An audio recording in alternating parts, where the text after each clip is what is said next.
Today we're going to be examining the various speakers of non-duality that are available in YouTube on various channels. And there are interviews as well. And the channels that go directly to each non-duality speaker of non-duality.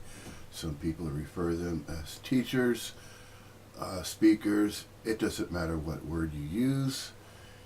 What is mainly going to be examined today, and as a video series that I plan on creating, and the reason why I'm creating this video series, it's going to be just another example of how a satsang can be even reinterpreted.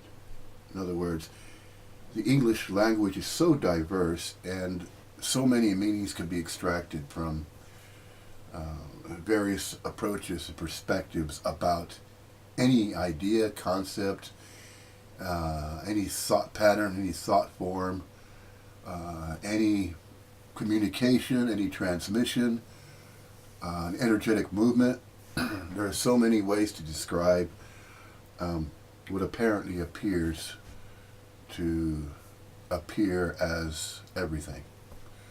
Or it's also been described, non-duality Advaitans has been described as, well, it's non-duality, simply not two, as a fact, but that entails every aspect of beingness, every aspect of what apparently appears to be happening now.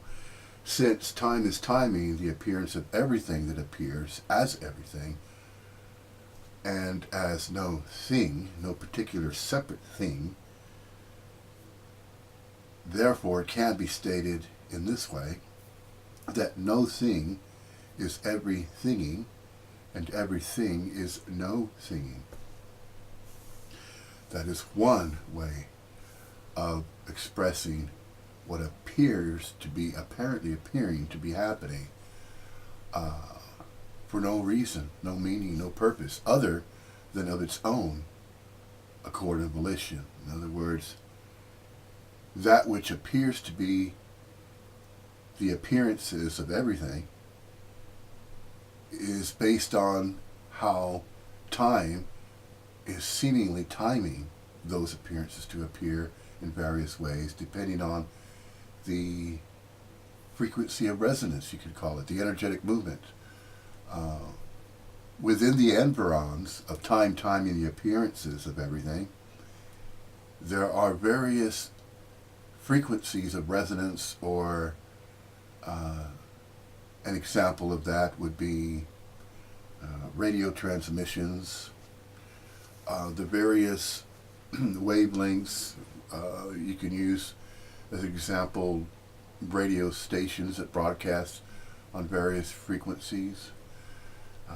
And then there's wavelengths such as amplitude modulation, AM radio. There's FM radio that replaced AM radio stations. And then there's the latest, that's most commonly used, is digital radio. So there's frequency modulation on a different wavelength. And then there's a digital signature of impulses. So these are all energetic movements. So everything that appears as something is an energetic movement of what? Of an appearance. How is that so? Well, time is timing the appearances of everything as both no thing and everything, or in other words, empty fullness. All that is and all that is not. Empty fullness. The content of appearances, if you will. Now, in order to put this into the English language in such a specific way, approaching non-duality, Advaita Vedanta, can be expressed in so many different ways. Now, if you take the original, the Sanskrit, or the versions that were first discovered in India of the Upanishads and the Bhagavad Gita, those writings, those messages that are within those particular types of expressions or teachings that were expressed in those languages, other than English, can be directly translated directly from the original tongues and the original meanings over directly into the English language, instead of what had occurred with religious writings, such as, let's use the example of Christianity, whereby transliterations and different languages were used,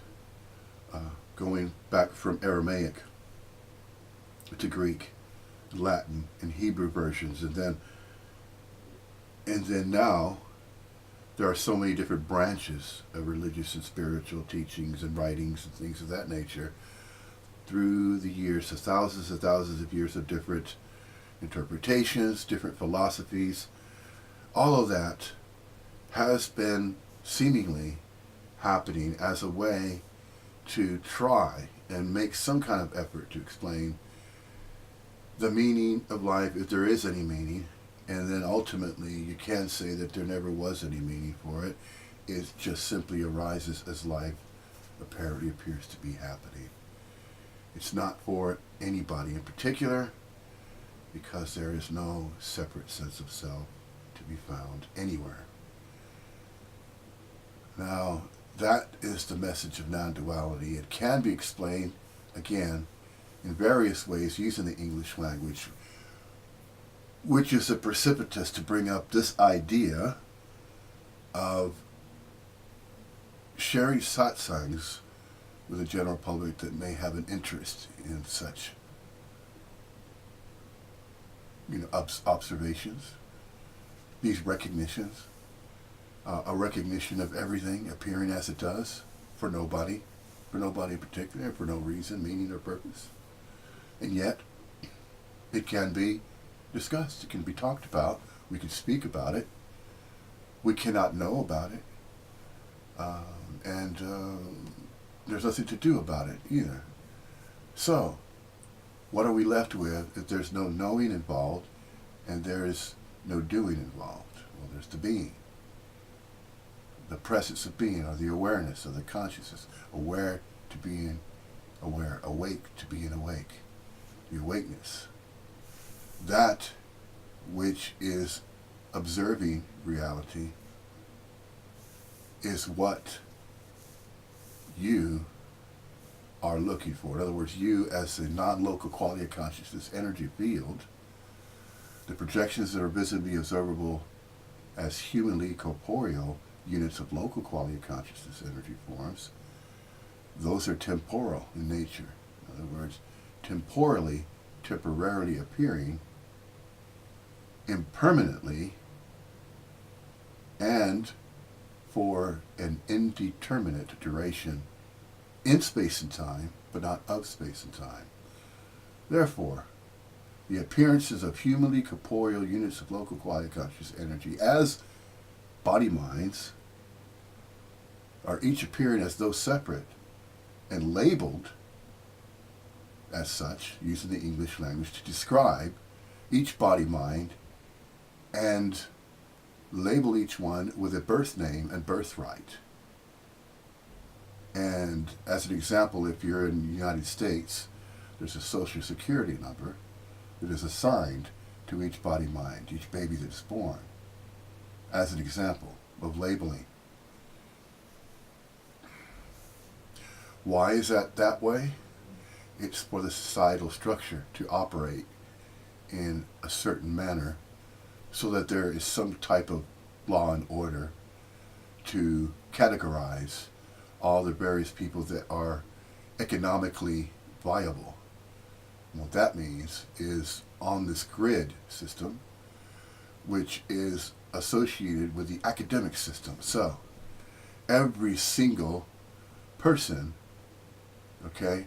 Now, when I say every single person, I'm not referring to yet that point when a person begins to conjure the idea that they are separate.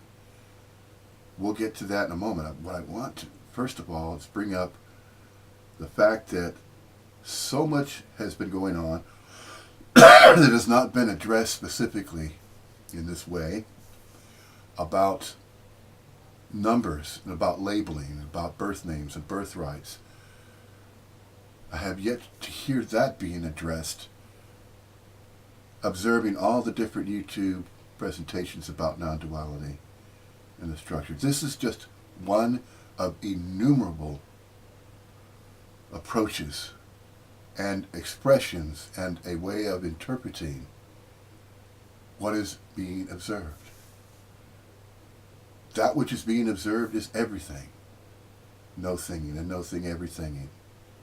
Granted, that is so, but it is seemingly so. It's not exclusively real and it's not exclusively unreal. It's not exclusively knowable and it's neither exclusively unknowable. And yet it's also not exclusively observable and not exclusively observable. In other words, it is and it isn't.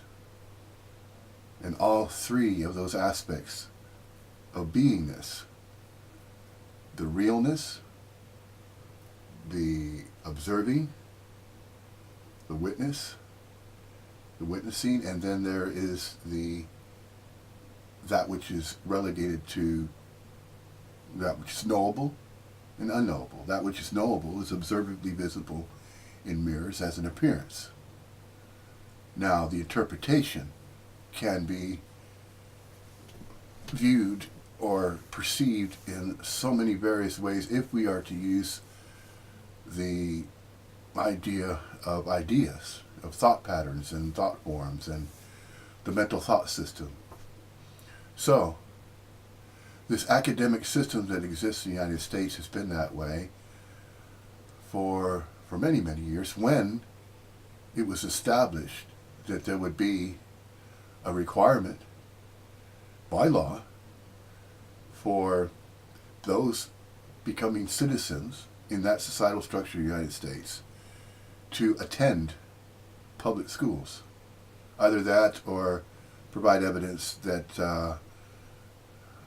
that newborn baby is going to grow up and going through the various grades of the academic system, beginning at pre-K, kindergarten, first grade, through the sixth grade, and then junior high school, seventh, eighth, and then there's ninth grade, and then there's the sophomore levels, 10th grade, and then there's junior levels, 11th, and then the senior year, and then promoting the idea of immediately continuing from there and narrowing down a specific trade or a skill sets, or a certain type of career.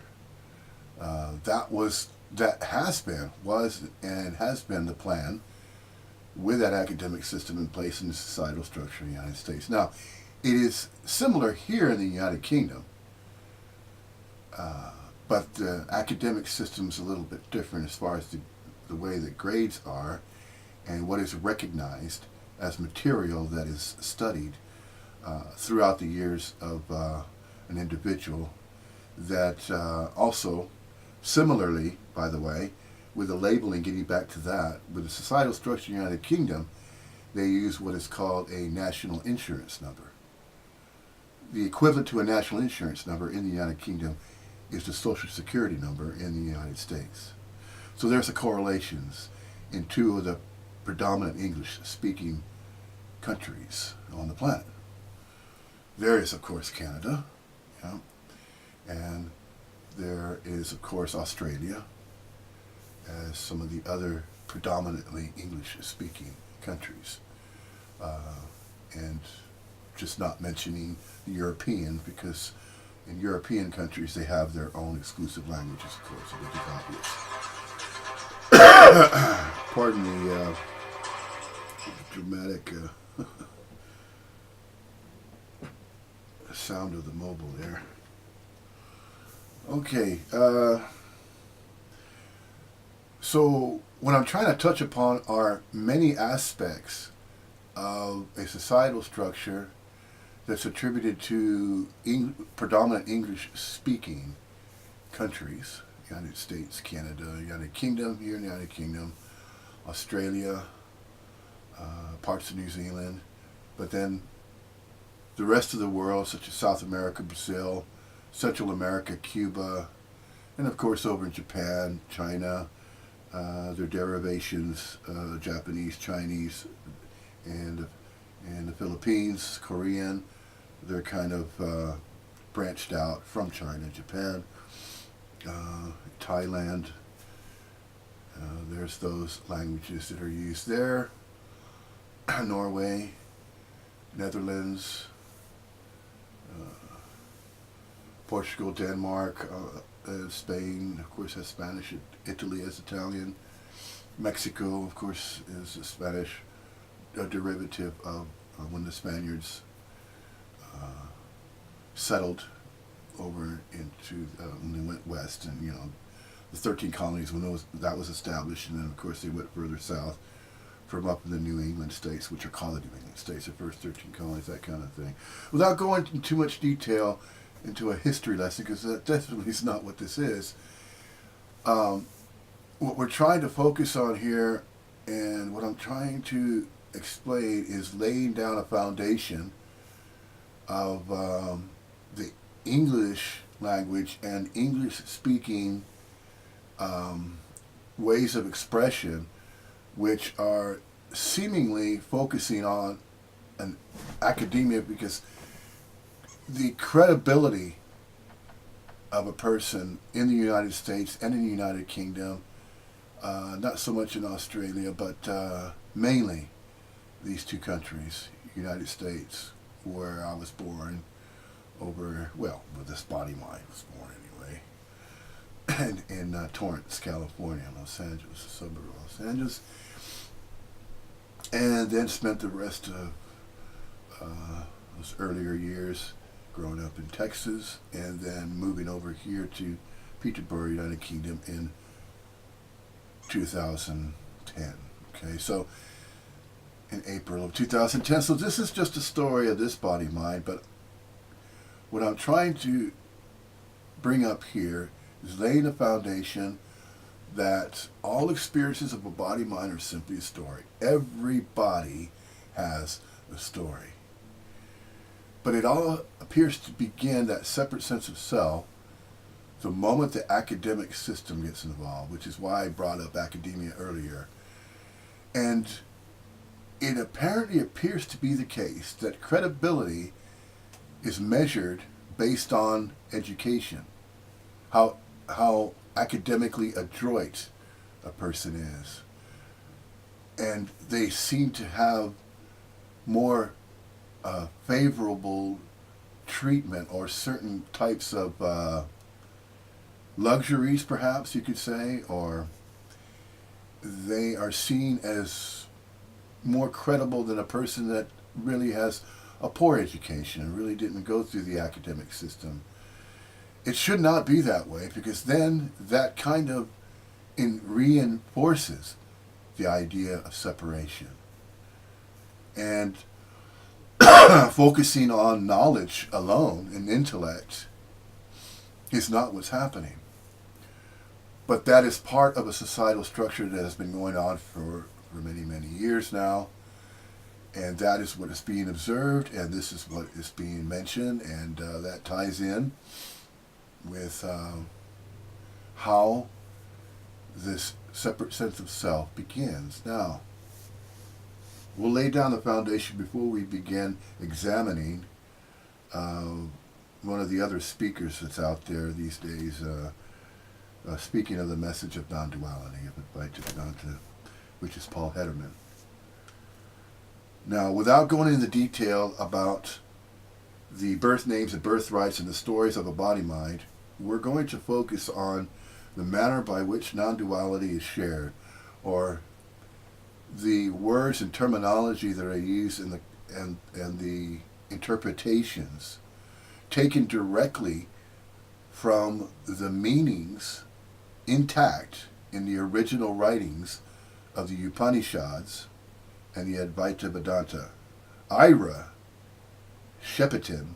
I must mention his name because that speaker right there, non-duality teacher, whatever you want to call him, about non-duality, Advaita Vedanta, apparently appears to be one of very few speakers or teachers about non-duality out there at Advaita Vedanta is going directly from the original tongues, the original meanings, without them being watered down or meanings lost in the translations, the transliterations from one language to English, from the original tongues to the English language. It's just a direct interpretation, which is very specific and concise. So if anyone wants to take a, let's say anybody wants to take a stab at this, I suggest looking into the presentations of Ira Shepetin.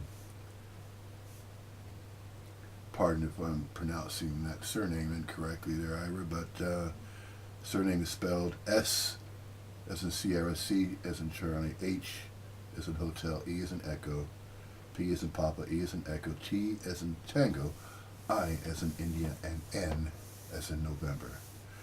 Now, there are various non-duality speakers, teachers, that are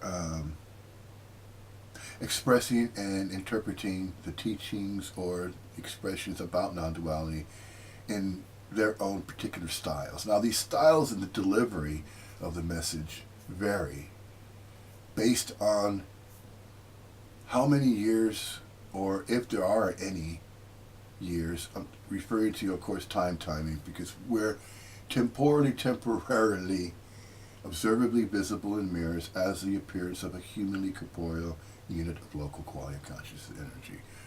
That can simply be narrowed down to as an apparent appearance of a human body mind. That's it. Mingling with all that is and all that is not, empty fullness, both real and unreal, observable and unobservable, knowable and unknowable, for no apparent reason, meaning, and purpose other than of its own accord and relation, that which arises is everything, which is no thing appearing as everything, or everything no thing, and then no thing everything. See how the language of the English language can be used in such a way that it sounds as though a paradox, an oxymorons and paradoxical ideas, seem to be interpreted as such. They sound that way, or they seem to be that way. But if you do study the Bhagavad Gita and you really look into the Upanishads and those writings, the original writings, and then get a direct translation into the English language, then you begin to notice, okay, then there's a recognition that there is no separation. And that's what non-duality, of course, means. It's a fact. It's not two, of course. That simple. It has nothing to do with duality. But if anybody is going to be speaking about non-duality, and we refer to non-duality teachers and speakers, there are none. There are no non-duality speakers and teachers. Why? Because everything is appearing as all the dualities of this and that. And that is appearing because time is timing those appearances of dualities. Now, a recognition of non-duality is that recognition alone of beingness, not a knowing and not a doing. It is simply a being. A beingness, a presence, of awake to being awake, awareness, aware to being aware, and that is not of space and time. Everything is apparently appearing as all the dualities of this and that. And this is how a separate sense of self is reinforced via the mental thought system. Now, the way that it is expressed and explained by the speaker of non-duality, Paul Ederman, he refers to the mental thought system as a parasitic movement. Now, parasitic movement causes, apparently appears to be causing the mind of a body mind to be entertaining certain thoughts, especially the sense of separateness, or the conjured self. The conjured conjuring, self-conjurings, as a separate sense of self, that is convinced to believe and claims a birth name and a birthright. Now this apparently appears to go on before the development of a mind in the newborn body mind, between a duration of time, on average about 12 months, about a year and a half, 12 to 18 months, something like that, somewhere around there, whereby there's a witness of a body mind doing this. And as it's doing this and flailing its arms and it's moving about, the non-local quality of consciousness energy that animates that energy field, okay, non-local quality consciousness energy fields, animates the manifestations of a human corporeal appearance as a human being, of the body mind, in various stages as time is timing the appearance, beginning as though there is a newborn, okay, as though this is a new individual person, but that is only the appearance of a newborn. Just as any other living creature or living thing, a living animal in all the kingdoms, from the microbial to the insect kingdom to the plant kingdom, and of course finally the human species and the animal kingdom. And there's of course the aquatic creatures, and they have there are so many appearance of variables by which there is an appearance as though all of these various life forms on the earth and the planet are beginning as though they are new, or they are another separate new being, a living thing that's individuated, but it's not. It's only appearing that way. But it appears to be according to the species or the kingdom that is relegated or is associated with each of the beings that appear in a certain way. But we're going to focus, of course, on the humanly corporeal unit of local quality of consciousness energy form that can appear in so many different formats or forms, races, depending, of course, on the environment, the apparent appearance of nature as the environment. It has obviously some type of visible effects or manifestations, if you will. All of the manifestations of energetic movements are temporary. In other words, time is timing, because the word temporal means time, and temporarily so for an indeterminate duration of time. So when there's the appearance of a newborn baby, okay, we're referring, of course, to the human corporeal appearance as a unit of local quality of consciousness energy. When I say local quality of consciousness energy, that is relegated to timing, that which is humanly corporeal and observably visible in mirrors for an impermanently indeterminate duration of time. In other words, the lifespan of a body mind cannot be predicted to the exact date.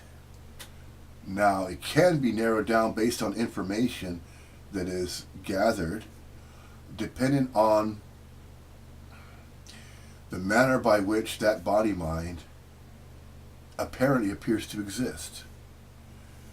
Let's say health-wise. When I say health, the health or the integrity, if we use biology, we use genetics as a way of describing body minds when they are more closely examined that way, is simply a way of describing the appearance of a human corporeal form, a unit of local quality conscious energy. Now that which is the energy that animates the appearance of a human corporeal appearance as a unit of local quality conscious energy, as though there's a separate person, but it's simply a body mind, you know? Just as there are body minds of animals of various species. Of course, you take the felines and the canines. You have so many breeds of dogs, right? You have so many breeds of cats, canines. Canines, dogs, of course, and felines, cats, of course. But that's just using two examples of the correlation of what is being witnessed and observed. It's simply the appearances of the various life forms that are temporarily so. As time is time, and the appearances of everything. All mingling, jostling together and mingling. All the innumerable life forms. The countenance it just cannot be finitely described. Of course, an astrophysicist will use formulas, and each symbol of an equation means something, just as Einstein or Tesla or any astrophysicist is describing the observable structure of energetic movements of gravitational forces and things of that nature. You know, this just labeling and categorizing and using the sciences as a way. But you know, non-duality Advaita Vedanta is a science of beingness. It is an actual science, but it is the science of being, the science of beingness. That's what it is. That's what non-duality is about, Advaita Vedanta. Now, since the Upanishads and the Bhagavad Gita, they go into great detail. So much more is some of the greatest detail that has ever been witnessed when you're comparing any other, let's say, literature or teachings that have been put together in such a way that examines life and reality to such a degree that it goes into very, very specific descriptions and details. But it would take so much time to try and touch upon all the various aspects of beingness and how what we are seeing is just temporary because of timing. That which is observably visible in mirrors, it's temporary. It's a temporary state of beingness, if you will. And it is being said this way because this body-mind and all other body-minds that are using the conscious contact point of hearing, and they hear that and they interpret it a certain way. Now, here's where a sense of separation can easily just click on. In other words, a presupposition can happen so quickly without even noticing that. And that's not noticed, especially to the unsuspecting innocence of an infant, of a unit of local quality of conscious energy that's reintroduced into the temporal realm, third dimensional construct, you can call it that, a very narrow band, by the way, of appearances, of manifestations of life forces, these energetic movements of life forces. And they're appearing in so many innumerably infinitudinally complexified ways that they cannot all be labeled and categorized. It is similar to the manner by which those that are focusing on the study of insects, let's say, that there are so many species and crossbreeds and hybrids and all types of different variations of just beetles alone, and then ants, and then other types of insects. There's so many that scientists cannot keep up with naming them all. So, if that's the case in that kingdom, then it must also be, since it's in nature and it's naturally that way, as an example, then it could be stated that it is the same for the human species as well. And look at all the aquatic creatures, and 75% of this planet, the Earth, observably so, is comprised mainly of water. And the land masses, by comparison, are very minimal. So we're just looking at a very, very small portion of our own planet, as astrophysicists are also, and astronomers are also using the Hubble telescope to view certain areas of space, because it's so vast that which can be observed is only limited to the devices that we have. So here's where we get into limitation. As far as the limitations of a humanly corporeal appearance of a body-mind, let's say, that takes on the study of the sciences of certain fields of study. Let's just use as one example the astronomer or the astrophysicist that studies stars and constellations, and they're all going to name certain constellations that if you look at astrology, which is older than astronomy, they're labeling the constellations with the zodiac,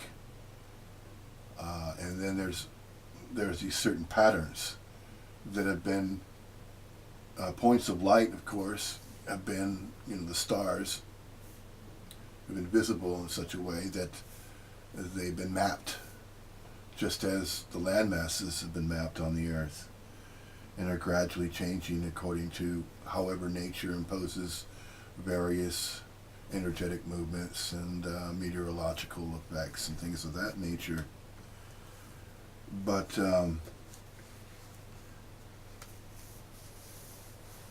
if we're going to focus on the message of non-duality here, without going off too much to the left or the right, when I say that, it's too easy to deviate into what could be construed as New Agey spiritual guru-ness. I mean, you can call it whatever you want, but a conjured self is really good at using that. And that is a way of reinforcing a separate sense of self. In other words, certain gurus will take on certain names. It all begins with a birth name and birthright, getting back to the beginning of a development of a separate sense of self. And when that happens, it occurs around between the timeline of a newborn, between 12 and 18 months or so, and the body mind is doing this. The mind has yet to develop any further to gain a degree of consciousness or realization that it is simply mingling with everything, but it's not a separate self. It doesn't have those type of thought processes. It doesn't entertain those thoughts yet. And yet it's beginning to do this. What's that? It doesn't understand.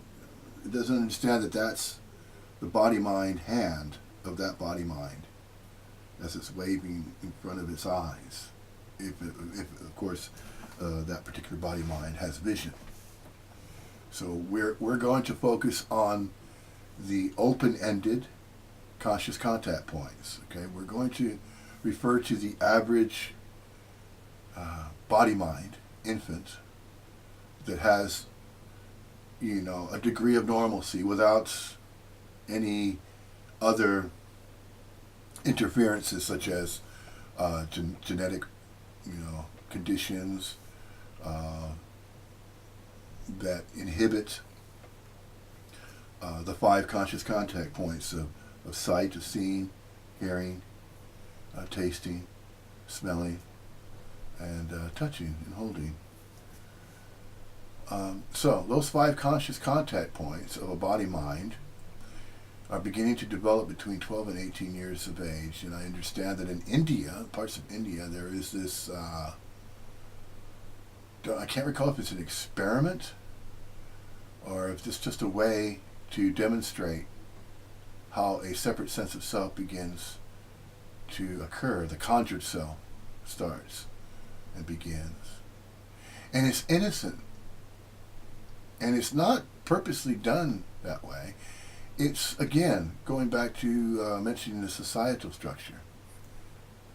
It's a societal structure, and then, integrating and interacting as a whole community of the human race. And there's various, of the human species, and then there's various races, and then of course it breaks down to genders and then appearances and different parts of the world and all that sort of thing. But generally speaking, the humanly corporeal unit of local quality of conscious energy normally has the two arms, the two hands, and the torso and the legs, and the feet, the human corporeal form. So,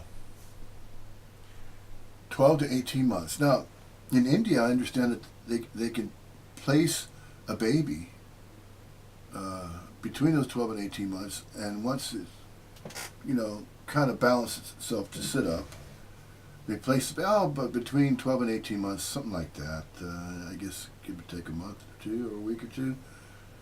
Place that newborn infant in front of a mirror, and then they draw a little red dot between its eyes on its forehead, right?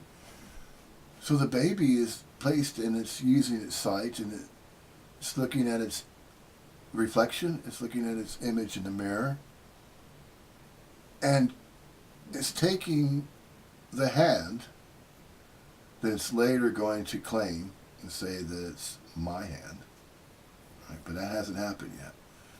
So it's taking the hand, the finger, and towards the mirror and touching the mirror where the spot is, wondering, what is that? But then after about 18 months, and then the baby is given a birth name, right? And as a birth name. That's what the parents do, especially in the United States and the United Kingdom. That's just what it's done, isn't it? Nobody questions that. Of course not. How else is there going to be a way to not necessarily keep track, but for the societal structure to work, for there to be some type of structure, academic system, laws that are enforced, governing laws, how people in a societal structure are going to live or exist and interact with one another. So, there's that, right? Obviously. So after a while, there's the naming, and there's the development of the mind, of the body. After 18 months, it gets into a stage of where it gets past this oral stage, with maybe the thumb sucking and the bottle and that kind of thing. It learns to grab. Then it gets a little bit older, and it begins to, make sounds.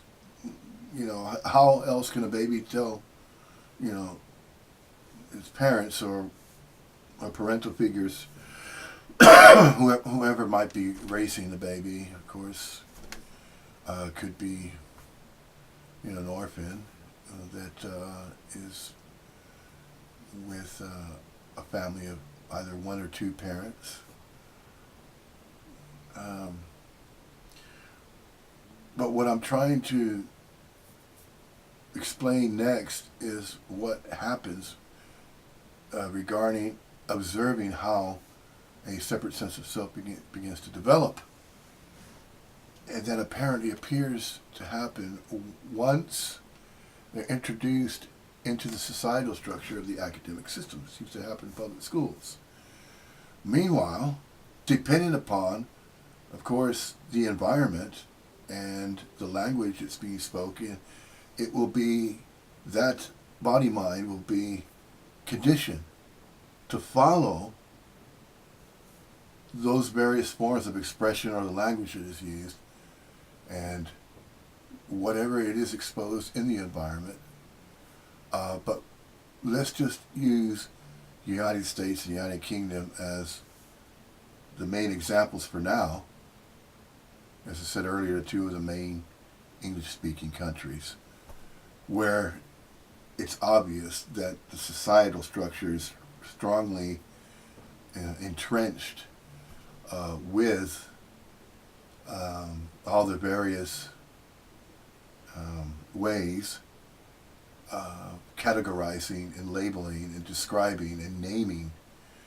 This naming and labeling, that right there is the beginning of a factor that is closely tied with the separate sense of self. The idea that, okay, so that idea that I am an individual, I'm a special, unique person, and these people or all body minds are believed to be a person in society that has been going to school even at a time when it was innocent and didn't realize what was being imposed. In a sense, it really is an imposition.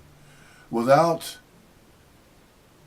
waiting for a certain time, a certain timeline where the development of that mind has reached a certain point where its innocence is still intact, without the imposition of an academic system that you need to dress a certain way, you need to behave in that way, learning, manners and the morals and all these things, which is neither good or bad, but it's just the way a societal structure, of course, has obviously been developing.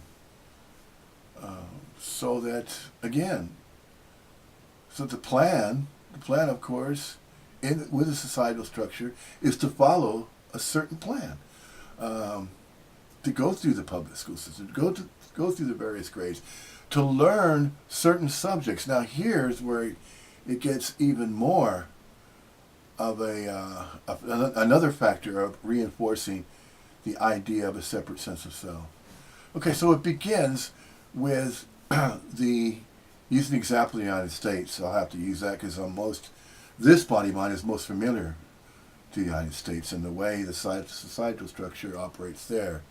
I've been asking people that were born here in Peterborough, United Kingdom, and other British nationals, about their academic system and that kind of thing, so that I can get a better idea of what's going on and the contrast and compare to what's going on in the societal structure of the United States as compared to here in the United Kingdom.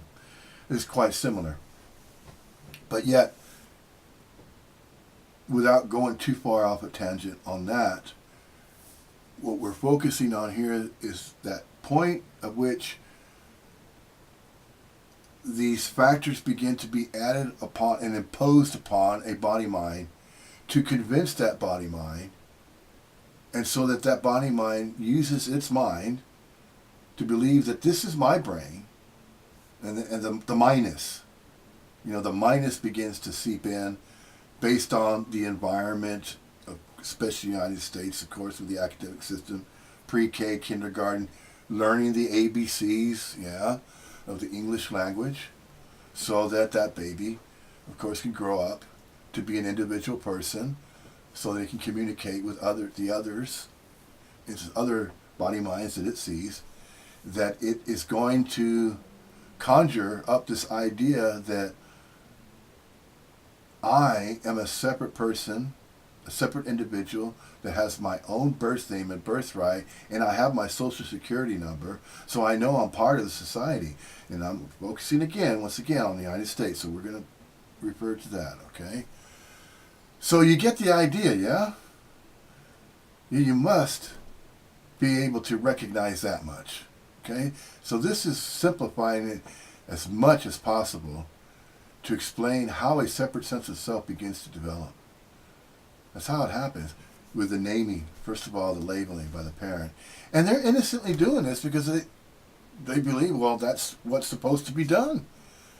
You know, in America, you get a social security number assigned to you so that later on you can get a job, and then just like the pensioners here in the United Kingdom, you'll have retired people that will use a social security. Well, if there is some type of social security plan in place in the future, it all depends on how the governing bodies are going to decide on that. The government of the United States, depends on how their lawyers are going to write up certain new reinterpretations of the law and the Constitution, the Bill of Rights, that kind of thing. Right now, in 2018, Theresa May in Parliament is going through this very, very tough decision about these deals about Brexit and the Brexiteers and that kind of thing. That's going on in the political arena, which is a very strong influence on the societal structure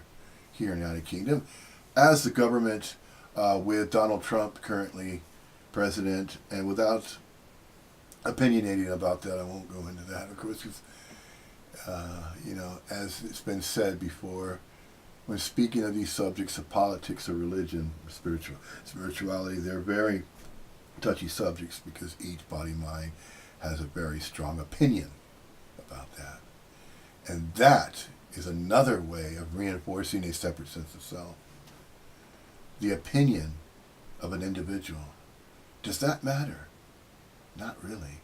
Not in the grand scheme of things. What is the grand scheme? The grand scheme is everything appearing as it does for no meaning, reason, and purpose.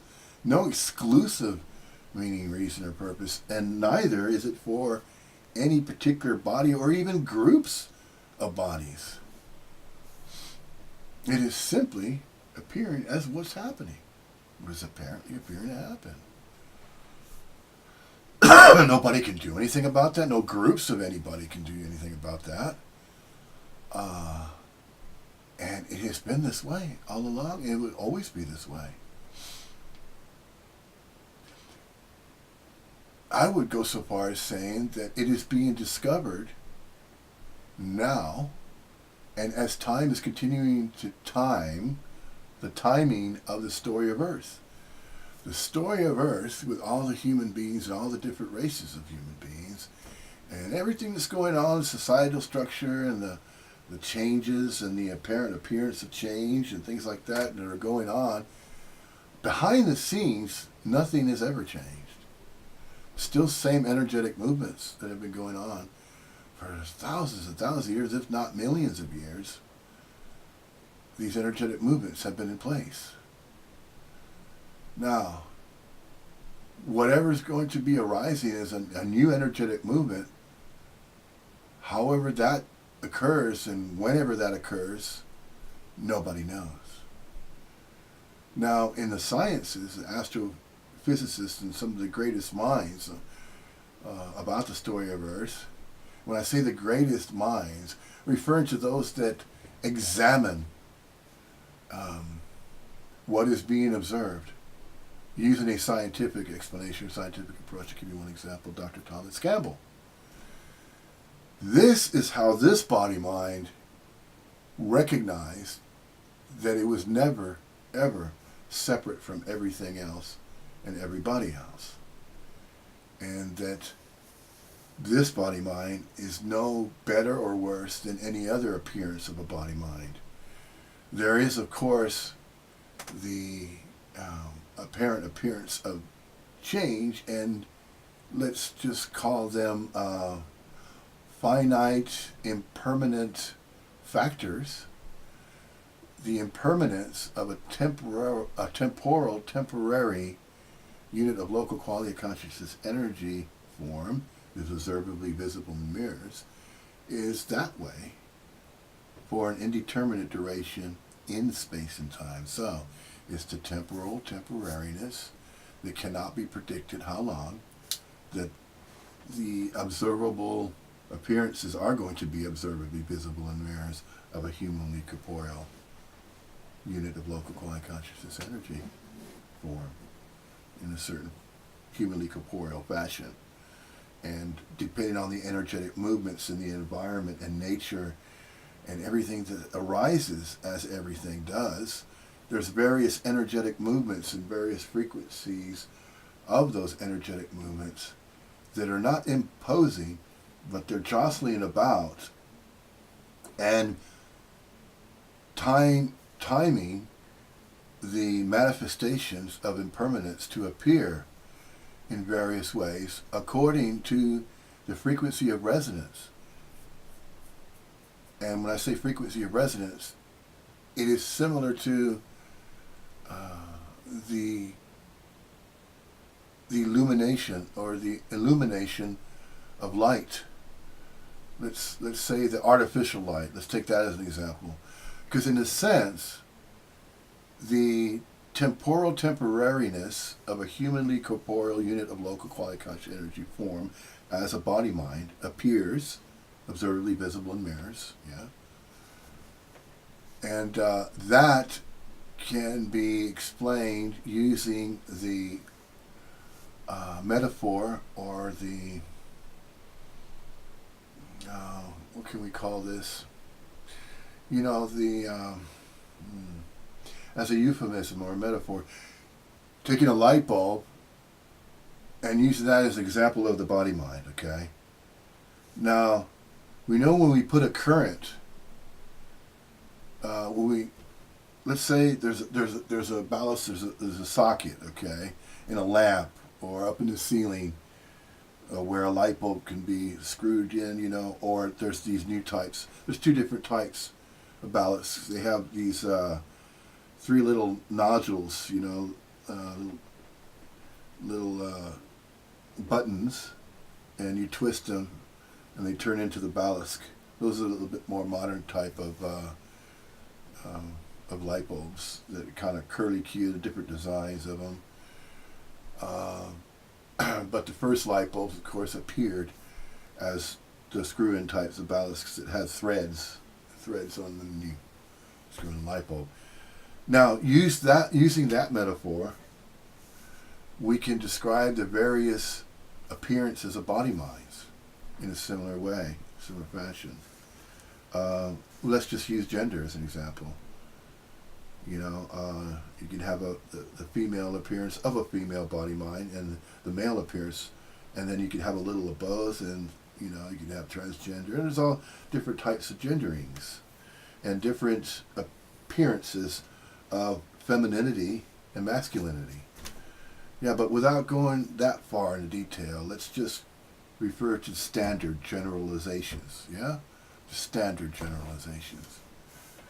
So the light bulb, using that as a metaphor loosely to correlate with a body mind, okay, as it appears. So, now the current that's provided for the light bulb to light up, there's a switch, yeah, naturally, as, you know, basic electronics, you know, you have the electrical wiring in the walls of a room, and those wires are up in the ceiling and in the walls, and they're leading to, you know, the actual, like that. Okay, so you have the light bulb, and it's, when the switch is open, right, when the switch is open, then of course it's allowing the current to flow through and then reach the light bulb so that the filament can illuminate. Yeah? But that, the brightness, okay, the intensity, is analogous to the degree of consciousness or energetic movement of that, of the non-local quality consciousness energy field that's enlivening the appearance of a body-mind. So, using that metaphor loosely about a light bulb is likened to a body-mind, yeah? Now, I'm sure you're beginning to follow where I'm going with this. So the non-local quality of consciousness energy field that's outside of time, it's not of space and time.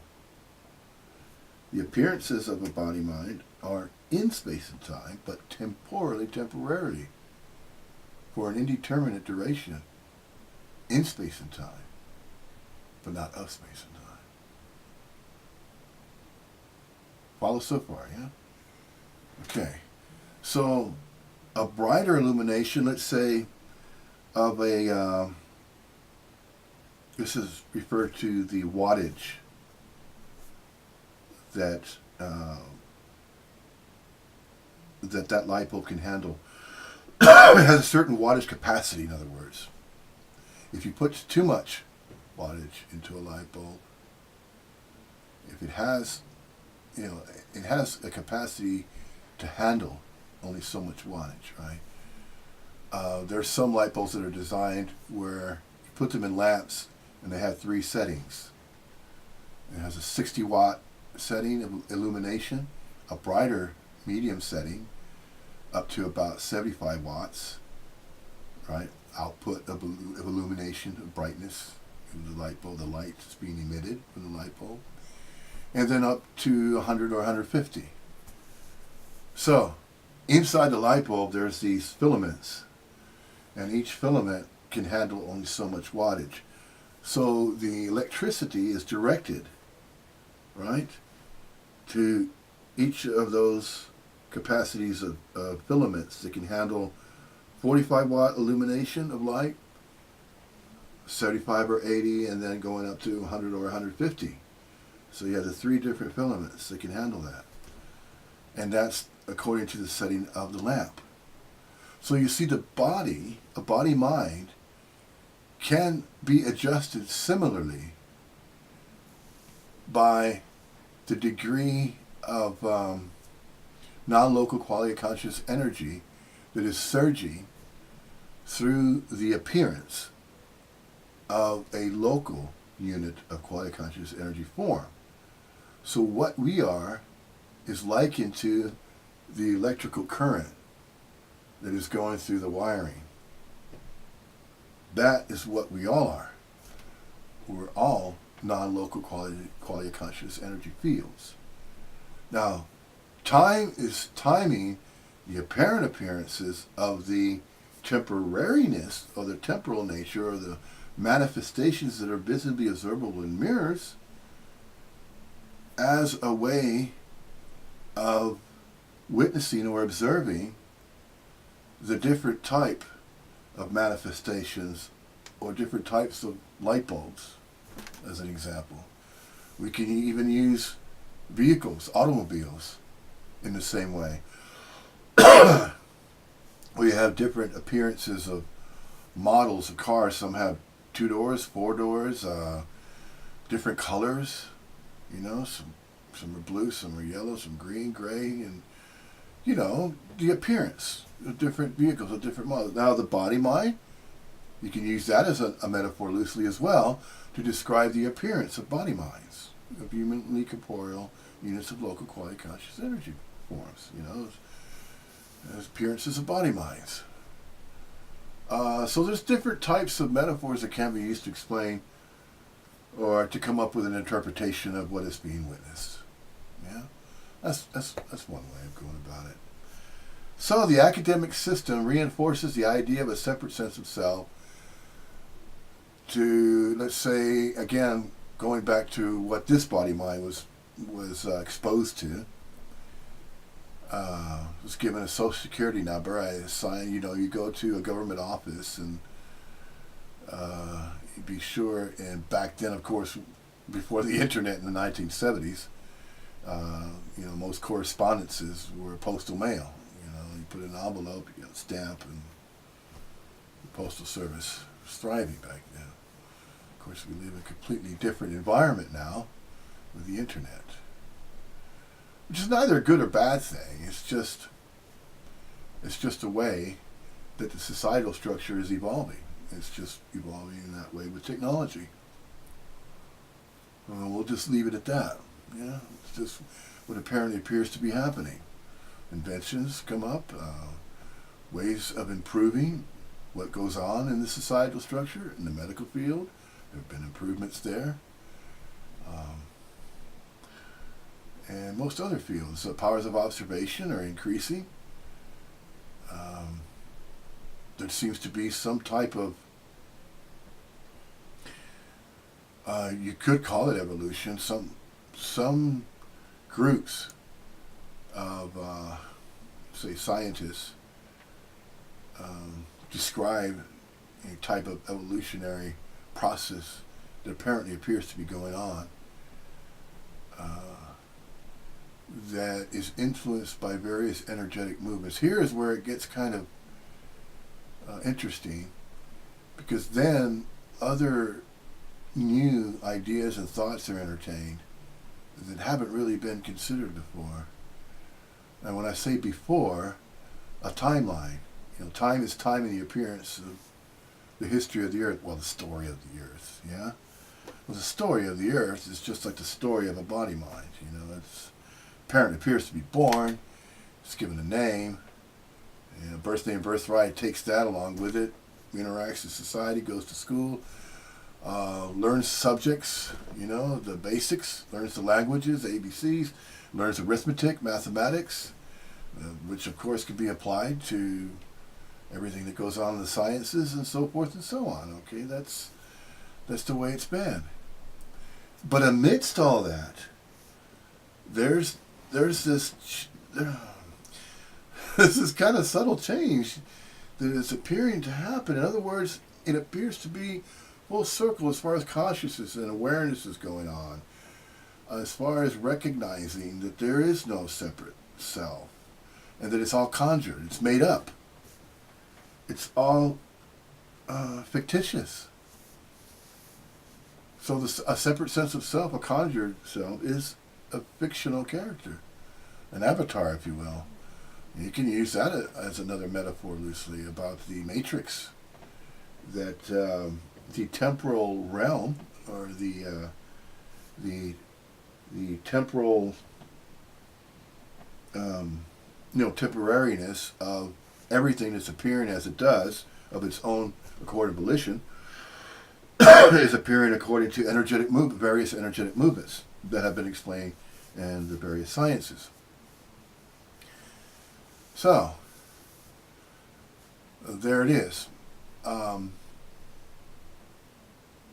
The appearance of a body mind is simply based on a manifestation of a carryover, if you will, of just an amazing process that's going on, and science is trying to figure all these things out.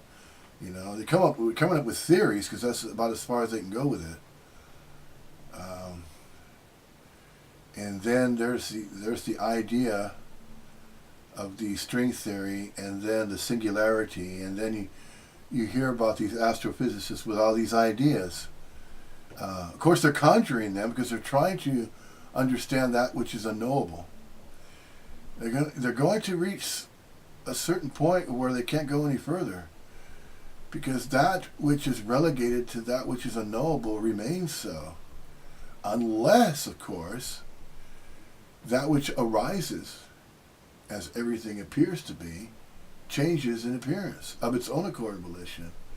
And when it does that, that's when we may begin to notice or recognize that there are new or different energetic movements that we as a societal structure, or you can call it the hive, high principle of the human species on this planet, the story of Earth, that some of us are beginning to know. When I say some of us, some body minds are beginning to recognize and notice these shifts in consciousness. You can call them shifts in consciousness without going too far into the new agey type stuff, because then, when you start explaining certain things about non-duality, we can recognize, certain terms that are used in the English language can be used to explain all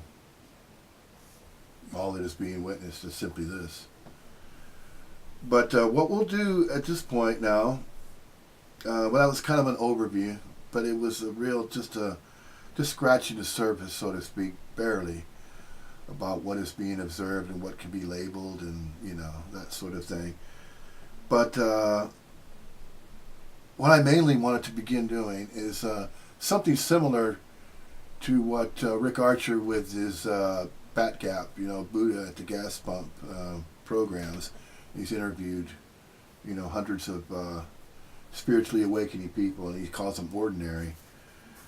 Well, they're not exactly ordinary. Sorry, Rick Archer, but that's just interpretation, that's an observance.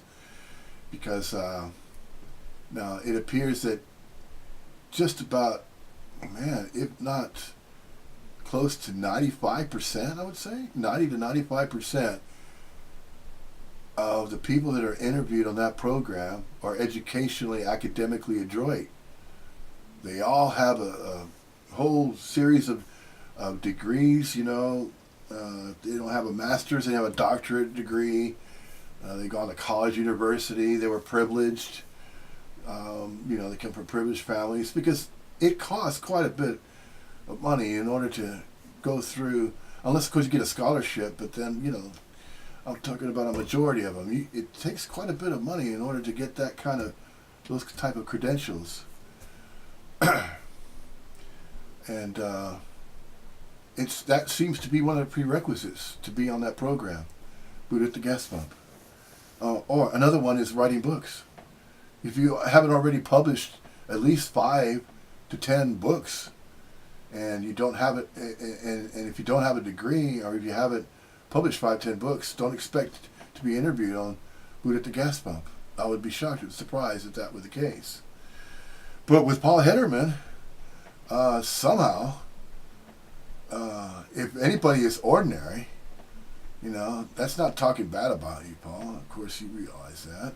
It's just that it's kind of obvious. I wonder why nobody else has, brought this up. The fact that they're claiming that saying, ordinary awakenings of spiritually enlightened people, ordinary. It's not ordinary.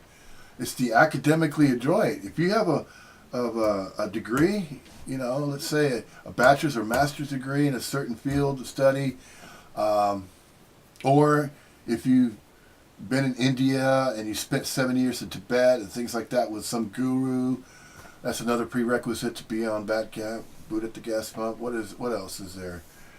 Like I said before, if you haven't published 5 or 10 books and you're not a relatively well-known author, then don't expect to be interviewed by Rick Archer and the Bat Gap. Hey, it's obvious. That's the way it is. So, if you can be internet savvy and you can figure it out, which is very rare in this age group of these body minds that are in their 50s, that generation, that can remember the way society was without the internet. It's a completely different world compared to the way it is now. When I say completely different world, I mean, the society structure, reality base, whatever you want to call that. And so, I figured out, how to use YouTube, how to use a cam, but it needs to be a good quality camera, a Cisco, by Logitech. Those real nice cameras, with the ones with the Zeus lens, the better, more advanced type of cam. of camera. You know, you don't want to just go to your local Walmart and spend maybe, 15 or 25 quid. I'm talking about here. Of course, that would be an Asta maybe, or a Curry's. This is the United Kingdom, of course. But in America, you could go to a Walmart and you can find you a real cheap cam. But it's not going to be a very good quality. If you really want to, get a decent presentation that can handle, and a good computer that can handle, what's streaming on the internet and that kind of thing. If you have a real strong fiber optic broadband signal, that always helps as well. And then, as far as a cam program, I highly recommend Screen Camera. Of course, I'm not getting any discounts or any special privileges from Screen Camera, but if I was going to endorse a camera program, I would definitely go with Screen Camera every time and unlock all the features and use that, because it's very versatile and very user friendly as far as transferring that video presentation from the Screen Camera program and from your computer, and then uploading it onto YouTube. Highly recommend that. If you use anything less than that, you're going to run into some problems. You're trying to get the good quality that you might need. There's of course Skype. You can use Skype, but that's a little bit different. But it's great for one-to-one satsangs or group satsangs. That's being used and has been used. Of course, Batcap, Buddha to guess what, Archer, of course, has many people that are using Skype, and he's used Skype himself and that kind of thing. But as far as video presentations and things like that, you see the people that travel, like Paul Hederman, Richard Sylvester, Tony Parsons, Jim Newman, Andreas Mueller, Germany, G.P. Walsh, Ira Shapetin, Adyashanti, Rupert Spira, Fred Davis, Srimuji, Eckhart Tolle, David Hoffmeister. And then there's the females. Sabine, now here. Lisa Cairns, Ella May Sophia, Lisa Lennon, Neho Owada. Neho Owada has been the only modern non-dual teacher speaker that I've noticed that's out there, Neho Owada, but she's not really seemingly quite as active as, let's say, Sabine or Lisa Cairns or Ella, Lisa Lennon. Neho seems like she's kind of in the background a bit. I also need to mention, as far as the male non-duality speakers, teachers, whatever you want to call them, a speaker, teacher, whatever. Francis Lucille, the French non-dualist, teacher or speaker of non-duality. And then there's James Eaton. And then there are a few others. But the main ones that I'm going to begin focusing upon, we're going to start with Paul Hederman today. And we're going to go through one of his latest presentations that was uploaded on YouTube recently on the it's dated the 17th of November 2018. It says the place was somewhere in Los Angeles.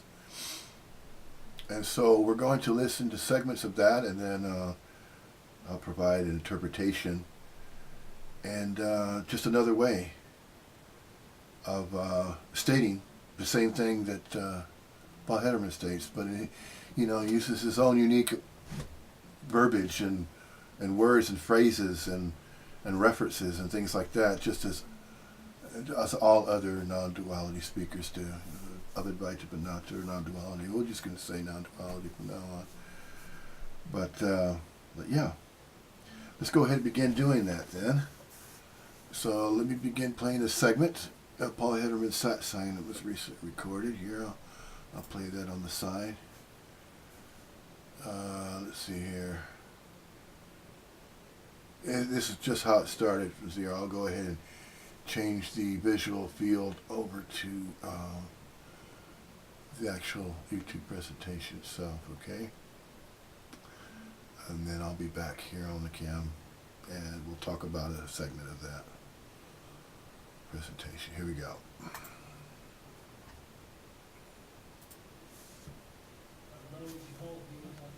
Like I was a bum. Seemingly, that's how I read it. And at that moment, something happened.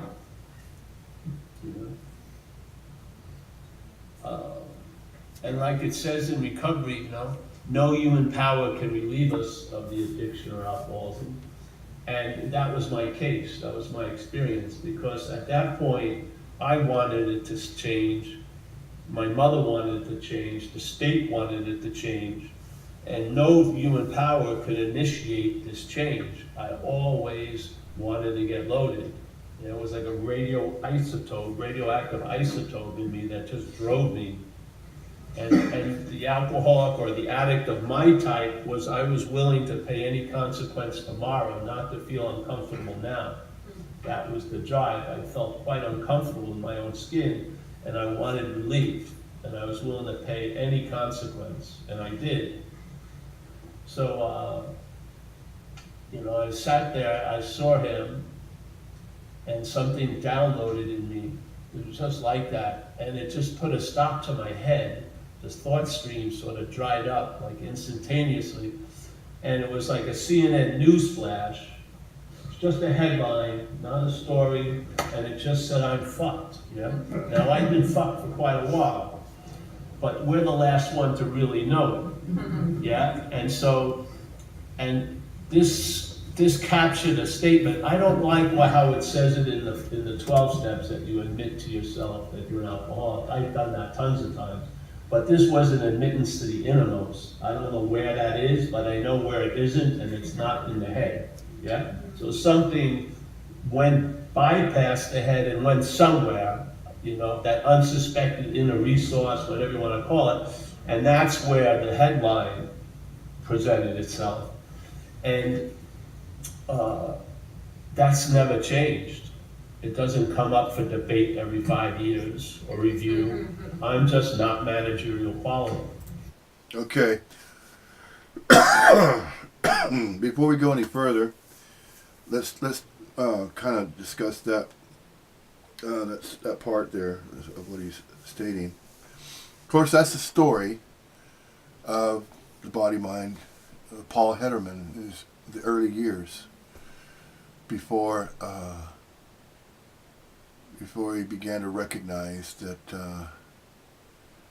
there is no separate individual anywhere to be found in reality. Most body minds just think it's that way. And most body minds just think it's that way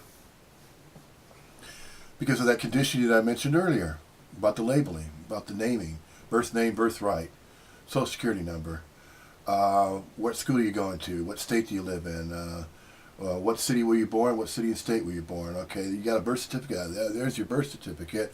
That's you, that's an individual. That identifies you as an individual in the United States. You have your birth certificate, you have your social security number. That's the individual that you are. And there is how the reinforcement of a separate sense of self continues to be reinforced. And that is why so many years of that kind of conditioning, that once that body mind begins to question and says, no, it can't be like this. Because when I was a kid, I remember enjoying playing, enjoying seeing nature, playing with insects and, flying kites and just having fun, just enjoying the moments. Wasn't thinking about, oh man, I hope I'm playing like this tomorrow. Or you're not comparing, oh wait a minute, I kind of played toys, but I'm not sure if I'm enjoying it as much today as I was yesterday. None of those ideas were entertained in the innocence of that unit of local quality of conscious energy that is being fully on without being interfered with. There is no interference there. There is no distortion. In that innocence, that is non-local quality conscious, non-local quality conscious energy field fully on. And that is the essence of innocence. The essence of innocence is non-local quality conscious energy field that is mingling with everything that's appearing. All of it. The entire full gamut. The entire universe. Everything that's visibly observable in mirrors, and even beyond that, even more than that. So that which is observably visible in mirrors is simply manifestations that are temporarily so, for an impermanently indeterminate duration in space and time, but not of space and time. That's why it was quoted by Yahashua, or you call him the Native Americans called him Quetzalcoatl. The Hebrews called him Yahashua, master of righteousness, the teacher of righteousness, master of justice. That's what he was known as in Hebrew circles. But, and then of course there's Jesus Christ. But you know how many times that name right there has been used, profanity and just, casual English language. Jesus Christ. This is the way of saying that. Or Jesus hates Christ, or, that sort of thing. But that wasn't his real name. It was Hebrew, and it was really Yahashua. But we're not going to get into semantics here. But, no, the teachings, clearly he knew all about non-duality, about that. Oh yeah, and then some. Even in the some of the quotes, some of the sayings that he said, and this was, of course, in Aramaic, original tongues he spoke. Of course, he spoke in all kinds of other languages. But the main thing is what was stated. So if we focus on the message itself, okay? Be in the world, but not of the world. What does that mean? We are being in the world, but we're not of the world. What that means is that we are appearing as a manifestation of a human corporeal form. Yeah? We're appearing that way as that manifestation. And that is being. That is the presence of a human being that's appearing based on what? The energetic movements of non-local quality of consciousness, energy fields that are mingling with all that is. We're mingling with it like a river. We're like part of the river flowing. And the flow of time that's timing these appearances, as everything appears as it does, as it rises of its own accord and volition, then that's what's really happening. But what's not happening is the idea of a separate sense of self that lives in a world of duality, that lives in that world that believes they are a conjured self, that they're conjuring these ideas of a separate sense of self, that I have a birth name and a birthright, and I know where I was born, and I was born in a certain place on the planet, a certain city and state, or a certain country, wherever you believe, or that conjured self believes it was. In that sense of separation, it is nothing but suffering. Man, you're trying to, and then that's not even mentioning the way you're trying to appear, which is why there's so much cruelty that's witnessed in the public school system. You see and hear about bullying. Nobody can keep track of that. The teachers are trying to teach. That's why they're in these schools trying to teach the various subjects, with the various grades, development. You hear about things that go on. Why? What is causing these body minds to mistreat others? Okay? Not that it matters one way or the other, but it is recognized that it shouldn't really be happening. It doesn't need to be happening, but it's apparently appearing to happen anyway. And yet, can it be recognized that most people that believe that they are individual, it's that separate sense of self that's causing all these chain reactions of these problems that are going on in the academic system, especially right after, kindergarten, and then, of course, what I was exposed to in South Texas was the Baptist religion. On top of that, the academic system as well. So you had not to mention the pledge allegiance to the flag. In my innocence, I was pledging allegiance to a flag of the United States of America and to the republic for which it stands, one nation under God, indivisible. See, under God, one nation under God. There's the religious factor. See, the separate sense of self is to pledge allegiance. See, this is where the politics comes in as well. And the academic system and religion, Christianity, and then you're supposed to go to church every Sunday. And my parents took us. I went to vacation Bible school during the summer when school was out. So you see, those are the type of things that reinforce a separate sense of self. Because you don't know any better when a body mind is in that level of trying to decide is, wait a minute, this doesn't feel right. And then your parents or your parental figures, whoever's raising you, is saying, no, this is the way it needs to be. It has to be this way. And that's just the way it is. You have to go to school. Okay? They're telling you need to go to school so you can get a good job, so you can be economically viable and keep the societal structure in place. The economy going. Okay? That's what's been appearing to happen, but recognize that is the source of a separate sense of self, and how that is developed, and how it's reinforced, and why there are so many confused body minds wondering, where's the truth of anything? What happened? What is really going on? What the hell is going on? It's because of, since the very beginning, when the conditioning process of the academic system, you started going to kindergarten, first grade, and you're pledging allegiance, and then you're going to, to church on Sundays. Your parents are telling you, you have to do this, you have to, but why? Why, Mom? Why do I have to? Why can't we just stay home and have breakfast together as a family, on a Sunday? Why do we have to go to church on a Sunday? See, right there, in that innocence, that being is expressing and telling you, you don't really have to do anything, because nobody is doing anything to begin with. See, there's the paradox again. Is it really happening? No, that's not what happened.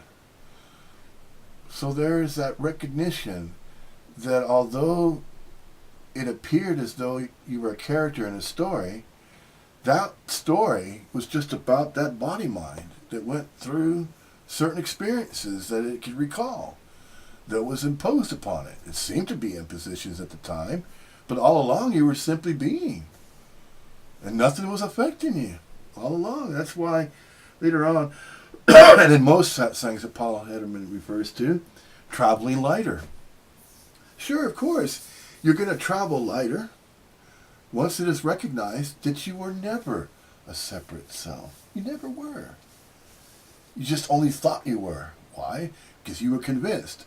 The mental thought system took what your parents were telling you in the innocence of simply being what you are, which is not local quiet conscious energy, but you're appearing as a human corporeal form, so you're in space and time and you're in this world, so it has to be dealt with, like it or not. But it is the fact that there are no separate individual selves, conjured selves. The mind of a body mind just thinks it's that way, again, because of all the conditioning that happened. That it believed happened, but really wasn't happening, okay? It was only conjured to believe as a belief. That's why religions don't have anything to do with all this, with life.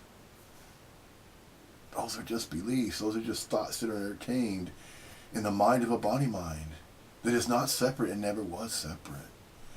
It only appears that way. It's just an appearance. That's why the phrase apparent appearance is used so much.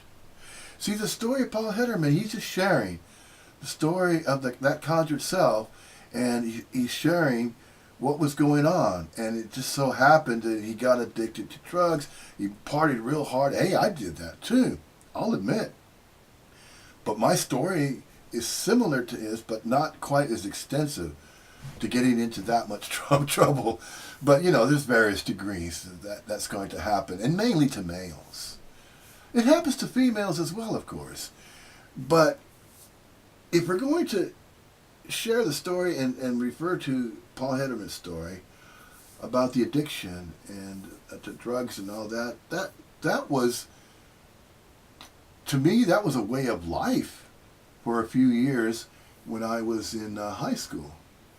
Okay, and my parents weren't really getting along, and they were talking about divorce. So if there's not a stability in a family unit, if it's dysfunctional to some degree, there's standard psychology for you, then an individual, a child, a teenager, is going to go astray and just get into trouble.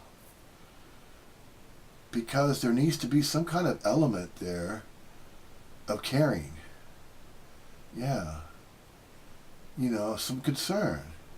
Unconditional love. Exercise that. And usually in a family unit, that's the way it is. Now, if we expand on that idea of a family unit, the human species on the entire planet is a family. Doesn't matter what race you are, doesn't matter what, but you're not that, again, you're not the race. It's just the appearance of the body-mind that happens to be that way. But that's not you. Okay? So that's the message of non-duality. You are not the body-mind, you never were. You only think so. See, it's the thought, it's the way of thinking.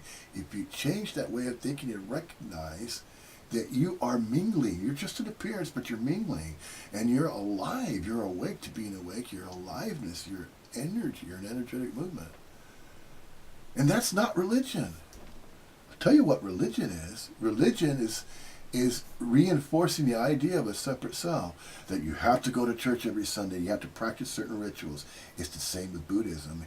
They say, well, if you're going to be a certified guru, you got to wear the orange robe, you got to shave your head, yeah, and you have to meditate so many times a day, yeah, and that kind of thing.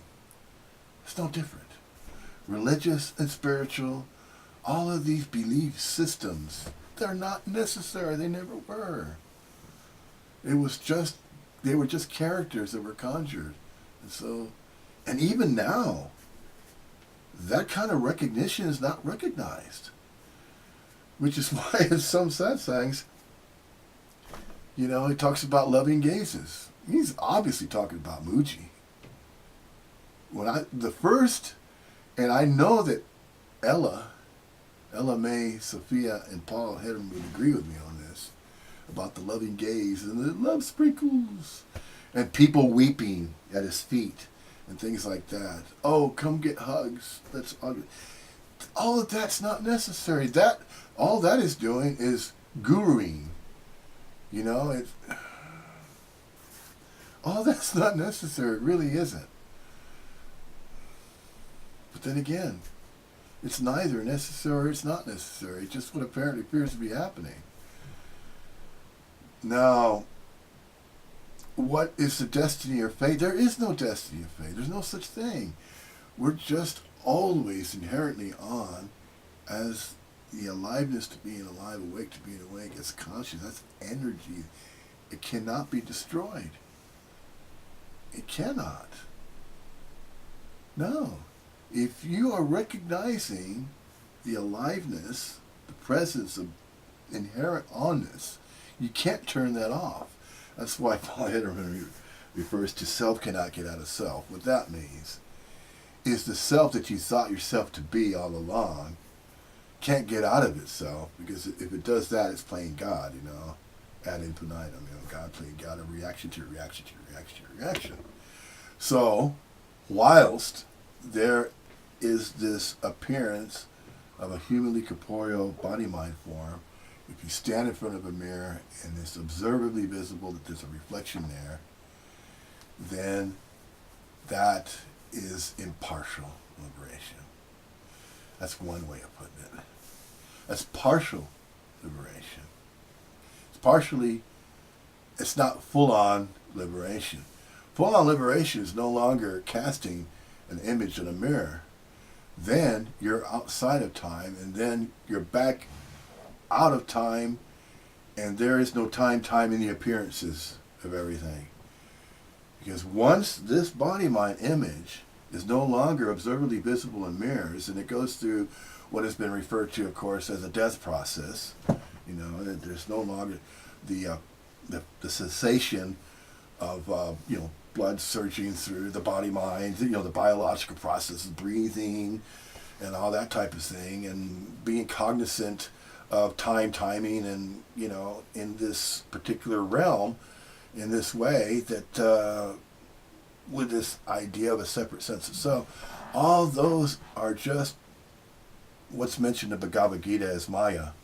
That's the impermanence of Maya. I mean, that's just impermanence. It's temporary, temporal, temporariness, and it's not complete, entire, absolute liberation. That is not absolute liberation. It's partial liberation. But it's recognized that way. Is it right or wrong? Is it good or bad? No, it's neither. It's the way it is. The way it's always been. The apparent appearances of everything. Let's continue on to another segment here. Yeah.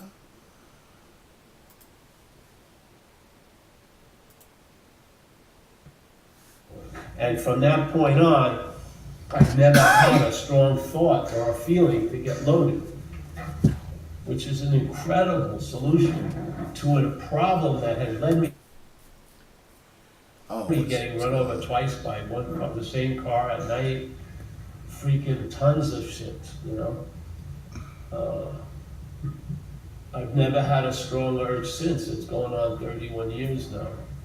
So something demonstrated that it could do for me what I could not do for myself. And for the last 30 years, I just expanded on what I can't do for myself, really. Yeah, and the whole book of recovery, I'm intimate with every description of the problem and every description of the effects of the solution. And I have been given the experience of the problem does not exist for me a day at a time, which if you've had, or if you've been ridden by alcoholism or driven by addiction, that's a damn good solution, that it doesn't exist for you anymore.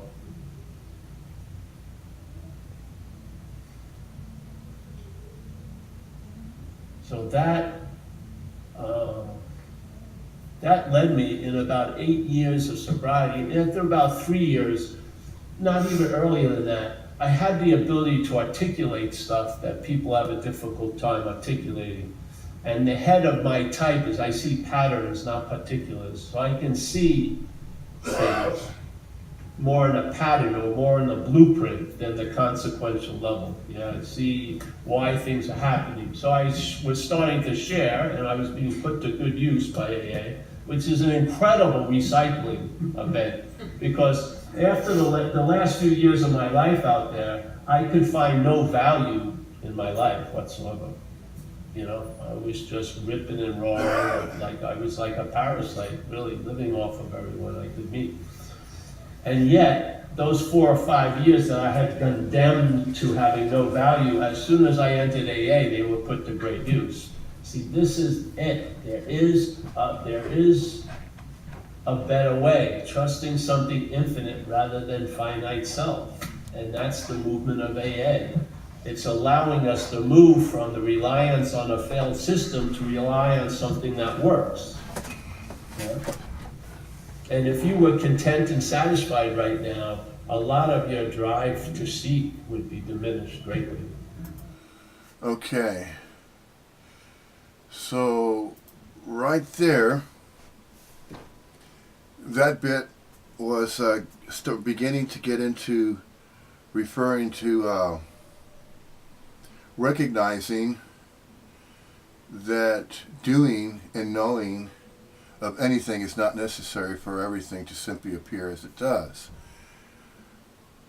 that's not also not to say that, oh, it's okay to go around and taking what apparently appears to be the life of another. No, you do not have to interfere.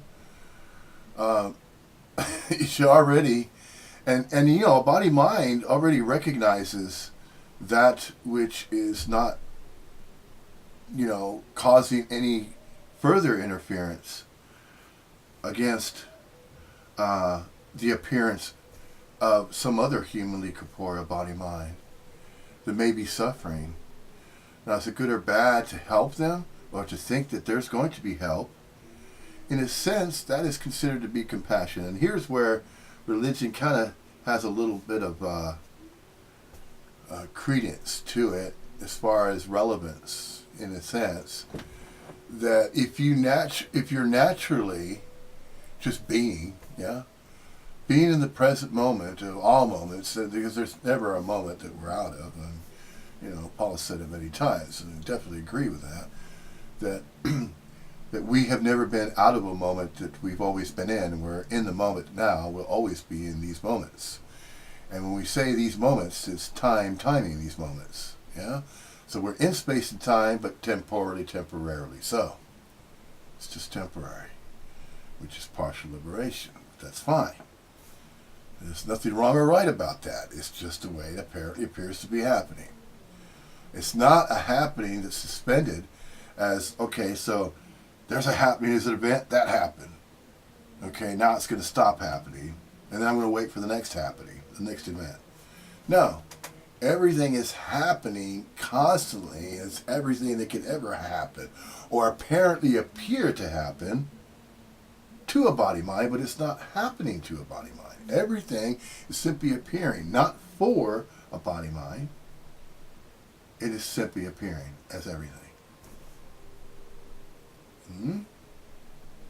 So it's starting to make sense. Are you recognizing that yet? But if not, then let's continue on and see what else we can kind of interpret from the next segments here. Let's see here.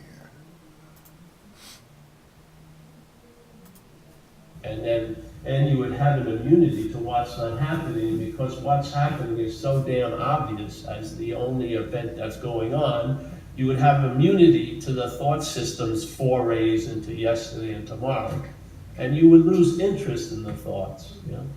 And you would gain interest in something else. Let's call it spirit. Yeah, and in that shift of emphasis is where I call it a stabilized traveling lighter.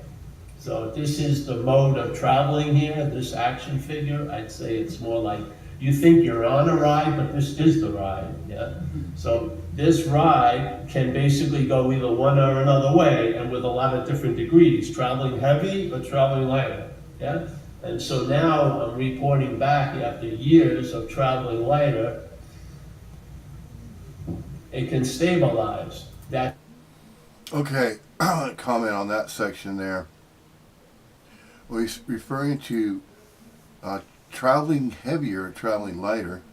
Traveling heavier is that separate sense of self that you unknowingly, or you didn't really, the body mind that you took yourself to be as an individual with a birth name and birthright.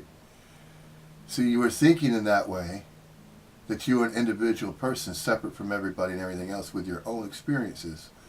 When that's not true, that's not so. It's only thought in the mind as though an experience is happening for the body mind, for that body mind, and by the body mind that's interpreting something happening to it, or an event that's imposed upon it, when that is not the case. It is only thought to be that way. So, whenever somebody, let's say, called you a name, did you ever react? Sure you did. Because you had that sense of individuality, thinking, how dare he call me that name? See, that's still a sense of a separate sense of self.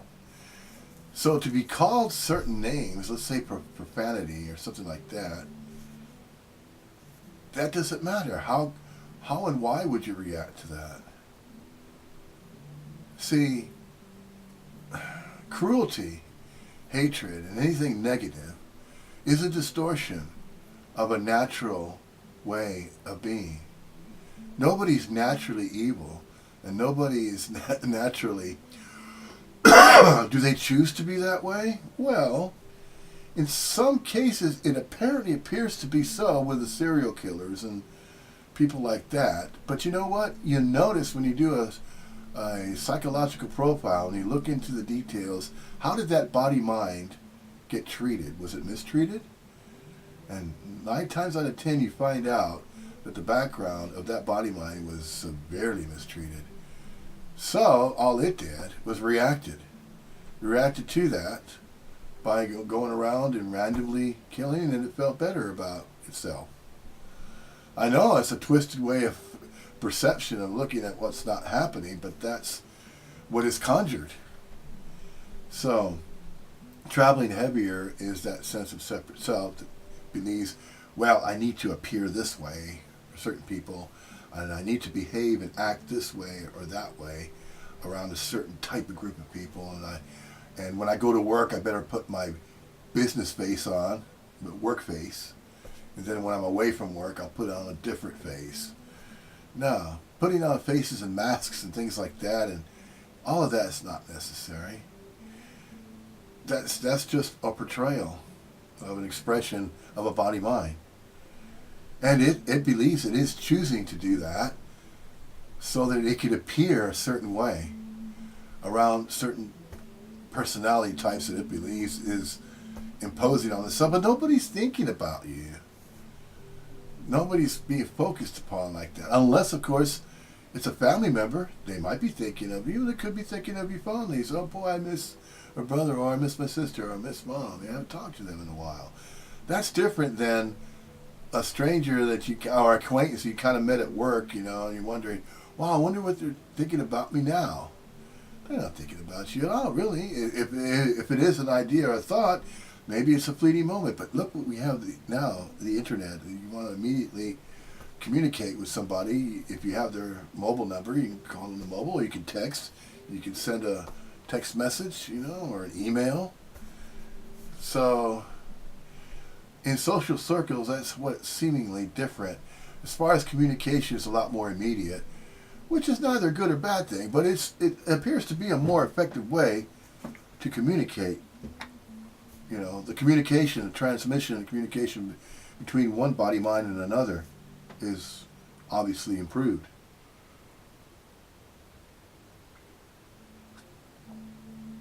Traveling lighter is traveling along with what?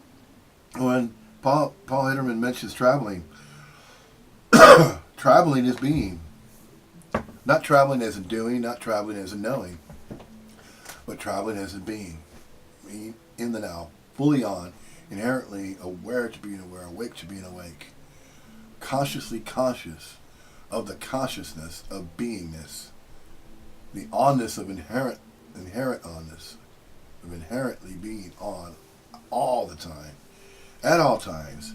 Because not only are you being in space and time, but you're also being not of space and time.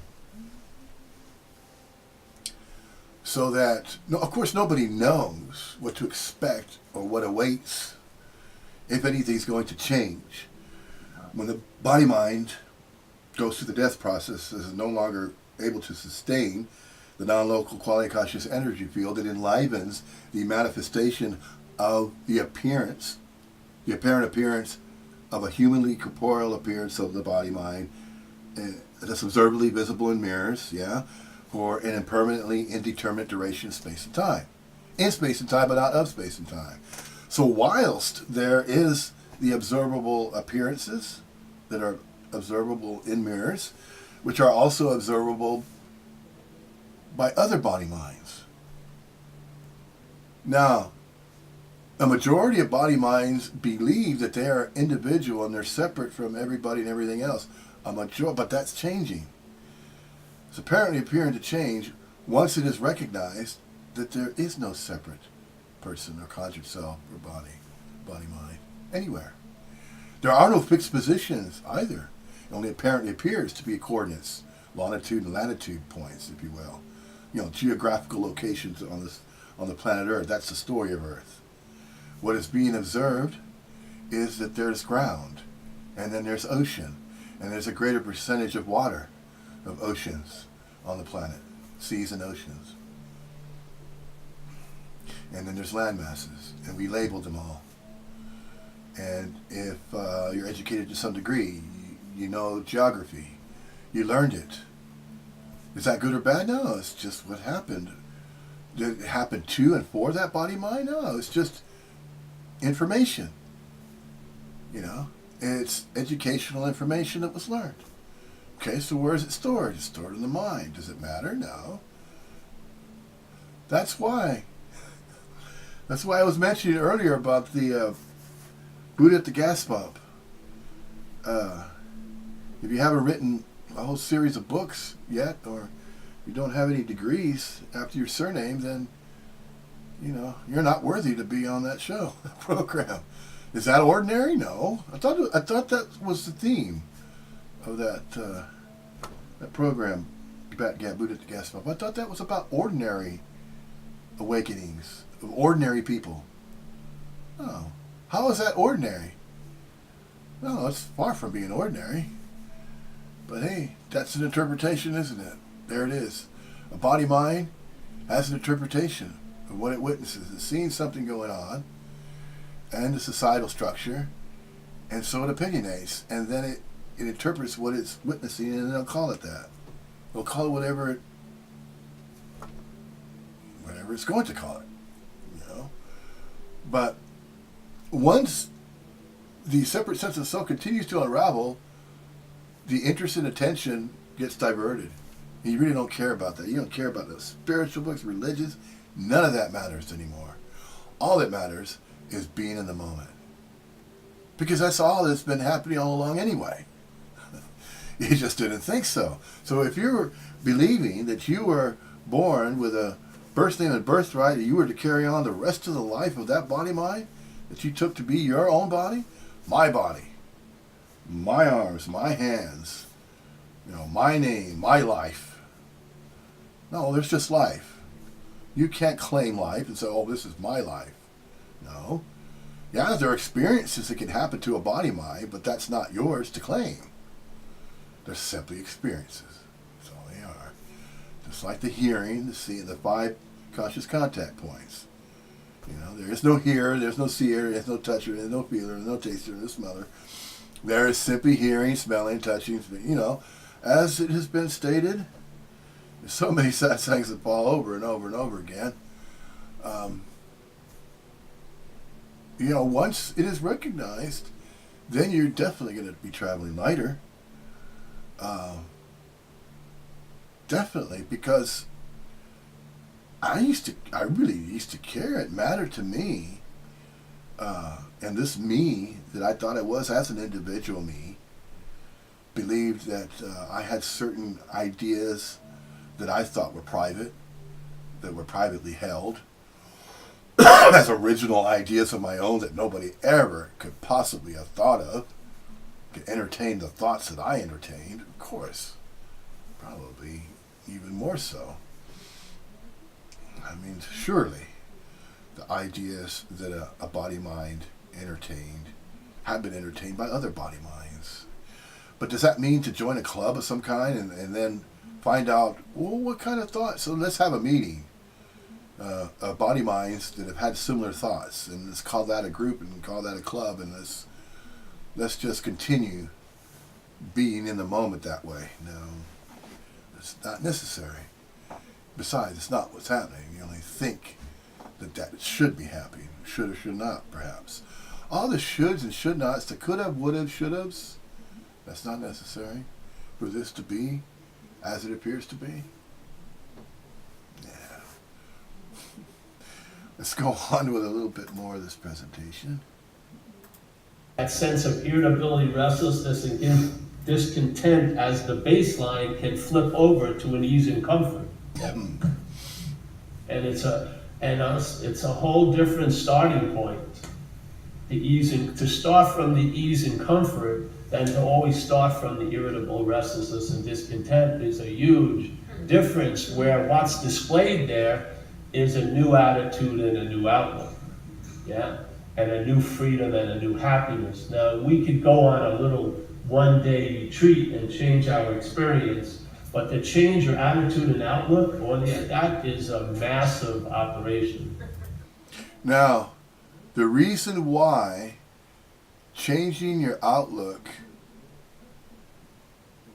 and why that is a massive operation, the reason it is a massive operation is because most body minds have been using years of time. You're not really using, but of spending time in the life that body mind led to believe that it was a separate individual that had to be and proved to be a certain way for others that they witnessed, other body minds that they believe were thinking in the same way that they were. In other words, a separate sense of self believes and goes along and is convinced with let's use the societal structure as an example, that I've been going to church every Sunday, this is my belief, and it's my own belief, I really believe strongly about it, and everything that's being said about it is, no, it's not your belief, it's simply a belief, but you're entertaining that, and then you're claiming it as your own. No, that's not what happened. That's not what's happening. You're just thinking that needs to be happening. So you conjure up the story that you're an individual person with a birth name and a birthright of your very own, with your own beliefs and your own religions, and then you find and you search and seek out other body minds that are thinking in a similar way, that are also conjuring these beliefs and agree. Once there's an agreement, then there's a club, and then it forms, and then there's a religion, and then there's a spiritual belief, and then it continues to operate that way. Any outsiders are not welcome, unless, of course, you go through the same understandings and agreements and beliefs as they all do in that certain, it's the same with all the religions. It's the same way with each of the different religions that are out there right now. And they all have conjured participants that call themselves, label themselves, not only their birth name and birthright or a certain race of a type of human being, a race of being, whether it's Oriental, could be black, African, could be Oriental from Japan or China, from anywhere on the planet, and then claim, oh, well, that's my race, so I'm going to claim that's me. That is what, that self-identification with that type of me, okay? It's like saying, okay, I was born, let's say as an example, I was born in Spain, I know the Spanish language, or I was born in Italy, I know the Italian language inside and out. I went to school there, lived all my life there, and I decided to travel and move somewhere else. So then I looked for other people that maybe have traveled from other countries as well. Maybe I might find somebody that's also from Italy. And so you see, then it's like birds of a feather, so to speak. A separate sense of self, or a conjured self, seeks out those other body minds that entertain the same ideas and beliefs as others, as the groups. So they form these groups, and that's not what's happening, but it apparently appears to be happening anyway, regardless of the fact that it's not really happening. It's only conjured in the minds of those body minds, believing for that to be so in that way. But there it is. Yeah, and I would say in most cases, for this source code to change, you need a way of life. It's not going to happen in a 30-day program. Mm-mm. Yeah, it's not. To me, those 28-day programs, when I used to visit them, I'd always ask the people, what's the most important day of the 28-day program? And I say, it's the 29th day. It's what you do when you leave. See, the reason why it needs to be a way of life that you recognize that you're not a separate sense of self. It's because all the conjurings, ever since you were an innocent child, you went along with it. You went along with everything that was told to you by not only your parents, but only your but also your peers that you went to school with. There's a lot of influential factors there too, and then all these beliefs were conjuring, and then you started mimicking. I started noticing, and you start gravitating towards a certain way of behaving, that kind of thing, and then it sets in that your birth certificate's important because the birth name that's on there is the name that you're going to carry the rest of your life, and that you're going to need to interact society and use identification. You're going to eventually need to get a job. You're going to eventually, perhaps want to learn how to drive. You need to get an identification, driver's license and licensing and things of that nature. So to put it in a more broader perspective, you don't need a license to live. Never did. Nobody needs a license in order to exist, do they? Or to appear to be alive. There's no license required. No license was ever required for that.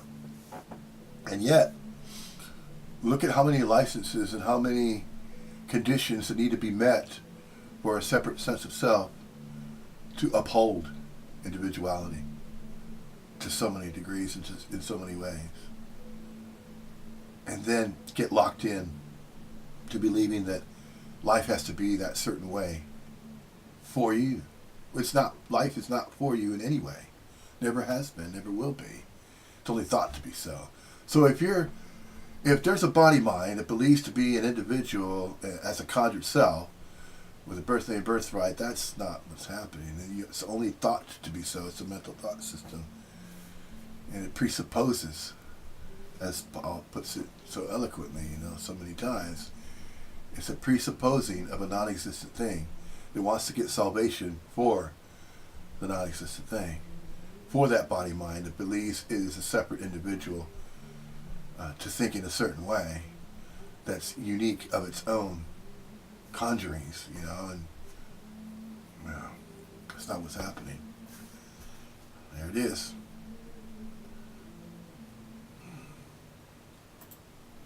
Yeah, that's the important thing, because the alcoholic or the addict of my type, I need a way of life.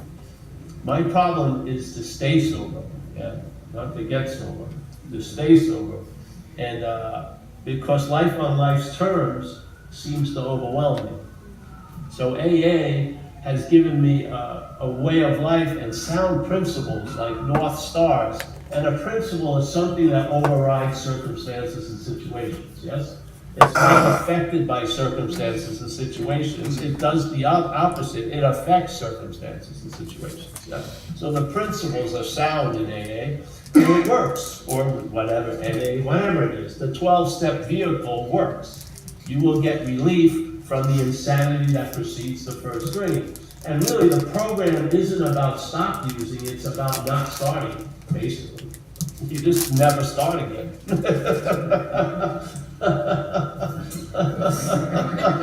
To me, that's the space of abstinence. It's not in your circle of solution anymore. You could care less about getting loaded. You're up. The thing is, I'm high as hell most of the time, and I can't get pulled over for it, and I don't have to kiss anyone's ass for it. Right there, that's interesting that he mentions that when he means he's high on life, high on existence. He's high on the rush of being entertained, like he said before in other sayings and other recordings. You can find them on YouTube, on his YouTube channel, Zen Bitch Slap. High on life, yes, with Comedy Central. Before, it used to be CNN, about like a radio station in K-Paul. I had K-Rich. Richard was the birth name I was given by my parents.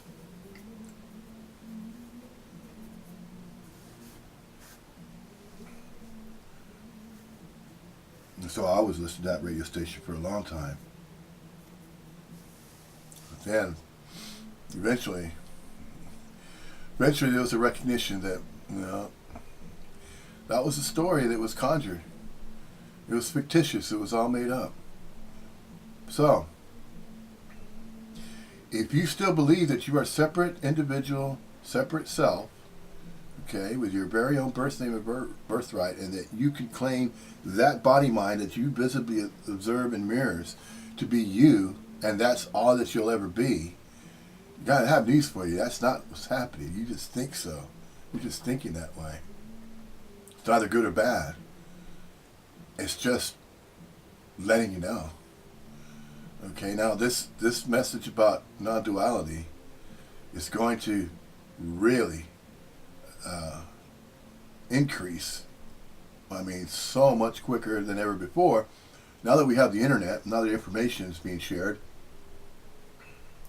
And then you hear religious people going, oh no, the attendance of church is going down, and oh, it looks like evil is winning on the planet, and no. None of that was ever happening. All these beliefs that were conjured, those were to support by the mental thought system for you to believe in those religions and those spiritual teachings, that you had to meditate, and you had to, get in the lotus stance and shave your head and then wear these orange robes and go and chanting and all that. All of that is not necessary. It's not what's happening. It seriously is not. If you think so, fine. Go for it. Keep doing it then. And nobody's gonna stop you, are they? Yeah. So that's what apparently appears to be happening as well. Hey. A lot of people say to each their own. What do you mean each their own? You don't want any of it. And I don't run out. It's a pretty good deal, really. And so my feeling with most people is just stay on the operating table of AA. Don't get up, don't play doctor, and things are going to go well. Because it isn't about us changing, it's us being changed. You've had enough situations that hopefully there's been a modicum of a surrender where you decided, maybe very insincerely, but the willingness is there, to submit yourself to the program so you'll be changed. And see, that's it right there. That's what happens. Once it is recognized that you're not a separate individual self, a conjured self, with a birth name and birthright of your very own, with your very own body-mind that belongs to you, you claimed it. That's not what's happening. And that program, the surrender he's referring to, that modicum of surrender, that is the current of all that is and all that is not empty fullness, appearing both real and unreal, observable and unobservable, knowable and unknowable, for nobody in particular, and for no reason, meaning, and purpose other than of its own accord and volition as it arises. As it always been. It's always been this way.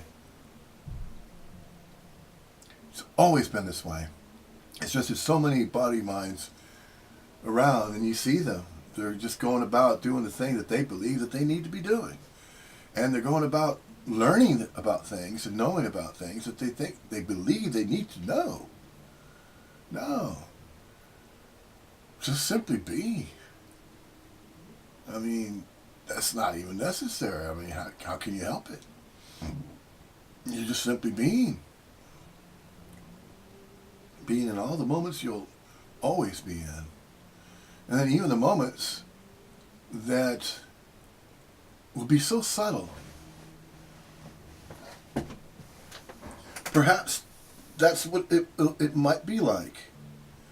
That might be what it might be experienced as, or what could be awaiting. Is there some kind of experience or some kind of beingness that awaits those that are no longer using the non-local quality conscious energy field that we are? We're that energy field, mingling with everything that's apparently appearing this way.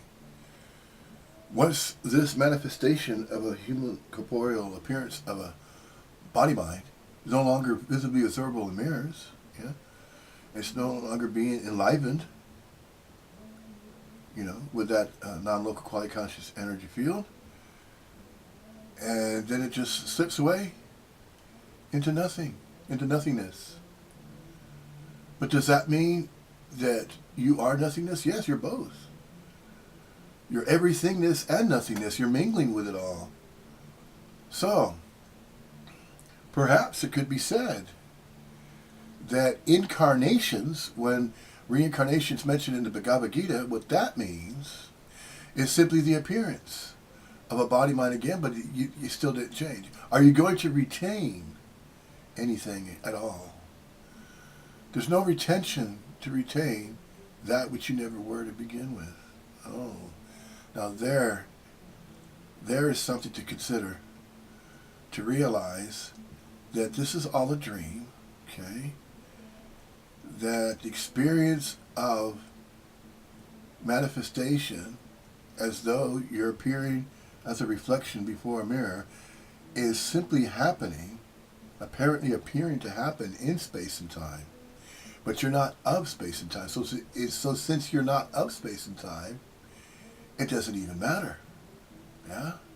Whether or not you're manifesting as some humanly corporeal form, or you're not manifesting an observable, visible manifestation as a humanly corporeal form. Temporally and permanently so, for an indeterminate duration in space and time. Because you're not of space and time. There it is. Perhaps it could be that subtle. Could there be other sensations other than what has become so familiar, as though you've been in that body-mind complex action figure that's observably visible in mirrors? You're not that. But that's the appearance that you're taking on. Now you may take on another appearance, perhaps. But nobody knows. For sure. There's near-death experiences. There's references to tunnel of light, meeting loved ones. But what if that is just part of consciousness? It's part of what happens with body minds. That there is no sensation, perhaps, of manifesting as a body mind, and there's no sensation of feeling that you are exuding a presence of physicality that's observably visible in mirrors to the biology of the body mind. Although you're not that body mind, you're carrying its manifestation for a certain duration, for an indeterminate duration in space and time. That's obviously happening. This is seemingly happening to this body mind for almost nearly 56 years. Timing, 56 years of apparent appearances of what I thought to be happening to me or to this body mind. It was never that way. It was simply the enjoyment of being alive, the aliveness of being alive, awake to being awake. The basic simplified enjoyment of playing with toys, gazing at a sunrise or a sunset, looking upon that. Just the act alone of witnessing the beauty in nature and recognizing and things like that, and that alone is well worth whatever this turns out to be. Whatever your life turns out to be. Just realize and know that whatever apparently appears to happen around you, and if and once, well, not if, but it's inevitable, eventually, once the non-local quality conscious energy field that we are and that you are is no longer animating the observable visibility in mirrors of the body-mind complex, the action figure that you have felt that you are part of or you reside in. Once that is no longer visible, once it goes through that death process, what then? Does that mean that you cease to exist? Of course not. You just simply will be mingling as a more direct mingling, if you will, or absolute liberation. Much more direct, without the reflection and without timing the appearances. In other words, it will apparently appear to feel as though you're returning somewhere when there is nowhere to return to. It's just a dream within a dream within a dream. Ever have a dream? Now when I say have, whenever the body-mind is put to rest, put to sleep, yeah, and then you wake up in the morning and the mind was entertaining some scenarios. And when you wake up and you look around you, this reality that we're looking around, that the body-mind is perceiving, is nowhere near as real as the dream that was dreamt. So, we are the dreamings of the appearance, of the observable appearances as temporary, humanly corporeal units of vocal quiet conscious energy forms. Now these forms are dreamings, the activity of dreaming, not dreamt. That which is dreamt is the fictitious character that was once thought to be convincingly so, as though an individual separate entity or an individual person with a birth name and birthright, and that way of thinking as a separate sense of self. That is the common dream that is dreamt. And all the while, you're simply the contextual content of the dreamings as all that is and all that is not, to form is appearing as everything appears. As everything, no thing, and no thing, everything is the activity of dreamings as the content of everything happening and everything that will continuously be happening as everything is witnessed. How that works, nobody will ever know that. It is not something that can be figured out. It's simply unknowable. Does it matter? Does it need to be knowable? No, of course not. It's the way it is, where everything apparently appears to be, of its own accord and volition, ad infinitum.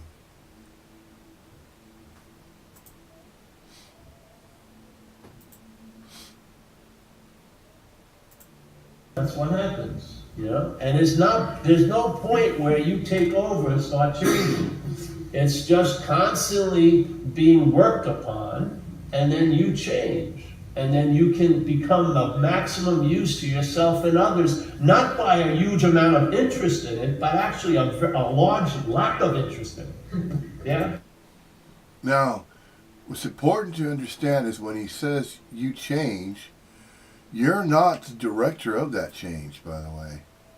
You're not directing the change that apparently appears to be happening to that body-mind.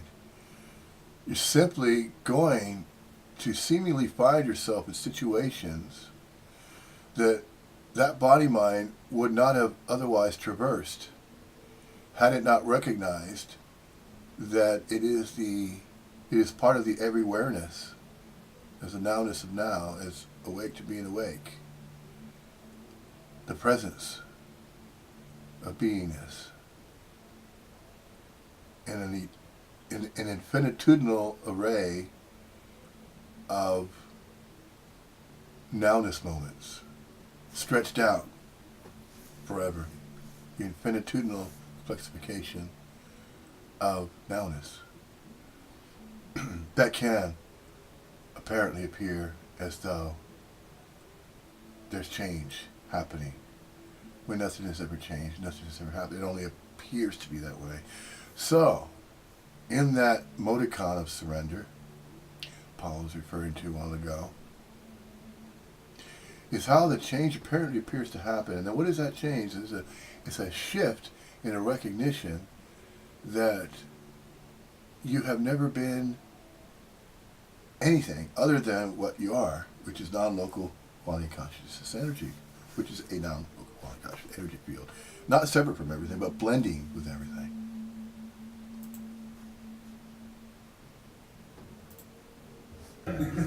I have no interest. If you took a test of me, seriously right now, I used to tell a story about, I had a lot of trouble with my digestion because when I got run over and stuff, they put me on a huge amount of antibiotics for a long time. I think it destroyed everything in my gut. And so when I got sober, when you're loaded, you never get flus or viruses. You don't fucking, you're like, you're so toxic. Now I've been putting trillions, it's a little bit of a nuisance, but suddenly it's out, yeah? And it's really amplified. It's like self-centeredness, it's like an acoustic set, And then you have alcoholism addiction, affixes self-centered, it's electric, fucking giant guitar solos. It's like, that's what it's like. It amplifies certain tendencies in us that jackpot us quite a lot, yeah? Yeah, so, all right, so to me, the self-reliance is of the thoughts, yeah? And as it says in recovery, and the non-duality will go right into it. It says in recovery, the problem resides in the mind. So it's in the thought system. That's where the problem delivers itself, yeah? So it speaks to us as us. And when it enters any part of our life and we greet it, we call it me. That's the dilemma. We're identified as it. That was the thing that happened to me about 8 or 9 years into sobriety. See? You notice his movements in that chair. He can't sit still. But you see, he's not doing that of his own volition. It's just all those years of cocaine. He even admitted, he said he loved cocaine, that he would do anything for it. And the way we see his restlessness and movement like that, he doesn't know how to just calmly sit still. Look at the 3 people in the back. They've hardly moved. It's because they haven't gone through what that body-mind, so named Paul Hitterman, experienced and went through.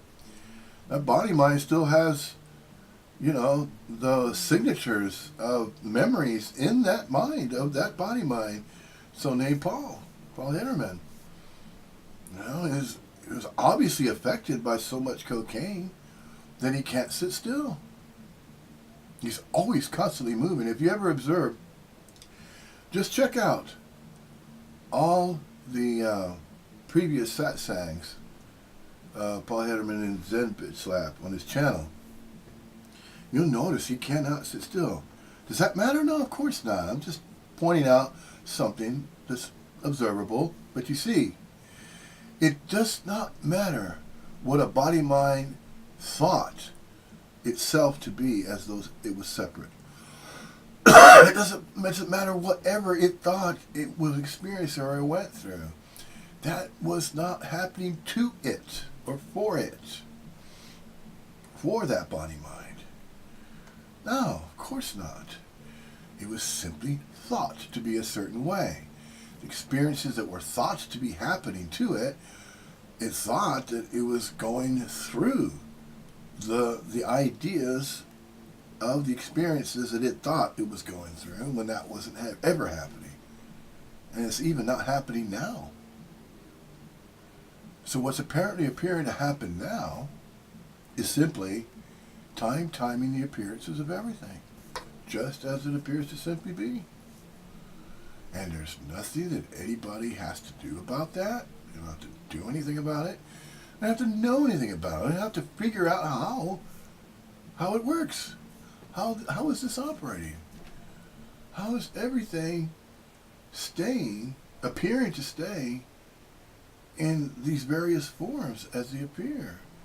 As the walling, as the ceilinging, as the flooring, as the PC monitoring, as the PC, the computering, and as objects, cupping, the keys that are keying, the hoodie that's hoodieing, the body that's bodying.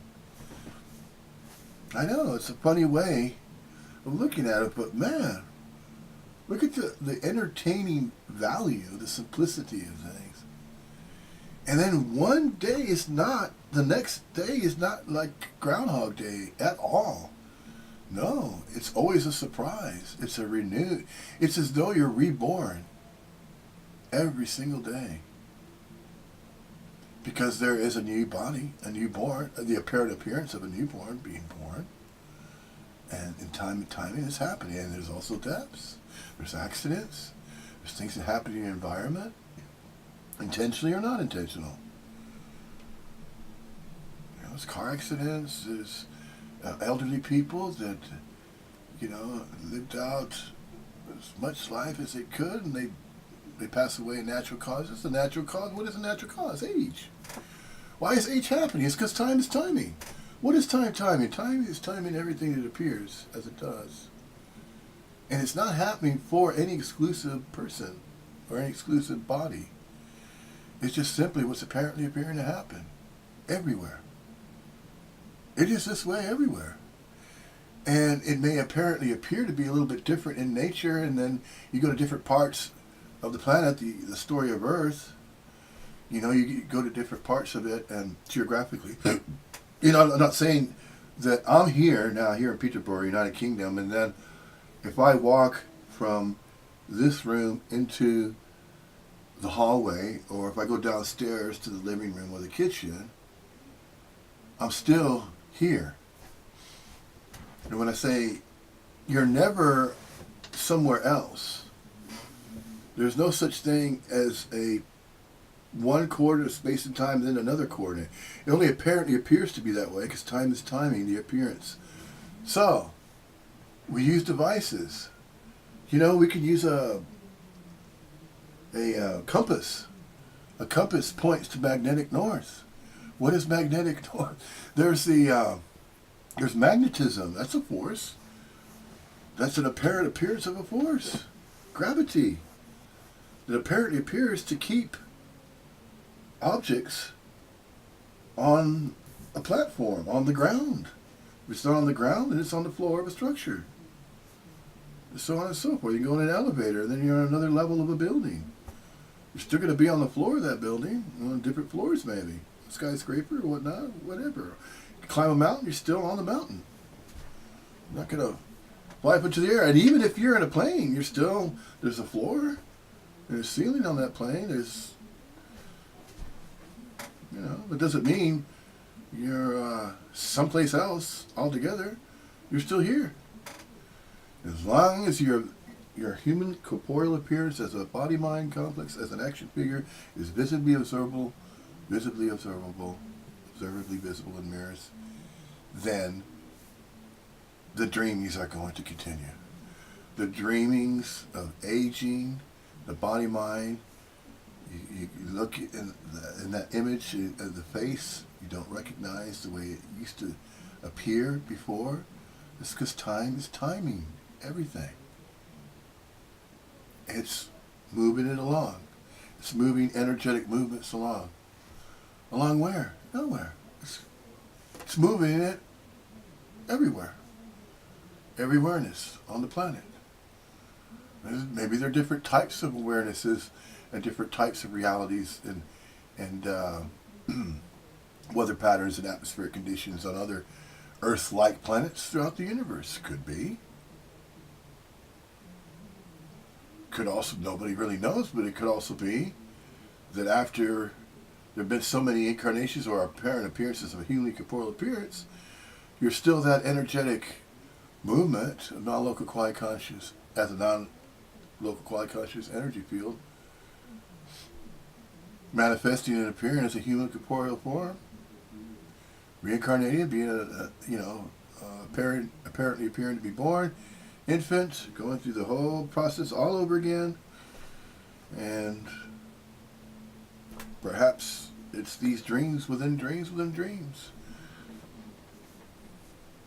Perhaps when you go into a deep sleep, and that particular body mind that's been observably visible mirrors passes away, dies, can no longer maintain the aliveness of a non-local quiet conscious energy field, then it may fall asleep, dream, wake up in another reality, another dreamlike reality, or return to this earth-like type of reality. Nobody really knows for sure. Nobody's returned, and say, oh, well, time travel is possible. We really have time machines. Somebody has actually figured it out. They don't know how it really works. They just accidentally came across the diagram or schematics. They dreamt of it. A lot of inventions of the past in the story of Earth have dreamt, had visions of devices, of inventions that they patented. Man, that's really going off in tangents, isn't it? Okay, let's see. Here we go. I was leading fourth step workshops in San Francisco, and I was reading how it works all the time, that chapter. And then some things had been happening in my life. My head was breaking open in a lot of different ways. And then I was reading the same thing I'd read tons of times, and there was a sentence right on page 64, right? Have you noticed when he said things had been happening in my life? Now, I wouldn't quite put it that way. Not to be a non-duality Pharisee either, because that's what Paul says. Oh, if you pay so much attention to semantics, and if you haven't, said it's apparently appearing to happen, or you call something your own, you're claiming it as mine. Well, in a sense, that could be called out. No, it really could. If you think about it. Because in many of Paul's satsangs, and you can check him out, he goes through sometimes bringing up about my health, my money, and my sex, or my relationships. See, I want you to have plenty of money, but not my money. He says the word "my" changes the meaning of just money. Because there's just money. It's either earned or it's not earned. And money can be obtained in all kinds of different ways. But if once it's claimed as mine, my money, well, how did that happen? That is a separate sense of self. I'd just like to say, well, this is my body.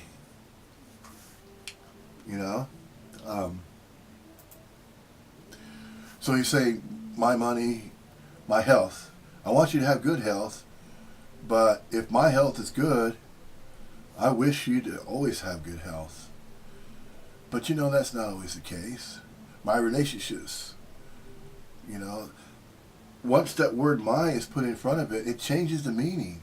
So he said, my life. Oh, there's life has always been happening. But life does not happen to anybody and for anybody. It just simply apparently appears to be happening as though it's happening to a body mind. So we call it my experiences. Not necessarily. The experiences that are happening to a body mind are just that. The experiences that are happening to a body mind. It has a headache. Oh, okay, well, it has a headache. Must be a reason. High blood pressure, perhaps. Well, there's biological reasons why a body mind could be going through various experiences, of conditions of the body. Yeah, that could happen. And then mental thoughts and emotions that are sense felt. The five senses. But the thing of it is, you're not a separate claimer as a hearer, seer, taster, feeler, or toucher. There is meditation, but you're not the meditator. So does that mean you have to stop meditation? You decide, I don't want to meditate because I'm not the meditator anymore. Well, there's meditation that's going to happen. Either that body mind gets involved or not. It's not going to change the way everything appears to be. Doesn't matter. It's not going to change anything, is it?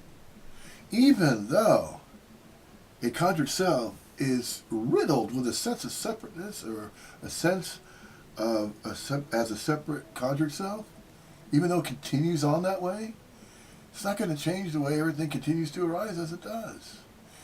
You just may find that body-mind complex getting into some really a lot more sticky situations or traveling heavier, as Paul put it earlier. It's going to travel a lot heavier, especially if you believe yourself to be a separate person or separate self, separate from everybody and everything else. Especially if you're riddled with all that kind of attention, self-centeredness, that you believe that you can claim everything that you come in conscious contact with. You can claim it. My cup, my computer, my monitor, my keys, my car, this my. A self-identification with a separate sense of self. No, it's not necessary. It's not what's happening. Never was happening, never will be happening. It's just simply being. Reading the moments. That's all. That's it. Before you go into the details of how to do a 4-column inventory, and it was a sentence that says being convinced, which means a present tense condition, yeah? So right now, hopefully all of us are being convinced of what? That self manifested in various ways is what has defeated us, all right? That's the premise, that's the point. Being convinced that self manifested in various ways has defeated us. So we would be the us, yeah? And then there's this foreign installment, or whatever you want to call it. I call it a parapsychical movement, a mental movement. And then there's self, yeah? It's not ego. I'm not talking about ego. Because when people talk about ego, they say I have an ego, or I've lost an ego. It's that feeling of ownership. That's the bondage of self, yeah? It's the feeling of the thoughts are yours, that you're the thinker of them. It's the feeling of every feeling implies you're the feeler of it. Notice, he's referring to about the ownership and claiming, but earlier he said my life. I don't think he intentionally meant to, reinforce that idea that he has a life that he can claim as mine for that body-mind complex, so named Paul Hederman.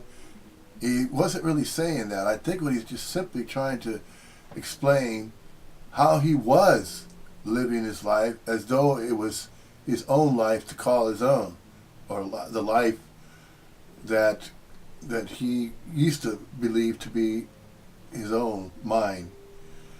I used to say expressions like that all the time. My life. But I'm catching myself from saying it anymore because of the recognition that there is no my life for a separate self. For a separate self, a conjured self, to claim that it has a life to call its own and claim for its own. Because there is just simply life. It's not life for anybody or for any being. There's just simply life. Awake to being awake, alive to being alive, the aliveness of being alive. And that alone could be construed, that idea, that way of thinking, as a life lived via a body-mind. Now that body-mind that is no longer believing itself to be separate from everybody and everything else is no longer seemingly so. It's not apparently appearing to be so anymore, because it never was that way to begin with. See? It just thought it was. It thought to believe that it had its very own birth name and birthright, its very own body-mind to claim as its own. These eyes that are not yours, that are facilitating sight, that's what they're doing. They're facilitating sight, facilitating hearing, facilitating touching, feeling, facilitating tasting, facilitating smelling. What happens when all those facilities are no longer functional? What then? Is anything going to change? When a body-mind is no longer seemingly facilitating those 5 conscious contact points, what then? Nobody really knows. You know why? Because that's unknowable.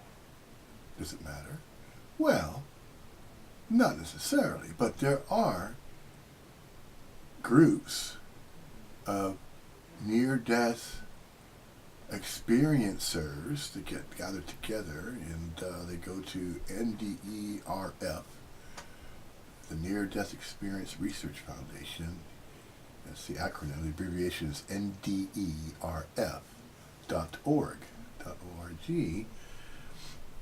So people are going there because they believe to have had a near-death experience or experienced something similar to what's described on that website.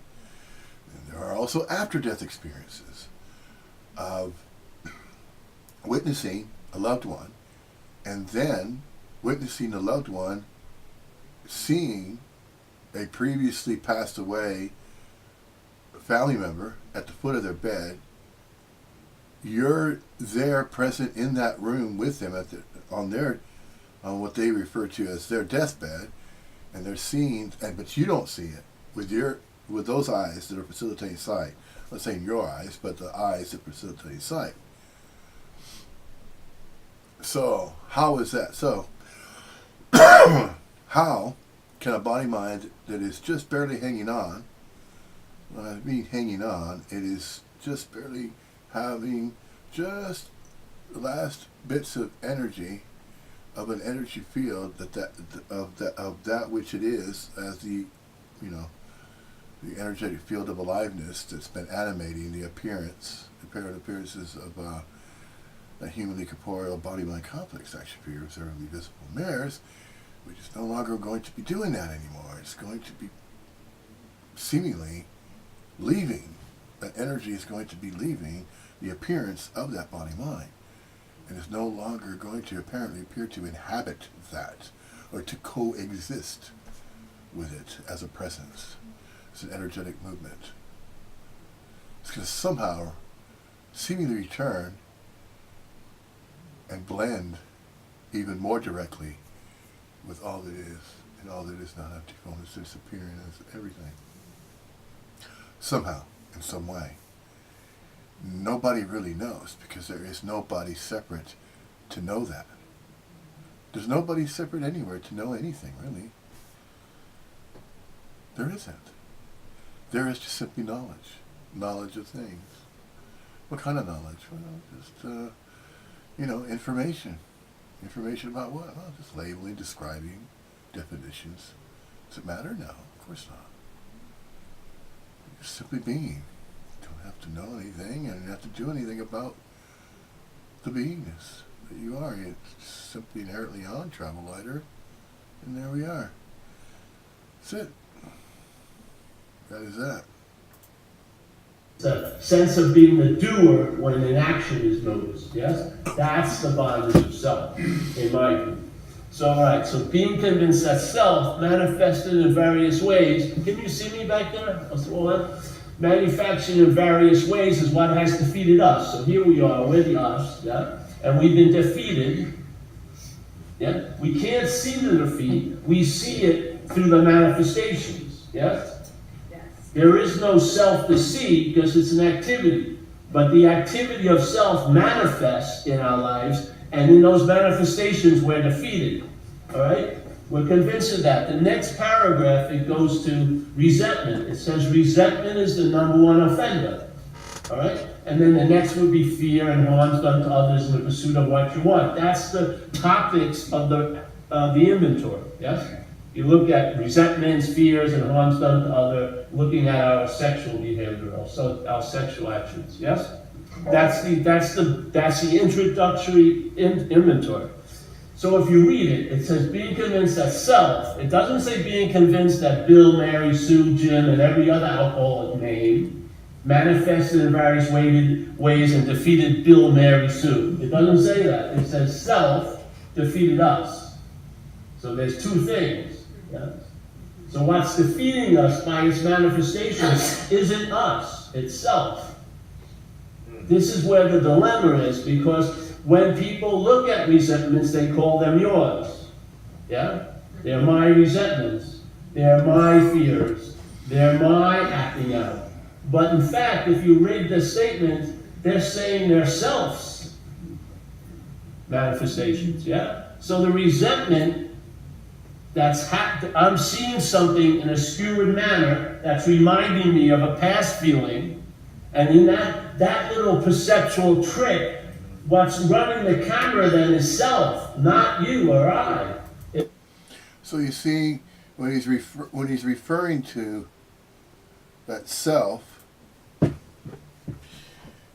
I just added the word conjured, because that is what apparently appears to happen when an action figure or body mind believes itself to be separate, a separate entity, or that's the separate sense of self that is accompanying the mental facilities or the mental thought system of the ways of thinking of that body mind that believes in itself convinced as a self-conjured self. It's believing its own conjurings, it's entertaining the thoughts that are generated by a mental thought system. A mental thought system generates the appearance of the thoughts that are entertained in the brain, in the mind of a body mind. And then it calls them their own thoughts. It claims the thoughts as their own. So whatever the thought entails, whatever the content of the thought is, as though an action needs to be taken by that body mind. In other words, if it listens to, and if it's aware of a certain thought and it needs to take action based on the thought that it's entertaining, then it'll do that. And then it'll claim, well, I had free will and choice to do what I did because I thought about it. Well, just because you thought about it doesn't mean you can claim that thought as your very own and then turn around and blame it on yourself. Well, in a sense, it's not so much a blame game. That's how that energetic movement works. That energetic movement operates that way. It's self. So it's a manifestation of self that's defeating us. Yeah. So and I hear it in our community, I humbly believe that the root of the problem is identification as it. I do not believe obsession of mind is the root. I think the obsession with mind reinforces the identification with the idea of self. That to me is the root. And I believe Bill W. may not even know it, but if you see the sentence, it was obvious self and us are seen to be different, and it's the self that has defeated us. It isn't the us that has defeated us, it's self. So when there's a foreign installment, it's like, here's the fleet of Fords, and there's one driver of us all. And if you have difficulty understanding that, and you're in the program, look at how many of us in our community end up parking in the same 3 parking spaces: institution, jails, and death.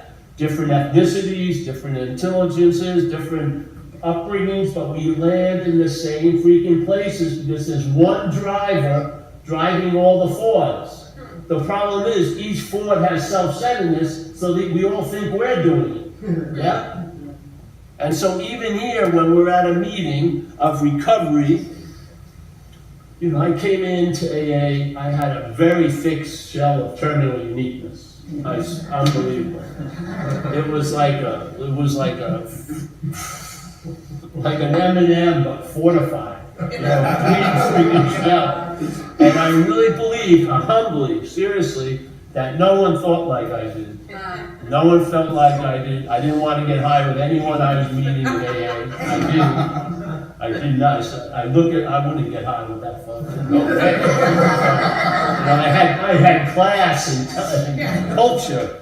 So You know, no one feels like I feel, no one's done the heinous things that I've done, yes? And yet I went for months listening to people, and what do people share at meetings? Their feelings, their thoughts, their reactions to life, and I could only come to two conclusions. How did these people get my thoughts, or they're not my thoughts? How could they be yours if a lot of us are having them? Yeah? It sort of blows the idea of ownership out of the water. Yeah? And that's where the relief lies. You know, the difference between resentment and my resentment is huge. You could put 3 words here.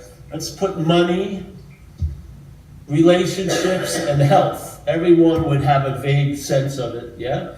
I'm going to change the word completely without changing any letter of the word.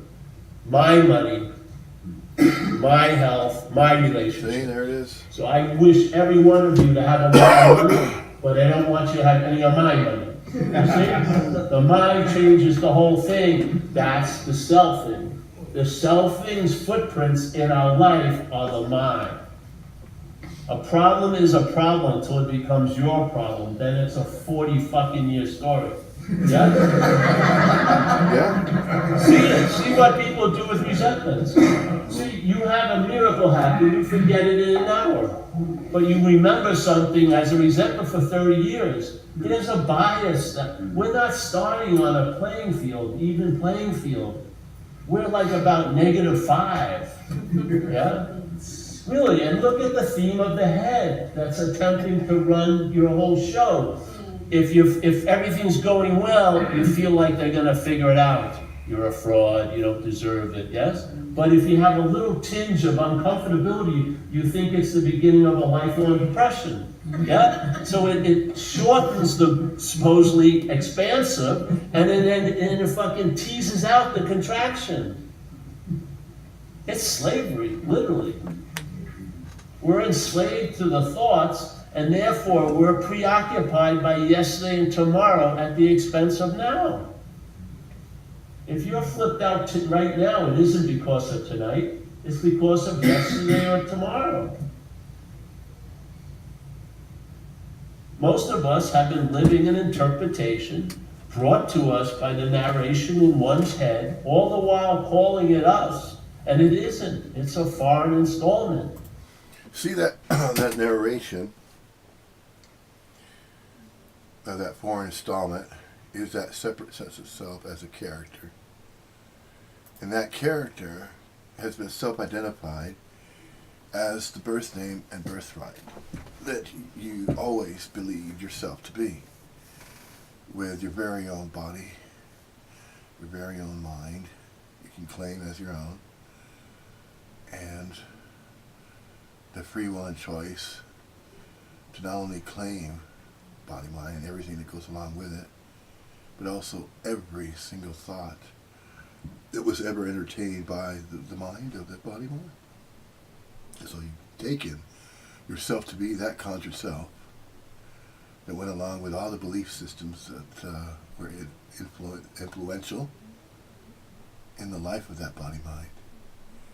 And there you were all along, looking through the facilitation of sight through that camera of that body mind's eyes, and witnessing thoughts that were claimed as your very own thoughts, and then you entertained those ideas and thoughts to do certain things and to know certain things and to hold on to beliefs that you believed and that you know, and with certainty or uncertainty about various thoughts that were entertained. And that encapsulated who you were. It doesn't encapsulate who you were, nor does it encapsulate who you are. It is what you are. We are not whos. We are not whos. Okay? And a who is an individual separate person, a separate individual person, as though it's separate from everybody and everything else. That's what a whom is. But none of us are that. None of us are whoms. We are whats. And what is happening is the apparent appearance as though we're physically solid and exclusively real body minds action figures that are physically real but only have a certain shelf life, so to speak. And that is an indeterminate duration in space and time, yeah. But that's only so in space and time. But we're not of space and time, so since we're not of space and time as non-local quasi-conscious energy field, the aliveness of being alive, and then manifesting a human corporeal appearance observably visible in mirrors, that's temporally temporary.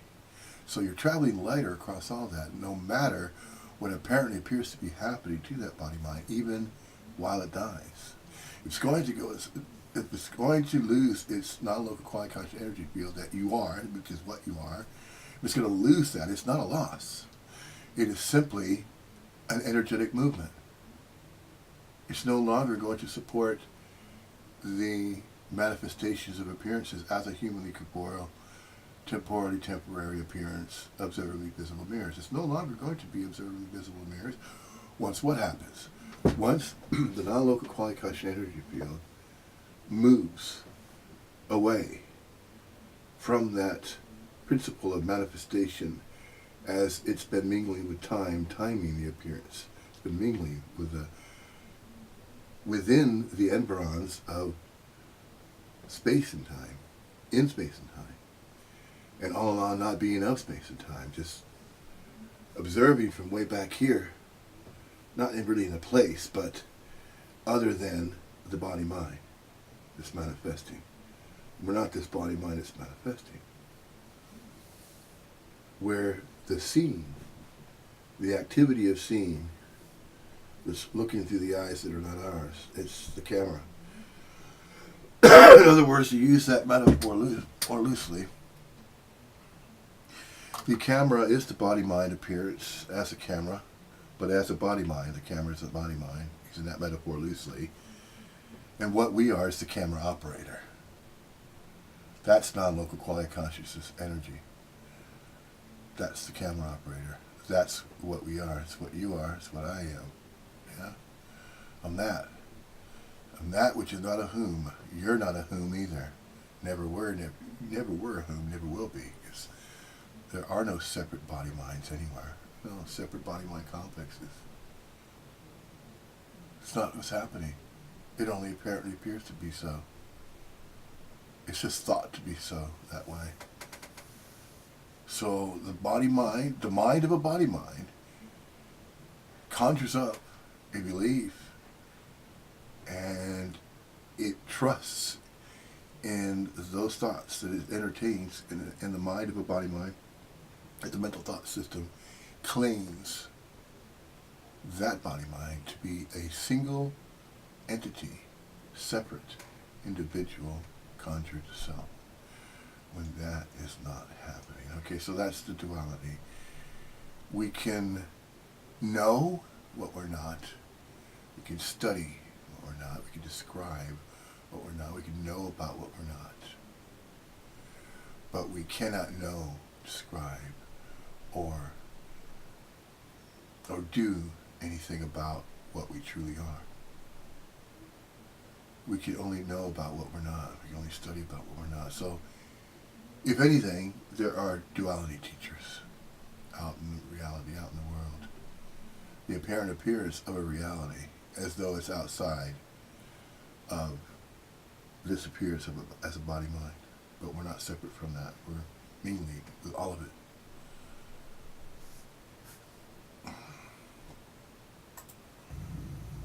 I think like you do, I feel like you do, I act out like you do. That's why we identify. I do not identify with who you are. I identify with what's taking you over, because the same parasite took me over called alcoholism. We're addicted. See, it's not about who you are. It's about what you believe that is taking you over, like you're saying, a separate sense of self. And if it's not that, and you're not a whom, you're a what. But he never really mentions about non-local quality conscious energy feels, and he doesn't mention about the local quality consciousness energy. He does refer to in space and time, but not of space and time, but he doesn't put it in those particular terms. This is why reinterpreting, kind of using different terms, saying the same thing as Paul is saying in this presentation, just simply using different terms. I know what it's like to live under that tyranny. When you share about it, I identify. Yes? I don't identify with who you are. I identify with what's taken you over. And that's where the relief lies, because the biggest aspect of the alcoholism, there's so many of them, but it's that incredible personalized isolation. We think we're so fucking unique. It's the bane of all of us. You can't see it. You can't see the evidence of the parasite right in front of your face. Yeah? If you look at the thoughts, are they playing on your forehead to everyone else? Like a ticker tape thing? No, the thoughts seem to be playing to an audience of one. Us, yeah? They're not playing to everyone else. They're all shielded from everyone else. It's working on us all day. It's telling us how we were like, how we're gonna be like, how we are like, how you're like, how you're gonna be like. Yes? It's playing God constantly. Yeah? And to me, the biggest unspoken step of AA is quit playing God. It doesn't work. It actually has the foremost position, because if you look at the 12 steps as a linear process, it's, you would think that first would be more important than next, yeah? So right before we get to the third step, which is the main principle of recovery, it says first, we have to quit playing God, because it doesn't work, and then next in this drama of life, yes? So basically, this has much more importance to quit playing God, because why? Because if you don't see you're not that which is playing God, you'll be playing God with the third step. And we see it, people, oh, I surrender, take it back. Surrender, oh, I want to be a girl, take it back. That's not the third step. That's a deal. Yeah. We're the bigger God in it, really. So, all right, you have to quit playing God. And let's say that which is playing God is in the head, okay? Maybe, just maybe, we're in the act of being identified as that which is playing God. So when we read, you have to quit playing God, what happens if that which is playing God tries to quit playing God? What happens if that which is playing God tries to quit playing God? That's playing God. It's not said in the book, but it's an observation of a lot of recovering communities. Self can't get out of self. This is the biggest dilemma. We're trying to get out of what we're not. Now, these attempts of trying to get out of what we're not, that could also be explained in this way, that we cannot escape an imaginary self, an imaginary place that a self has claimed to be a real place or a real reality, an actual physical, solid, finite reality that's that a separate sense of self can exist upon when it has convinced itself and convinced others that that is what's happening when it's not happening. So this convincing of us as a separate sense of self is just a conjuring. So conjuring is a fictitious character that's made up, as though there is this individual that is existing separately and observing things separately and is entertaining the idea of separation, of separateness, as though it is a unique, separate, individual conjured self with its very own original ideas that nobody else has ever entertained. That's not what's happening. So self cannot get out of self. Self cannot get out of an imaginary place because it was never in an imaginary place to begin with, which is the dreamings. So dreamings are the conjurings of beliefs and ideas as though you are a separate self, a separate entity amidst everything else. That you're not really part of it, that it's a somewhere else to one day reach once you pass away. So there is that idea that way that's very strong, which is one of the strongest senses of of separation, which is that here's a body-mind, it appears as though it's alive, it's going to die one day, and then it will be absolutely liberated, and there's a separate place to go and exist upon and be. That's not what's going to be happening. It's going to be the dreaming.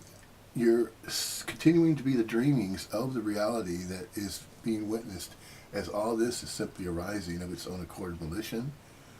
Okay, and it's still a dream, but we are the dreamings of this dream, of this reality, and mingling with it. And can you awaken from a dream that you're not in? You're awake now.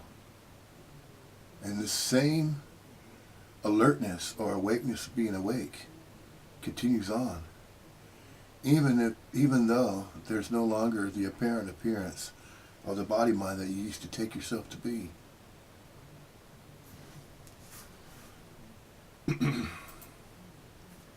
Instead of seeing it as what went on, and in seeing it as what, this is what happened. I was doing these freaking things. I read that sentence with a new mind, and I saw the idea of self as a foreign installment. Super clear, it was not me. Yeah, it was obvious, it was not me. As soon as I saw that it was not me, the possibility downloaded, which is I can be free from it. Yeah. As soon as that happened, it told me, since I've been 6 years old, that I had been trying to be free as it. That was the fail. I was trying to be free as self instead of from self. I was looking for relief for self instead of from self. So I humbly believe, if you do an inventory and see how self has defeated us, because that's one of the things we're supposed to look for in the patterns of what we call the defects of character. The defects of character are its defects, they're not ours. Yeah? Yeah. Yes. So we see how self has defeated us so that we can see it as something other than us. So then you stop claiming that a resentment to be yours, and then it goes away a lot easier. Yeah? Because there's an old story in the big book of Freedom from Bondage where the lady really screwed up and she gets sober, and she had a story that she had a resentment about her mother, that she would do anything to let it go. And then she got sober and she realized, Jesus Christ, it was like the golden cow to her. She'd been milking that resentment for 30 years. It gave her excuses for not finishing college or failed marriages. She was no way she was letting go of that resentment. And yet she realized, I'm going to die if I don't. So then she ran into that little clergyman on the magazine and he gave her some advice. What can you do to a resentment that you can't seem to give up? Well, pray for that person to have everything you want and more. You don't even have to mean it. Just do it for a while and see what happens. And I used to do that my first few years. First few years in AA, everything I'm sharing, I went through. Yeah. First year in AA, I had the marriage made in heaven. I met the girl. She had 3 months. I had 6 months. Yeah. Had a long future, I could tell. So she became, and felt like I loved her. I had, the feelings had thawed. So I hadn't felt anything in years. So I had a little bit of, I was totally in love with her, but incapable of having a viable relationship. She slept a lot, and I just do whatever. So, but what happened is we finally broke up. So I'm at this party, a day party, and I just mind my own business. And then she walks in with her new boyfriend, husband. and I swear it looked like rose petals were flying down, and a spotlight, they looked perfect. And I was like, oh, and I had to leave the party. I couldn't take it. Jesus Christ, I hated both of them so much. So I went home, and I started doing that thing. Every time her name came in my head, or his name, Tom, I would say, hey, I want them to have everything I want and even more. Yeah, and I didn't mean it most of the fucking time, but I did. And after a few weeks, that feeling changed. And ever since, every time her name or his name came up, I felt okay. Because again, like we say, you take a resentment, it's like taking poison to hurt the other person. It just kills us. So everything in that book has been true to me. But this is the key. I do not see people recognizing the exact nature of the wrong. And I think it's in being identified as that which you're not, really. And I humbly believe I'm onto something, because I've traveled lighter for the last 21 years or so. Okay, the act of being that self. That was, wait a minute, how do you put it? Let me repeat that. Name or his name came up, I felt okay. Because again, like we say, you take a resentment, it's like taking poison to hurt the other person. It just kills us. So everything in that book has been true to me. But this is the key. I do not see people recognizing the exact nature of the wrong. And I think it's in being identified as that which you're not. Really. There. Being identified as that which you're not. That's a very important statement right there about with non-duality. To recognize that you're not a separate self, separate sense of self. Recognizing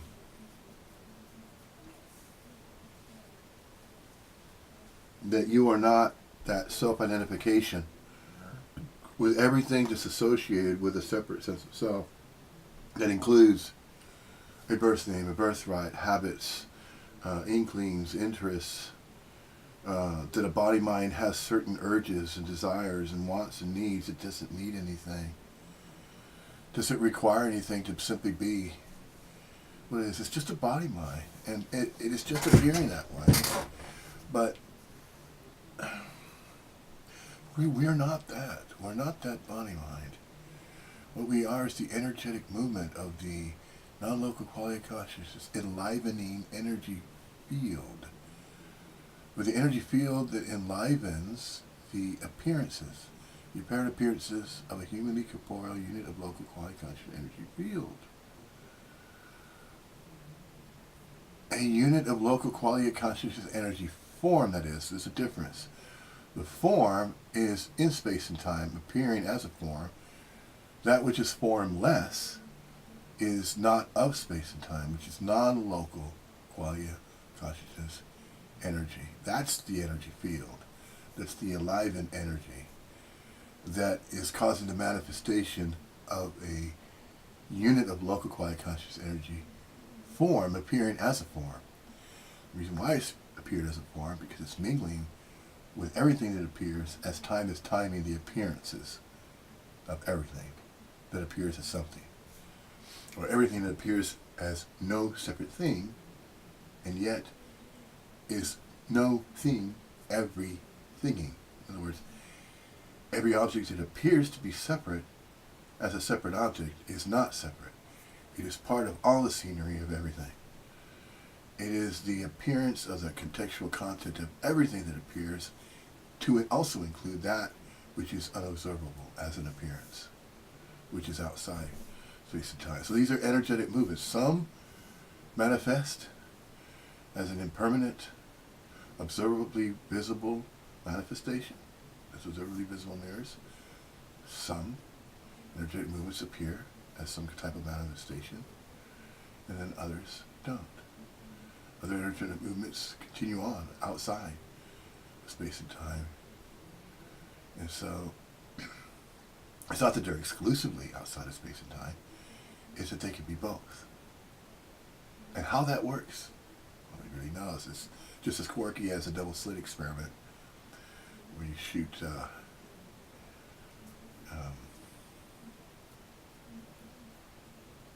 matter through two apertures,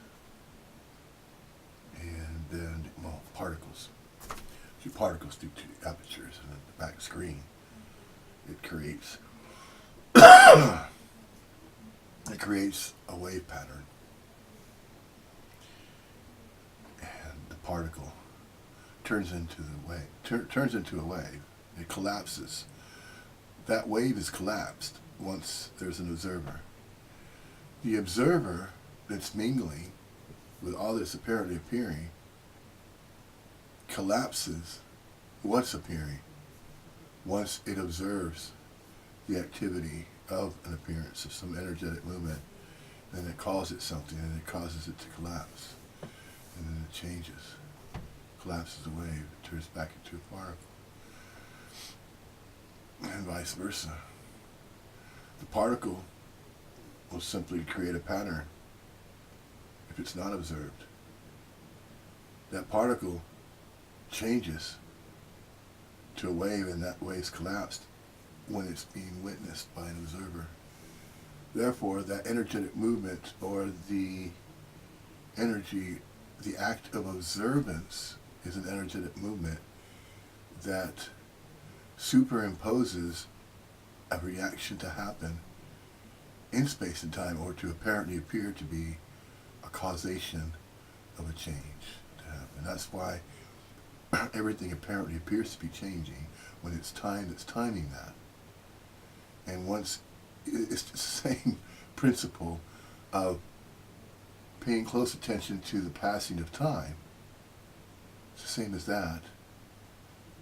Paying close attention to the passing of time, and then being so immersed in some activity with the body and mind, and engaged in some activity, and so the passing of time is still passing, the same duration, seconds to minutes, minutes to hours, hours to a day, and so on and so forth, like that.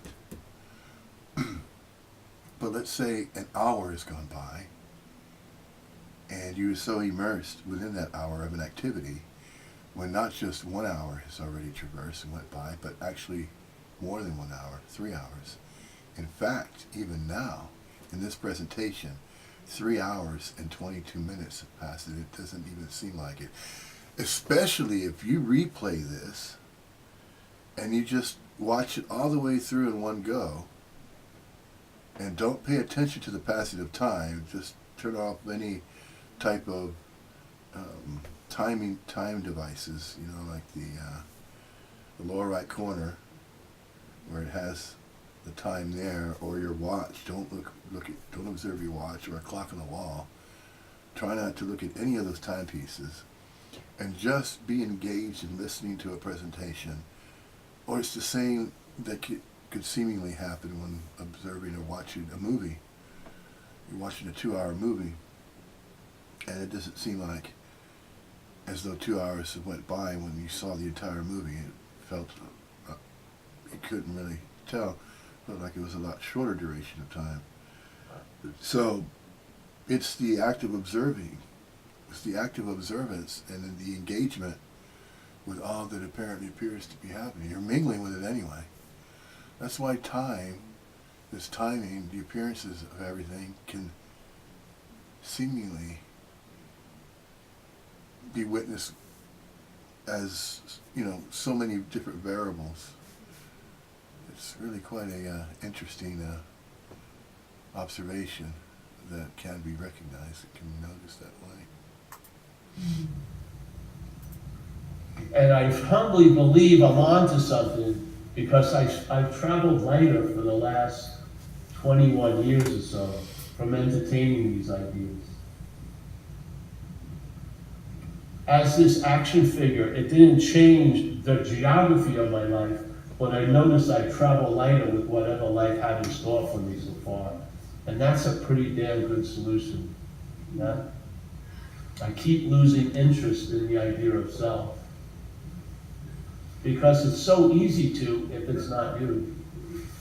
Just like if someone was over in a room here, a pretty woman, who I was hoping I'd have a biblical relationship with. I haven't talked to her about it, but I'm keen on hearing if she, says anything about me. So I'm like, I'm supposed to be doing a talk, but people notice, it seems like I'm not paying much attention. I'm trying to hear. Hopefully I hear what she says. Hey, I like that guy Paul. But, and some people say, hey, Paul, you're supposed to be here. I said, yeah, but I can't get that attention back, because that's very important to me. I think I'm gonna have kids with her and everything. I haven't said anything to her. So then someone brings a book and throws on the table, how to lose, interest in a conversation in another room. I page through it. I agree, but it doesn't matter. And then suddenly she says something. I'm really incredibly keen on it. She says, hey, I like that guy Matt, and my name's Paul. What happens? I lose interest in the conversation immediately. I don't have to send like a Navy SEAL 16 to get it. The attention just leaves. That's exactly what it's like. The problem resides in the mind, and it's fueled by attention and interest. And the attention and interest is only fueling it because you think it's about you. If you can lose interest, the only way you can lose interest in it is seeing it's not you. Yeah. Because if you try to lose interest, that would be interest. Yeah. So you can't get out of it if you're in. But if you're not in, that's out.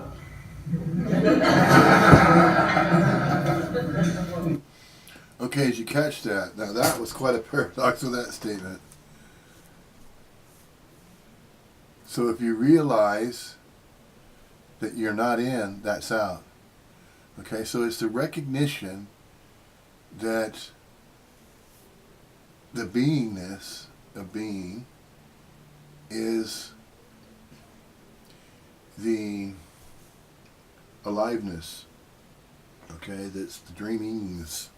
It's the activity of being the content of the dream. You're the character of the dreamings. Of everything that's appearing, you're part of this dreaming.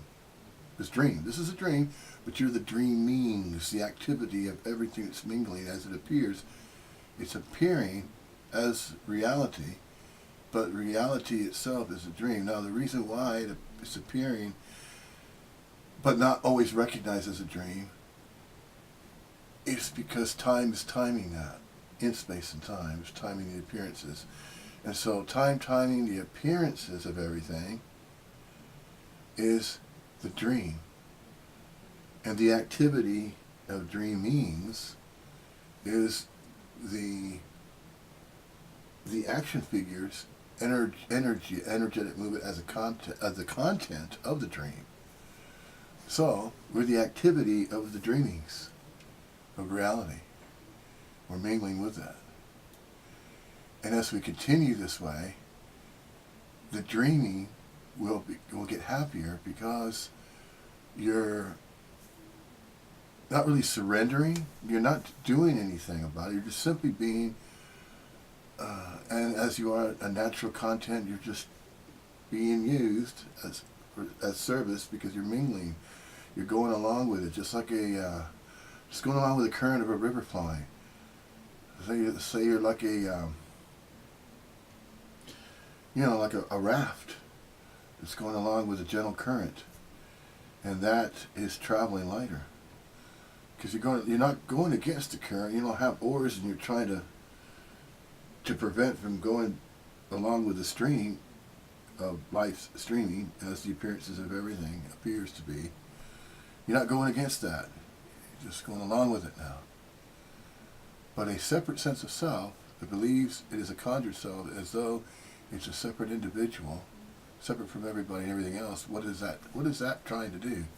That's trying to be what you're not. It's trying to be a separate self with that separate sense of self as conjuring the idea of separateness.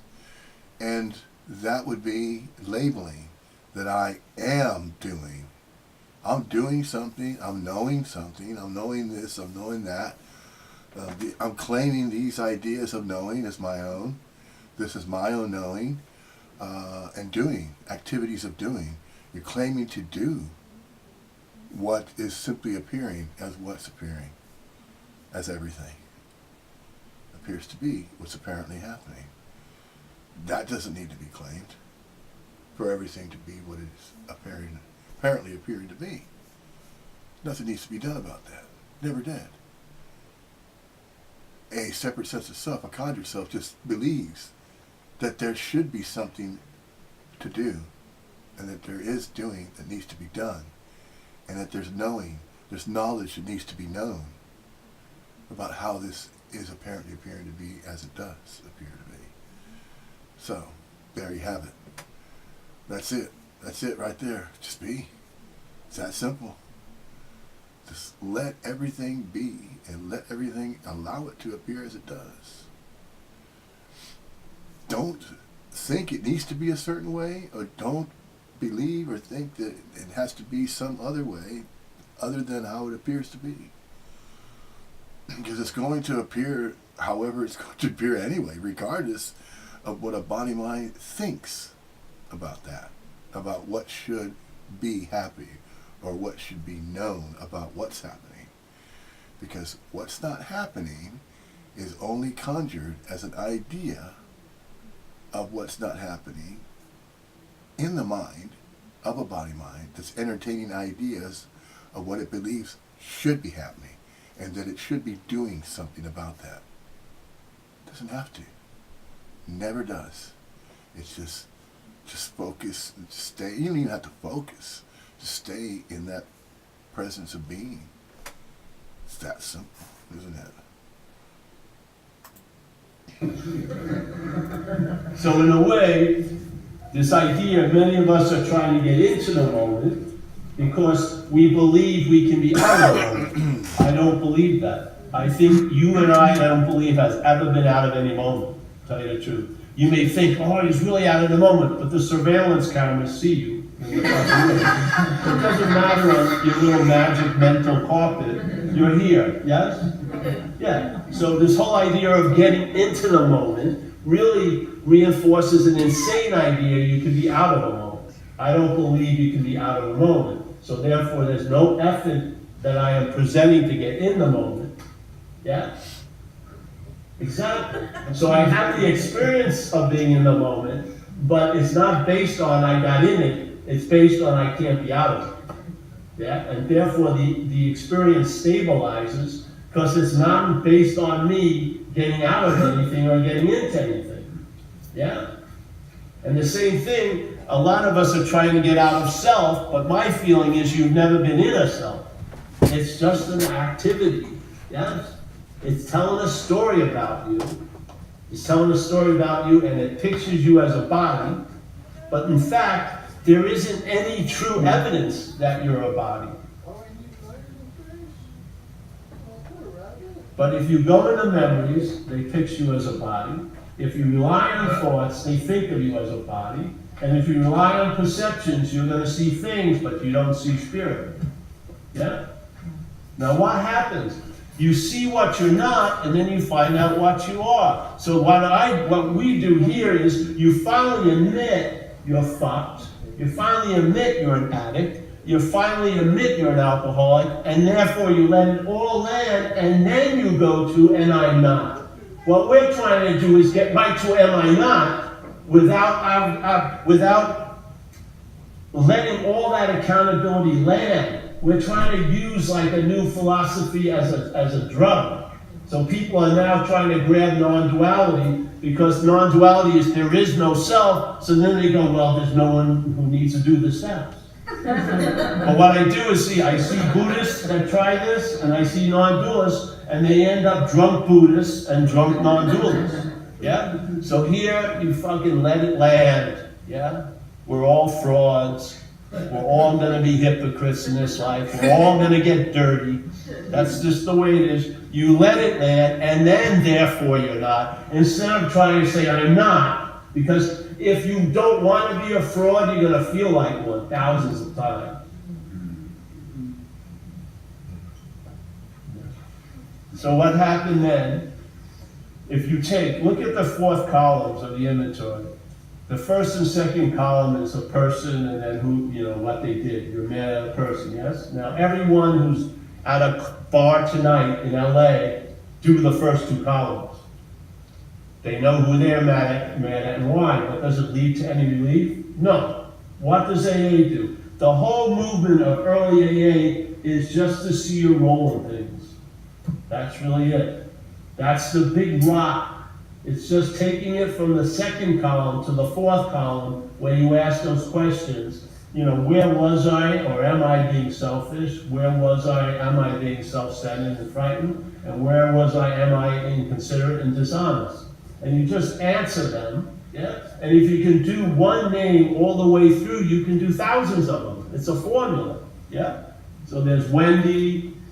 Why are you mad? Why were you resentful of Wendy? Well, she left me. What part of my agenda did her leaving affect? Well, it affected my material security. Wendy is rich and I'm not. Right? It affected my pride because I thought I was presenting myself as a ladies' man, and now the lady has left. Yes, it affected my relationships with her and the people we knew. It has affected my emotional condition because being accepted by somebody produces a sense of emotional okayness. It's affected my sexual ambitions because I'm not going to have sex with Wendy, and I'm not going to have sex with Wendy's maid anymore either. So it affected that. And therefore I get to the fourth column and I go, well, where am I, or was I selfish? Well, I don't really even like Wendy that much.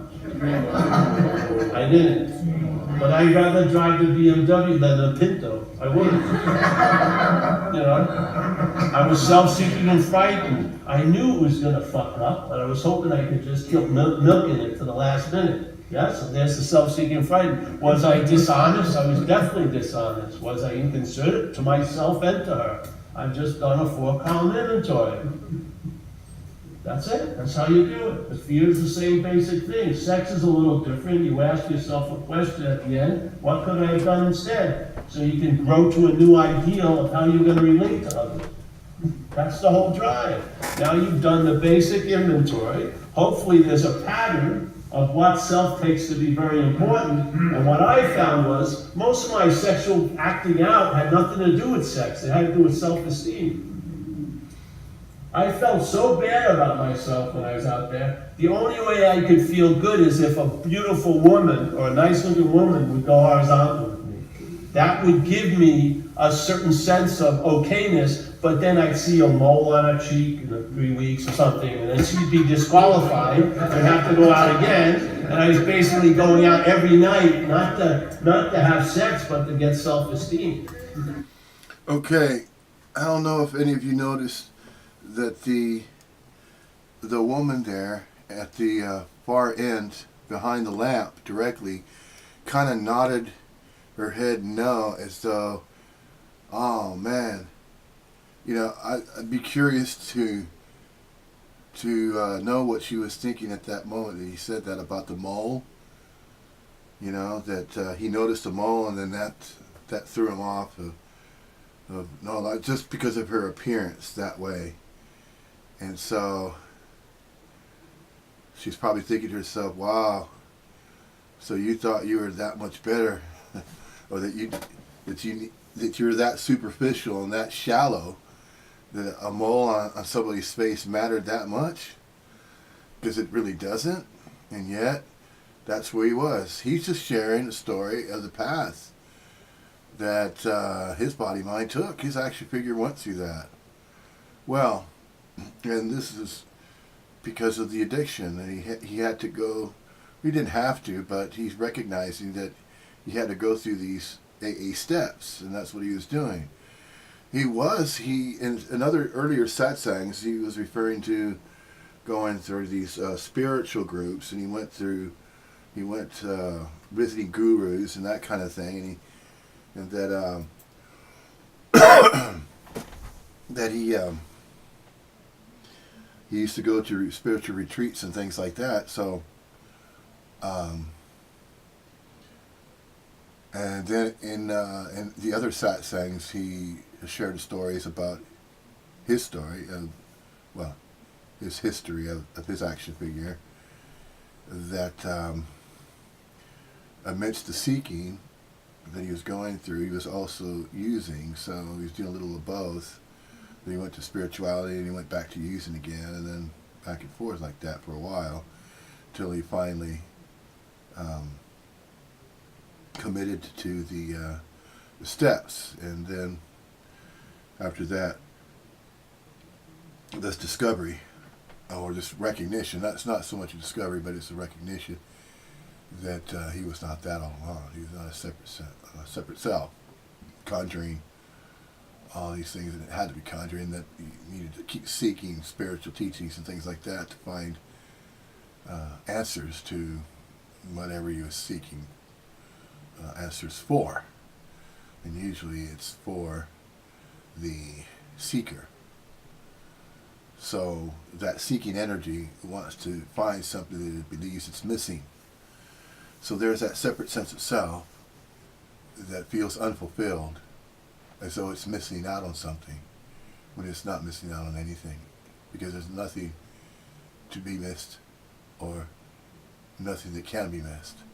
It is simply life arising and happening as it does for nobody, which is why there are no ultimate experiences to be experienced for anybody. It is just simply life happening as it arises. It can either be appreciated and recognized the way that it appears, or not. I mean, if you're these are not your eyes that are turned, and if those eyes catch a view of a bird flying by, well, you can't prevent from seeing that bird. The bird was seeing. And although the body-mind facilitates sight, that which is looking is what we are all looking for. So if there's a seeking energy going on, and that was the case of this body-mind, for this me, this conjured self, there was a very strong seeking energy that was going on. So for the story of this body-mind to recognize that it was never a separate self with its own birth name and birthright, to recognize that it was never that, was during a point back in, and I can actually kind of recollect the timeline it happened. It was a couple of years back. It was back in June of 2016. I put it in that part of that story in my website, Age of Fire domain. I have a few Facebook pages as well. They're associated with non-duality, and there's non-dualism research is one of the rooms. And so I could publish all kinds of books. I just haven't got around to it. I haven't met anybody. I haven't bothered to go that route yet.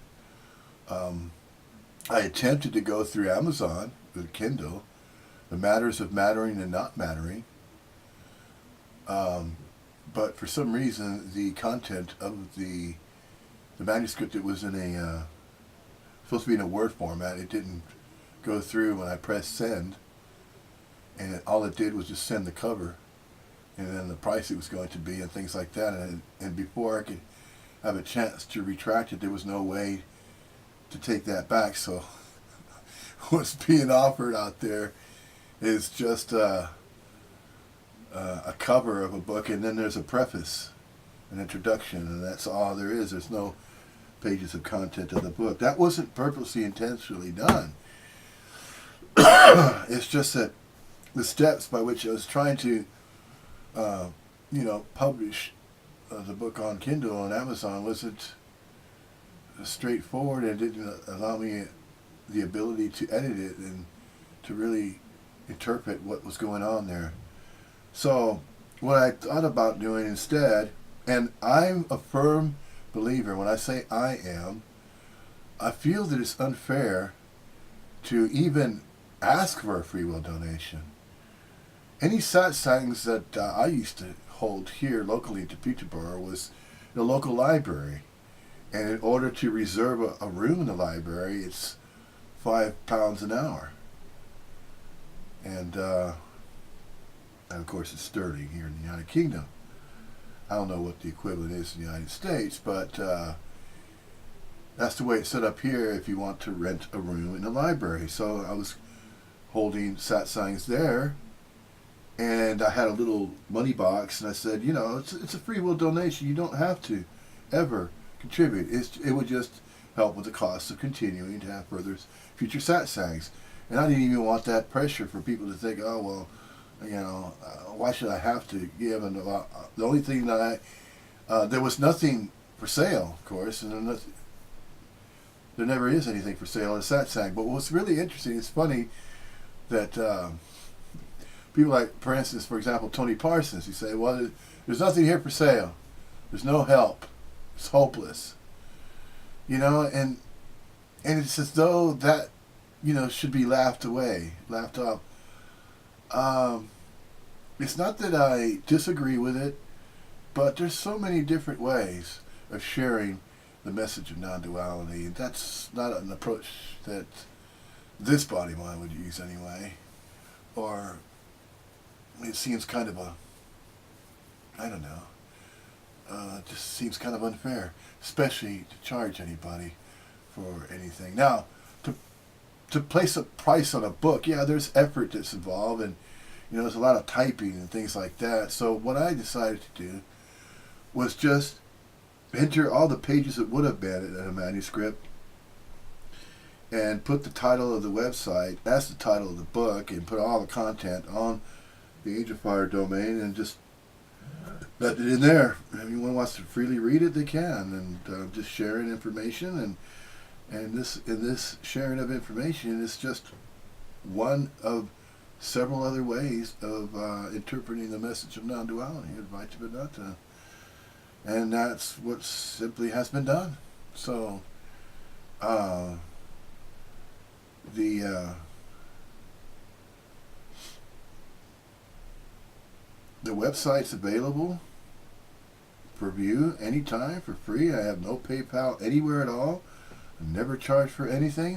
And I just simply, you know, it's not so much a belief, and it's not so much a disagreement. It's just I wouldn't go about it that way, to share information freely and never really expect any payment for it. No monetary value. I just kind of look at information as though it should be free, and there shouldn't be a monetary value on that. So, and then there's some body minds or some speakers of non-duality that believe that time is money, money is time. So if I'm going to spend my time somewhere, then I should charge a fee for you to hear me speak about non-duality and hear my take on it. And there's the minus rearing its ugly head again, you know. It's my satsang. This is the way I'm going to. This is my book I wrote.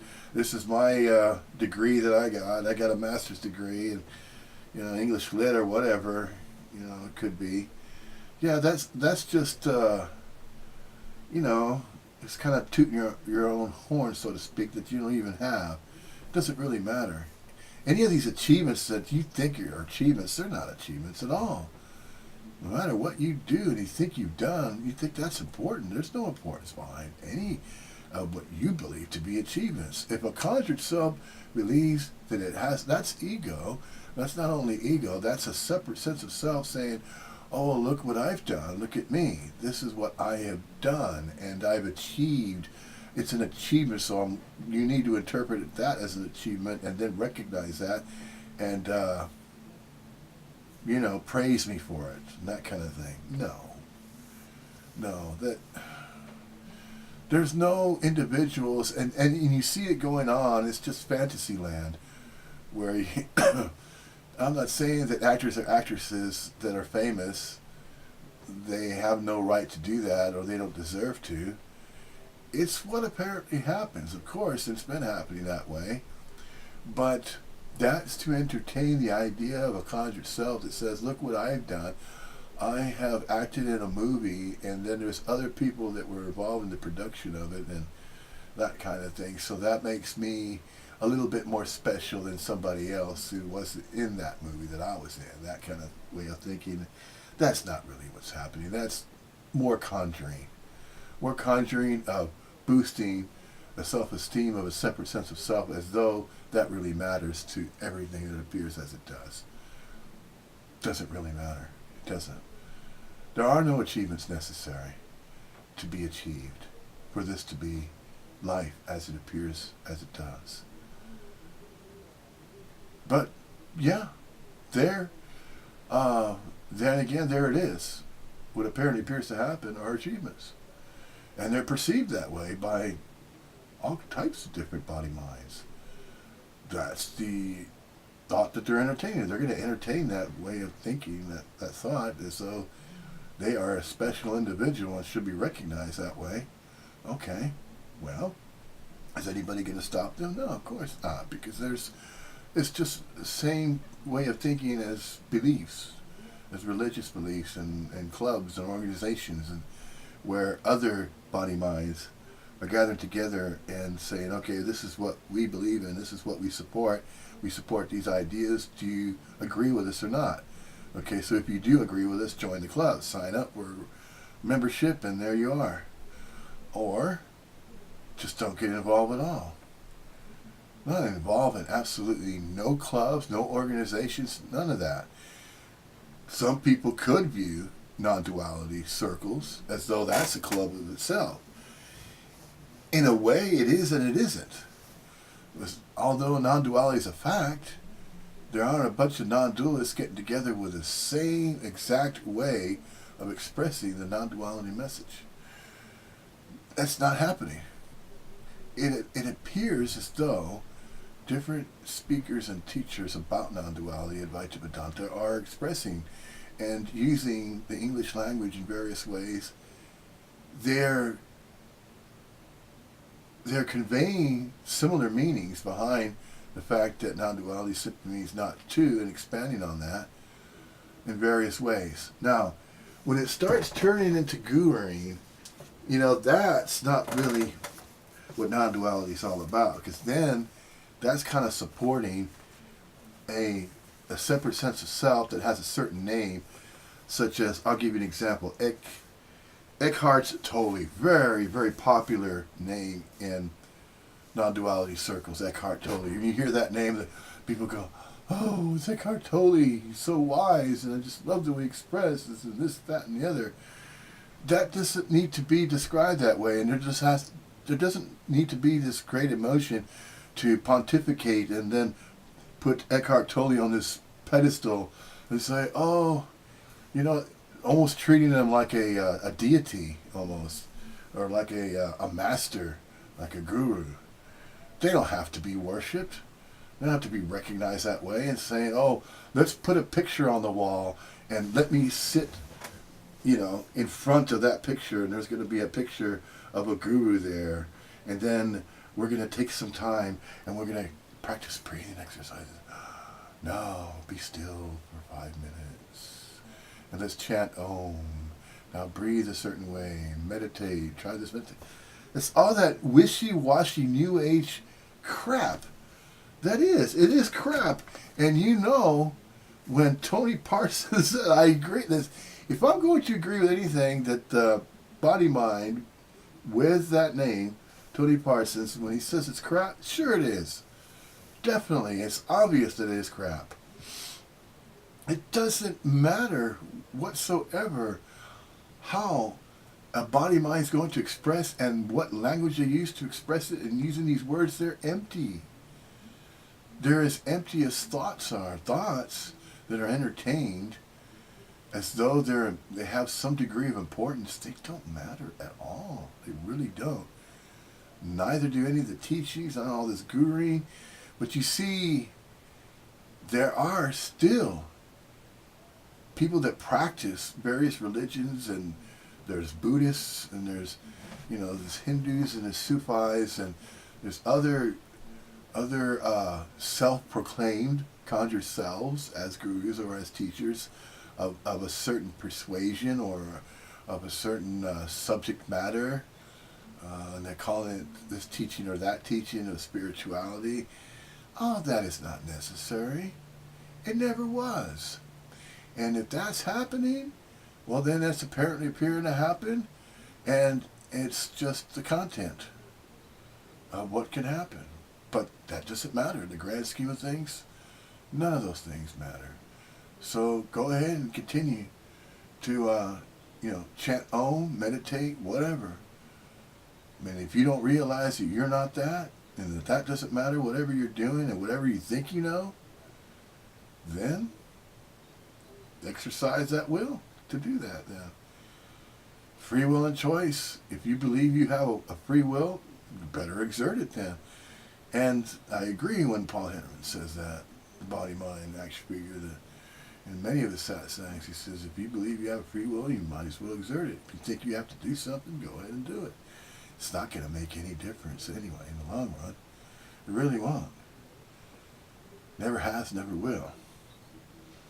So then you have like Rupert Spira, and Adyashanti and Fred Davis, and these are characters. Oh, and Sri Muji, with the love sprinkles and people crying at his feet and things like that. No, of course not. That's not necessary. What you're doing there, it's a bit foolish, really. If you look at it and you think, oh, what are you doing? You don't have to be doing that. Of course not. No guru or no body mind that claims that they are a guru is any better than any other guru or any other body mind that pontificates and says, oh, well, look at me. I've spent 7 years in Tibet, or I've been at this ashram and that ashram, and I lead this ashram, and we must meditate this certain way, and these are rituals we practice, and none of that crap matters. It's all a bunch of crap. It really is. That's okay. If they don't see it that way, fine. It's not going to make any difference one way or the other. David Hoffmeister. Some of these other guys that express in the way of guruing. They pontificate and they say, oh, well, if you join our ashram, you'll get this special treatment, or this is the methods of meditation, you should follow this, that, and the other. That doesn't matter.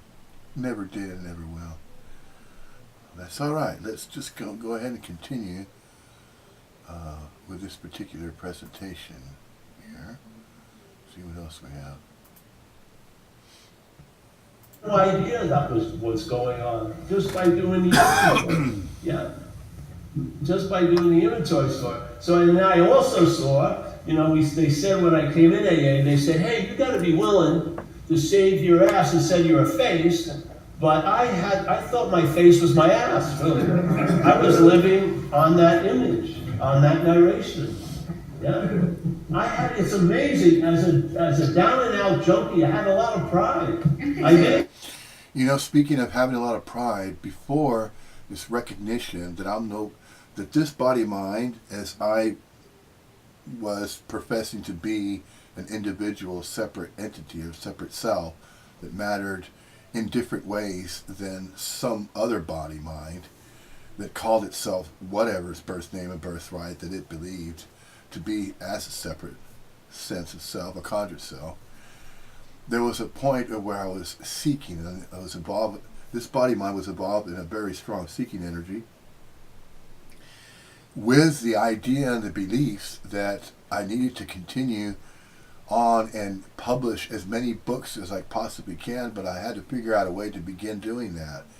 And I thought that was necessary so that I could qualify and have these certain credentials so that I could turn into an Eckhart Tolle, or using a certain, guru name, and then pontificating and saying, oh, well, what I am saying here is the gospel truth, or it's the ultimate truth of non-duality, and you should practice what I opinionate. In other words, if I tell you there's a certain method that you should be following, or a certain ritual to be living by, that you should follow it. It's a recommendation. I'm recommending to you. Now, recommending what exactly? A way of being? Just simply being? There's no recommendation to be a certain way. You just simply be. It doesn't have to be a particular way. There are no conditions involved to simply be. There are no conditions. That's the idea of unconditional love. Unconditional love has no conditions. It's just simply love. It's unconditional love. It's just pure, raw, unconditional love. Now, there's the beloved that, of course, Tony Parsons has mentioned. Body minds that used to be involved in new agey kind of teachings and religious practices and things like that, man, they suck that up. They eat it up, man. They eat it up like no tomorrow. Like as though it's a delicacy. You know, the body minds that think along those lines. They think that, oh, if I follow this certain guru, if I follow this certain non-duality speaker, and you know, if I mimic him, then I might get some credibility and favoritism, and then I'll get a bunch of other body minds to join membership to my website and buy my books and this, that, and the other. See, it's the same crap. You know, buy my books so that it supports my lifestyle, because that's just what's apparently appearing to happen. You know, it's just an excuse to use so that you can pontificate and then put yourself on a pedestal and say, well, look, I'm better than this other speaker. I'm not going to say it outright that I'm better than him, but if you listen to me and follow my advice, you know, because I'm a guru or a spiritual teacher and I'm important, it's no different than the religions of the world. Christianity is just riddled with that way of thinking, you know, and using the expressions of a body mind in such a way that are as though they are very exclusive, and that if you're not expressing it in some exclusive way, then you're not part of society, or you're not part of that special religious group. And that's creating more separation and unnecessary suffering and you know, discontent. And just as Paul Hederman has mentioned before, where he says about, you know, believing that you need to be doing certain practices, spiritual practices, in order to gain some degree of notoriety, as though that's a prerequisite just to simply be what you are. But no, then that's that selfing all over again, isn't it? If you're following a certain guru that you believe, oh, they have more truth than this other guru, and that what they're saying is more special, and it's more unique, and it's more to the root source or the origin of non-duality, Advaita Vedanta. They are sharing and expressing in a very, very special way. So I should follow him. I should join membership to his website. I should buy all of his books and follow him. Just like you know, Yahshua, like Jesus Christ had disciples. So non-duality disciples and non-duality Pharisees, see, all of that is not necessary. It really isn't, to simply be. Because that would then be claiming the activity of being the doer of certain meditative practices that need to be done in order to be perceived in some special way, as though you're a part of this unique club, unlike any other club on the planet, on the earth, and things like that. No. None of that is necessary. Never was and never will be. But I tell you what, if there is a body mind that thinks along those lines, then they are still suffering from a sense of separation. Is that good or bad? It's neither. It's just what is apparently appearing to happen. Yeah.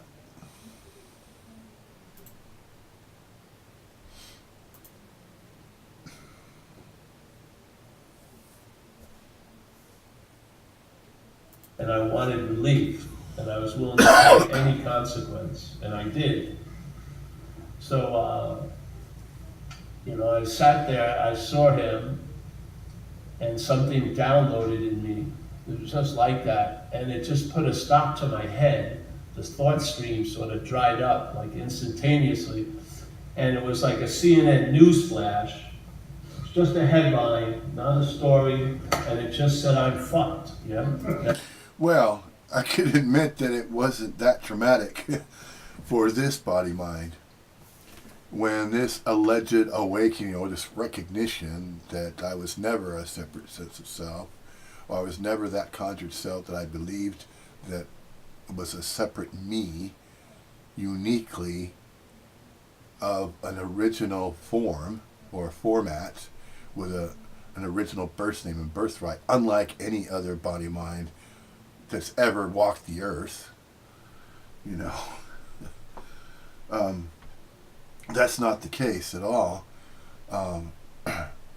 It was very subtle.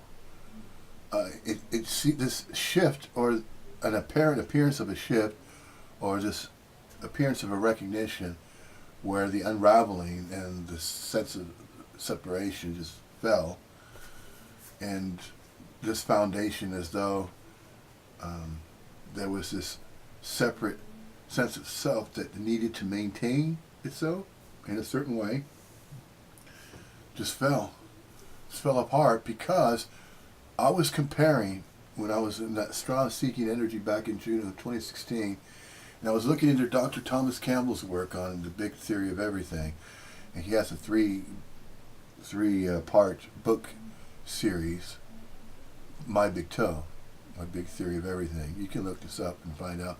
And he still has massive followers, and that's a group. It's just like a religion in a way. It's kind of like a modern religion of itself, the religion of science. Now, science, in a way, is like a is like a spiritual belief. Not so much a belief, but a spiritual way of life. Because remember, non-duality is really a way of life.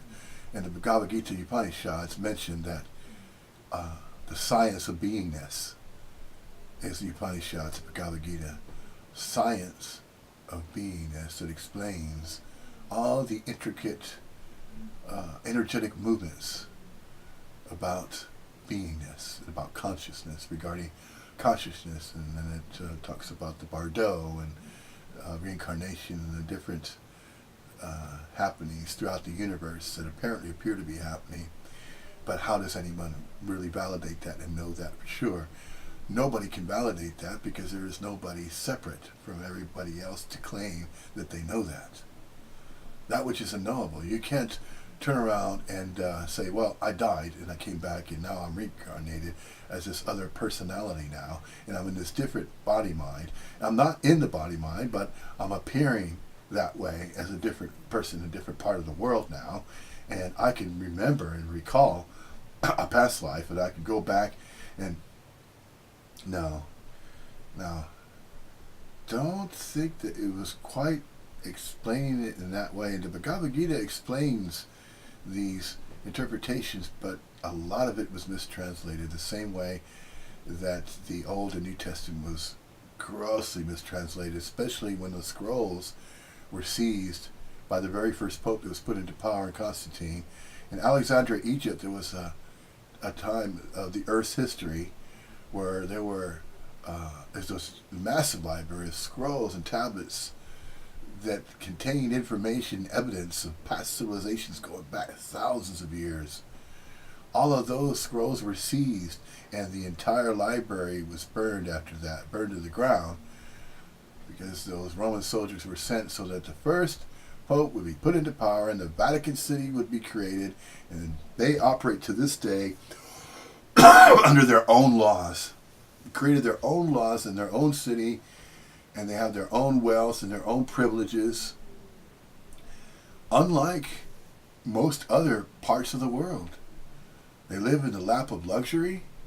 Nobody can touch them, and they continue on the same way like that. Is it good or bad? No, it's just seemingly it doesn't seem really fair for the rest of the human beings that are struggling just to exist. I mean, they're going through some serious suffering. I mean, hunger is definitely no laughing matter. If you're hungry, I mean, even if you miss lunch during the day, you know how that feeling of hunger feels, and that's just one day. Can you imagine days and weeks without food? No, I can't imagine it because I've never been in that situation. When I say I've never been in that situation, this body mind, in that way, in that sense of contrasting and looking at witnessing how other body minds on this planet are so mistreated, and there's so much injustice and such an imbalance of the way that the presence of human beings are existing and living, even though it's temporarily so. The sufferings and the pains, they are real. So if the life is okay and you have a body mind has all the necessities it needs, all the basic needs are fulfilled, such as shelter, somewhere to earn a monetary, a wage, somewhere to earn a wage at a job, so that you can maintain that shelter, pay the rent and pay the energy bills to keep that house or that dwelling, that apartment or that flat or that home, to keep that warm in the winter. And fortunately, if you might live in a place like Peterborough, United Kingdom, you really don't need air conditioning because it doesn't get that hot very long. If anything, in the Fahrenheit, it can rarely get up in the upper 80s. It's kind of warm, but it's not extremely hot at all. No extremes.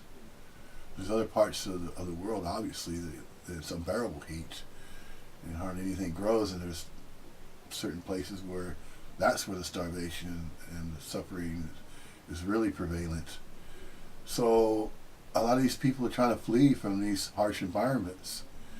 Well, then it stands to reason why, of course, because they are simply trying to be as well. So I just realized I didn't switch it over to the camera. But anyway, you didn't really need to see me. You could hear me speaking. But yeah, these perceptions, what apparently appears to be going on, I mean, either you can either the body mind can use that body mind to express concern and care and compassion and say, I really do feel badly for them, and you could try to do as much as you can to contribute, let's say, to a charity, try to help other people just alleviate as much suffering as possible. I tell you, I've always said it, if I was ever wealthy, man, I would definitely contribute a lot more of what I would have if I was wealthy, but I don't. I'm barely making ends meet. Most people are in these societal structures of United Kingdom here and over in the United States. There's various classes of body minds. There are either upper class, middle class, or lower class. And when we say these different tiers or levels of classes, either you're just able to pay your bills, you're on a tight budget, and you're just surviving from one paycheck to the next. But that's good enough. That has to be. Even in Buddhist circles, I mean, even though Siddhartha was very, very wealthy, and his father kept him from being exposed to age and suffering and all these things, he loved his son so much he didn't want Siddhartha to go through. Well, many of you may already know this story about Siddhartha. There was a movie called Little Buddha, that had Keanu Reeves, who was playing Buddha. Well, he was portraying the role as Siddhartha. But anyway, the story goes that he's parading around and wanted to see the outside of the palace that he was living in, and they couldn't prevent some old men from wandering into the town center where they were throwing flower petals, and then they were holding them up with those, I know there's a special name for him, but he's like in this little canopy, and it has these long extended excuse me, these long extended poles, and you had a group of people holding him upright, holding that little it's like a little enclosure, like a tent, like a little box, sort of like the Pope Mobile without wheels, and they're holding him up on both sides, these long extended arms, and they're resting him on their shoulders, and they're parading him along there, and he's smiling, happy, and everybody appeared to be happy. So his dad had set that all up ahead of time. So, and then he hid all the older people, and then the sick and the ill were hidden, deeper into the city, away from the path that his dad had prepared for his son, Siddhartha. So, but Siddhartha still noticed the old man. Who are they? Why they look that way? And then one of his companions, I think he was some ranking in the palace. He was kind of like a confidant to Siddhartha, and he said, those people are old. He says, well, why do they look that way? What is old? He said, that's age. He said, this is what happens to people when they live for a while, they live a long time, they age and they get old. He says, I don't understand that.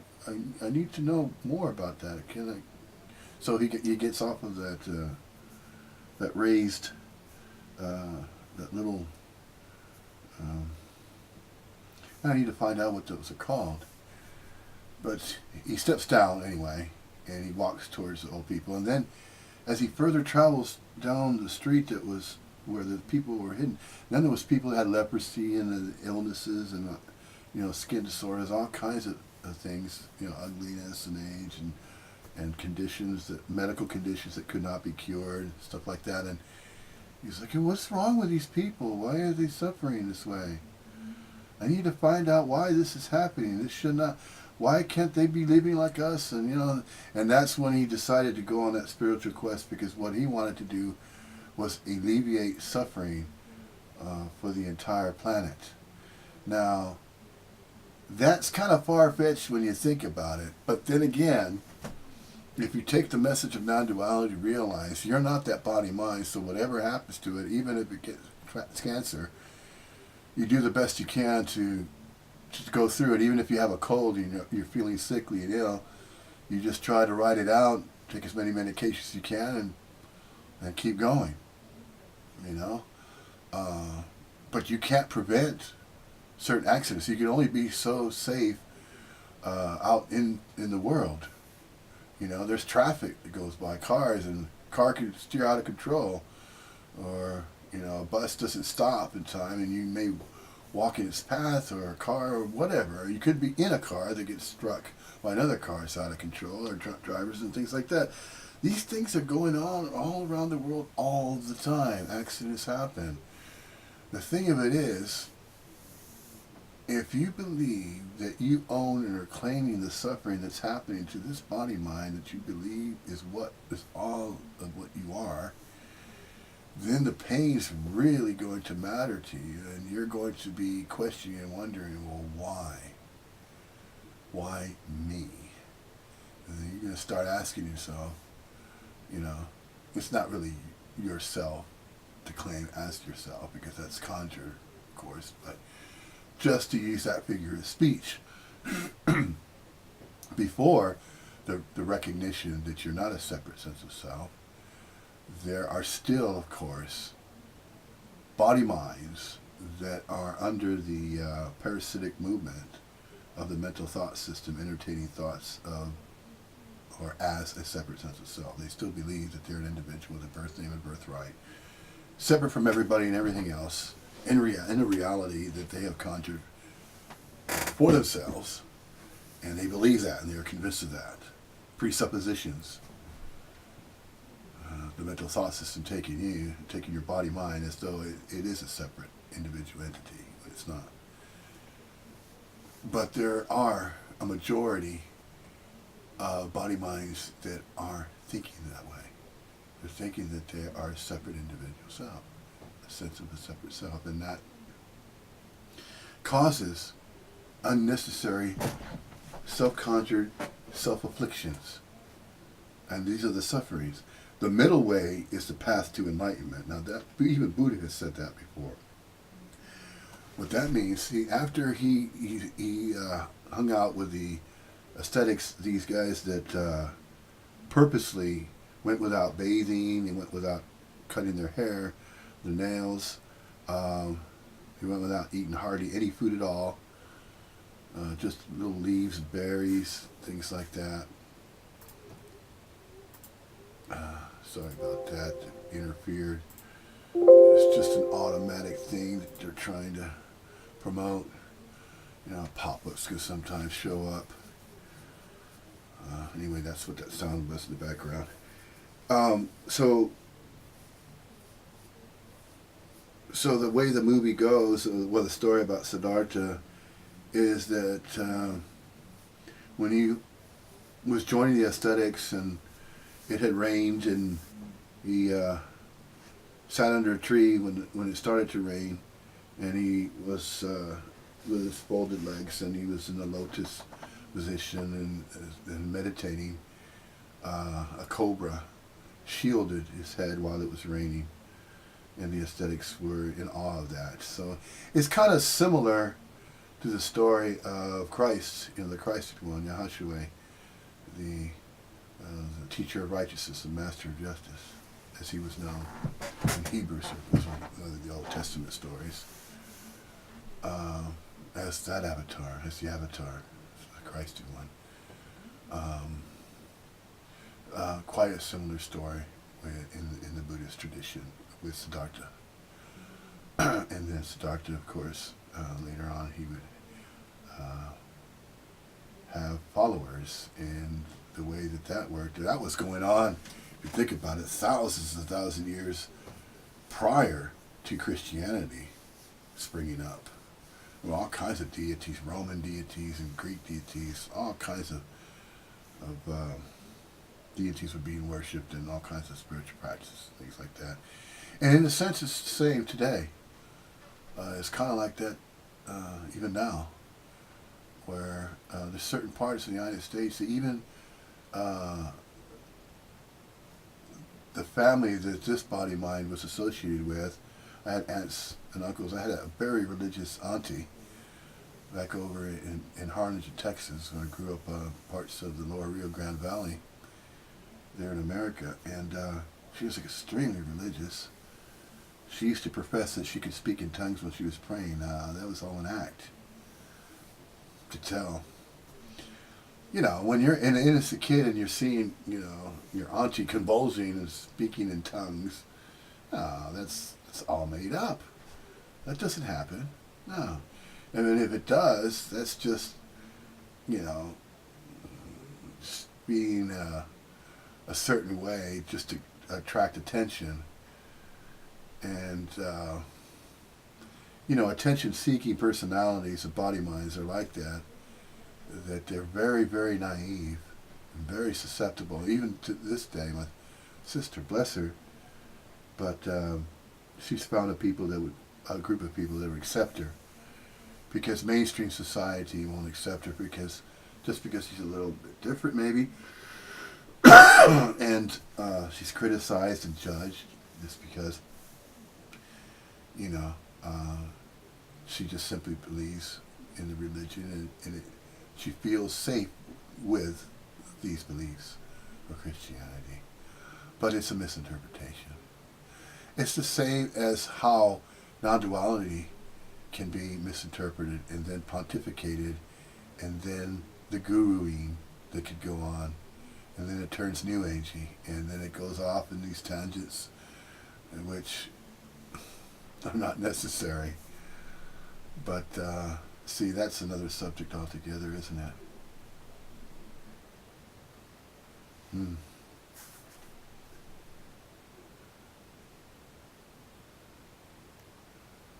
Oh man, see, I clicked off of the last place that we were at earlier. Let's see. So there's no effort that I am presenting to get in the moment.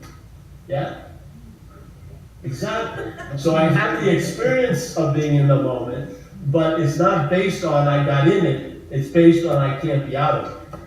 Yeah? And therefore the experience stabilizes, because it's not based on me getting out of anything or getting into anything. Yeah? And the same thing, a lot of us are trying to get out of self, but my feeling is you've never been in a self. It's just an activity, yes? It's telling a story about you.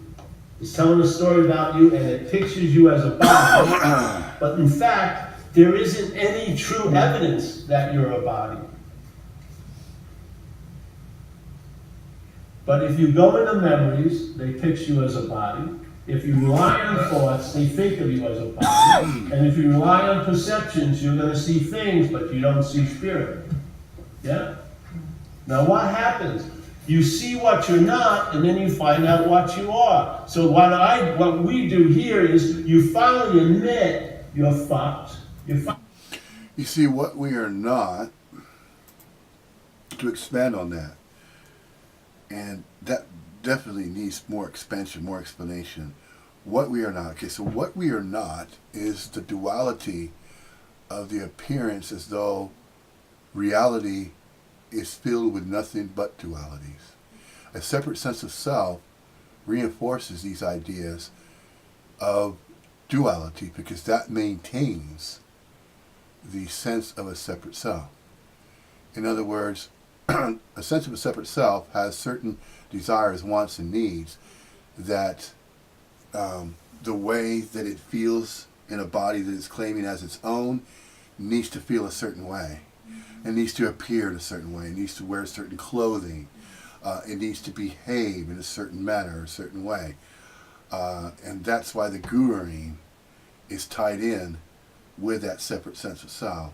So if a guru is pontificating and saying, these are the methods of meditation I recommend you need to follow these to the T, precisely the way I tell them to you.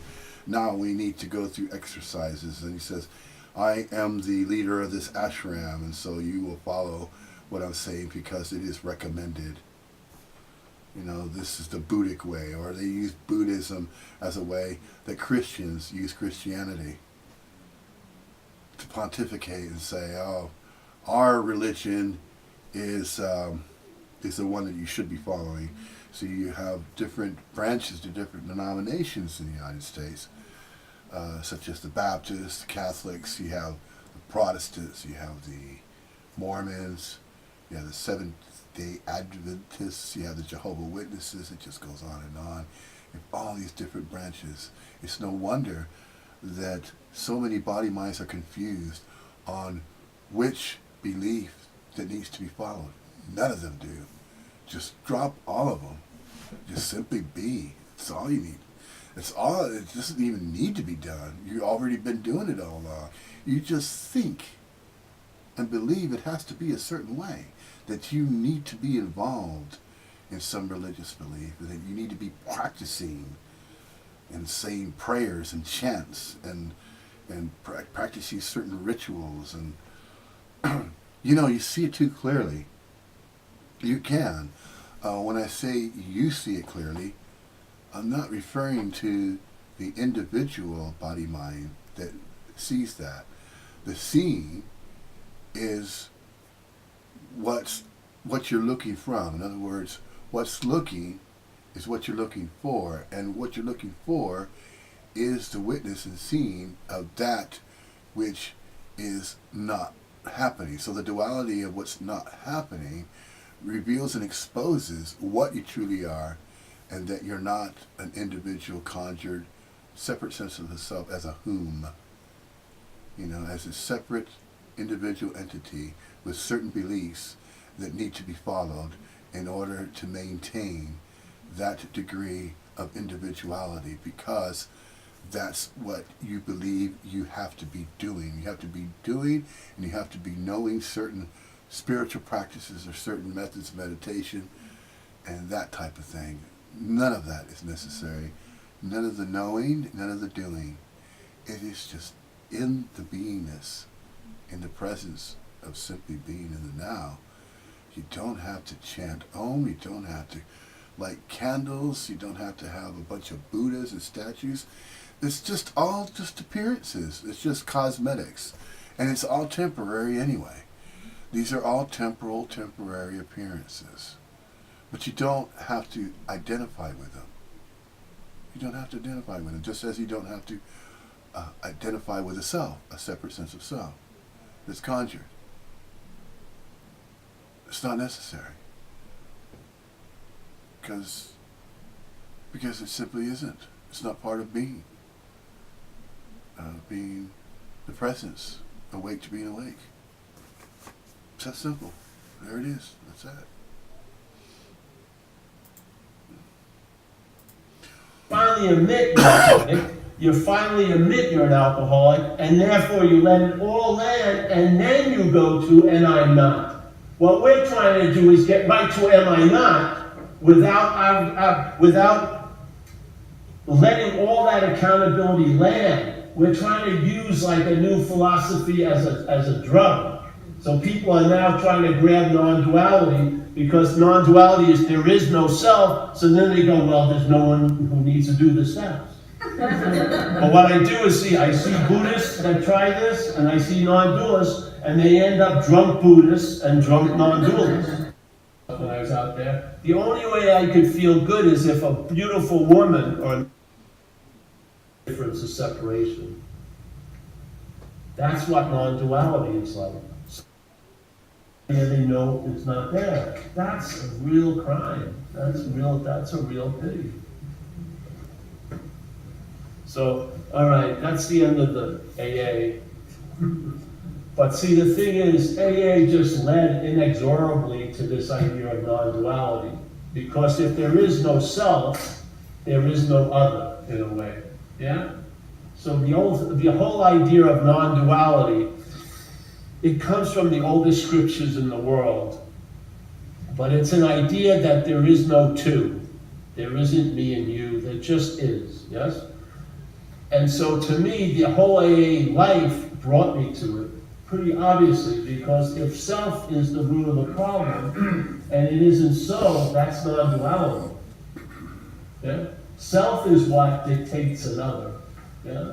Like when you're a baby, supposedly, you have no sense of mother or other for the first, 12 months. So the baby doesn't think, oh, that's a different thing, mother. Yeah? You're not seeing any difference of separation. That's what non-duality is like. So that idea of being a child is sort of more like the non-duality. So if you see that, it's a tricky thing. Slide right into it. Because I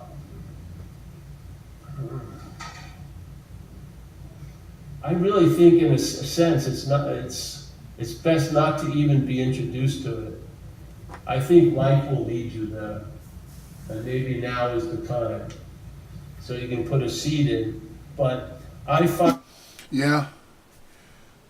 In a sense, life as it naturally ran its course, and as I was observing whatever would be arising, as I was observing that and witnessing all this seeking energy, looking for answers that I thought I had yet to find regarding truth, regarding spirituality, regarding what I was seeking. And all along, the seeker was the sought. In other words, I am the sought of that which I was seeking, which is just being. Therefore, there was no spiritual practice that I needed to find, that I needed to seek out. It wasn't necessary to seek out any spiritual practice all along, to simply be what I already am and what we already are. Like it or not, recognize it or not, it is as it is. It really is the way that it simply is. Simply this. All that is and all that is not empty fullness, apparently appearing both real and unreal, knowable and unknowable, observable and unobservable, as what is and what is not empty fullness, for nobody, and for no meaning, reason, and purpose other than of its own accord and volition, as it appears as it does, as time is timing the appearances of everything, no thinging and no thing everythinging. That's it right there. In a sense, These statements right there are just the final words. That is the solution to everything. It's a solution to a problem that doesn't even exist.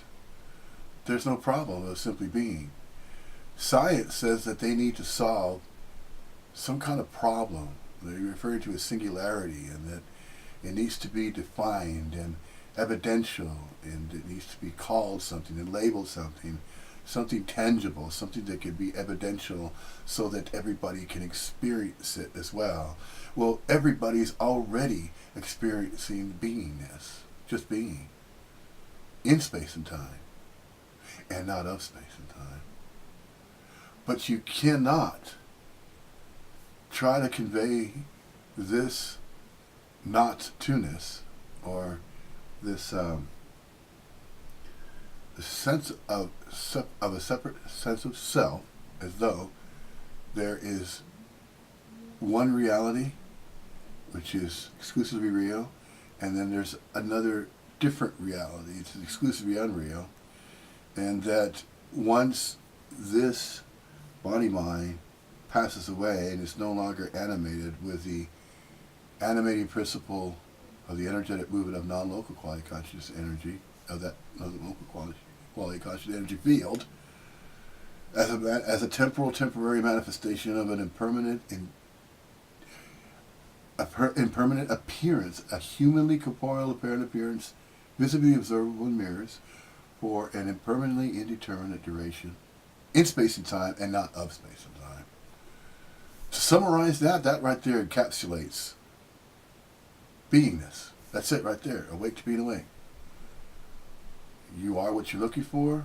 The seeker is the sought. There's no seeking required because you already sought out. You're being what doesn't need to be sought out. You're already being that. And that's non-local quality consciousness energy as an energy field. Mingling with everything. Mingling with absolutely everything. That's everything no thinking and no thing everything. As apparent appearances of everything. No thinking and no thing everything. Ad infinitum. And that's it. That's it right there. I mean, we can continue going in a loop, going over it and over it and over it again. But that's the bottom line. That's it. Just be. Simple as that. Just simply be, and everything will turn out as it always has. Non-duality can't be, it's not like a drug to make yourself feel better. It won't work that way. It's just a fact. You get to the point that it becomes obvious there is no self, there is no singular, long-lasting, independent, separate entity, and you're really in the sense-feltness of non-duality. Yeah? And that allows a huge loss of interest in all the activities that keep reinforcing the idea of being a separate, long-lasting, independent doer, haver, thinker, feeler. Yeah? And so you lose interest in all that, those activities, and you gain interest in now. Yeah? So you're awake to being awake. You know, being in the now, right. And you have an immunity to what's not happening. That's it. It illuminates all paths. No matter what you think you're doing. You and I has to be remembered, yeah? So the memories picture us as a body. But that we're not that. So when we go into memories, what we're not. You're remembered as a body. Which is what you're not. So if I go back 5 years ago and I'm in Hawaii, I'm not seeing myself as a spirit in Hawaii. Of course not. I'm seeing myself as Paul, this body. So constantly the memories are of me as a body. And yet, the thoughts, you are that spirit which is non-local quality consciousness. consciousness. That's the assumption. Energy. Yeah? Again, the perceptions see bodies. So this constant referring to me as a body, so I'm remembered as a self. Is reinforced as a self. Yeah. Conjured. So in the past, I'm remembered as a self. So it's sort of like I was Paul. It's a conjuring of the And then in the past. future, it's another. When you're worrying about you in the future, the you you're worrying about is a body, right? It's a reconjuring. So now I'm remembering you as a body in the future, called worrying, have yet to I'm conjure. remembering you as a body in the past, so it goes, I What's was conjured? Paul as a body, I'm gonna be Paul as a body, therefore I am Paul as a body now. So something that isn't so has to be remembered to be so. Yeah. So how is it remembered But to it's be not so? It was so and it's gonna be so, therefore it is so now. If you do something that you're really keen on, you lose interest in that whole preoccupation. And you have an inherent freedom from the bondage of self. Yeah? For me, it's surfing and stuff like that, yeah? Or when you, even these talks. Because I remember when I did these fourth-step workshops, I did them every Monday night. And I'm a real believer that you don't have to have it to give it away. If you're willing to give it away, you'll have it. I'm not a believer in that other statement. My experience is if you're willing to give it away, this juice will come through. So there I was, willing to give it away, and I'd come on all these different Monday nights in a lot of different conditions. One time I was waiting to hear back if I had AIDS. Back then when I first entered AA, it was like a 3-week wait if you got the test. So I was waiting to see, and I was an intravenous user, and so I was a prime candidate for AIDS. And all these things. Sometimes my fairy princess broke up with me right before the meeting, or I'd have all these pressing pains or dis-ease, and I'd go in that room, and then this power, this water would come through this hose, and all of that would be completely forgotten. Completely, as if it never happened for that hour. Then I'd get up, and maybe they'd all, because of my attention would go back. Yeah? And then suddenly all those things would show up. But after tons of experiences of this, when I realized if those things can disappear so quickly, how could they be fucking real? The only thing that remains when they go is me. Not me as Paul, but as what I am, the awareness of the spirit. And so non-local quality AA tells us you have energy. you have to maintain your spirit's condition, right? Your daily reprieve is contingent on the maintenance of your spirit's condition. But could you imagine if you are a spirit? That would be the highest form of maintenance. Because you wouldn't be doing it, you'd be being it. Being it. There it is. Yeah. That's And just smart. like right now, we're all being conscious. There you go. Like it or not. Like it or Every not. one of us is seeing, hearing, feeling, tasting, touching. That's right. And I don't see any of us sweating, You know what I mean? You're not Effortless. sweating to hear, are you? Effortless beingness. You're just seeing, hearing, feeling, tasting, touching. It doesn't seem to have much volition, does it? Of course not. I'm not gonna see this. If my eyes are open, a bird flies by, I saw the bird. Right. Yeah? So it doesn't, we have no volition. That's the conscious conflict. We're consciousness. We're not a thing. We're of that spirit.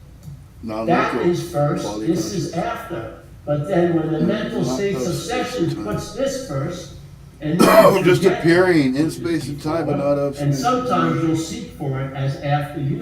That's why you never find the spirit as a body. Mm-hmm. How long is that going to take to sink in, huh? Can't you recognize that? I would just stick with AA.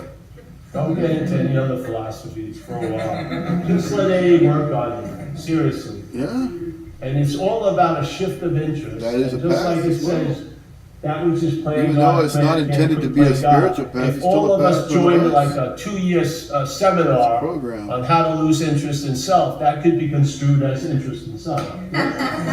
So you're not going to get out of the thought torture by moving. You're not. So just fucking let AA work on you.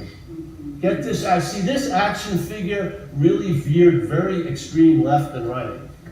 And it took a lot of cars with it when it crashed. Yeah? It had to be corrected.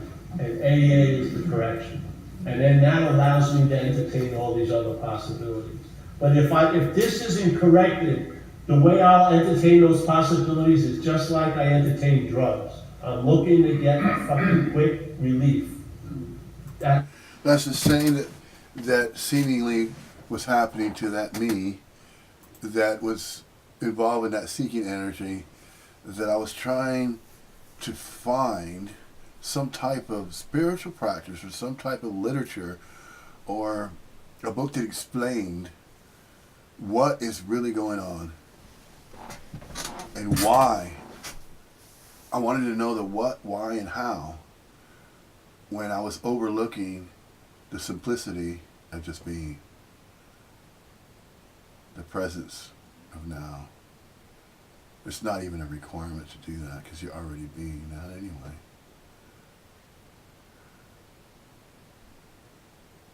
It's just available.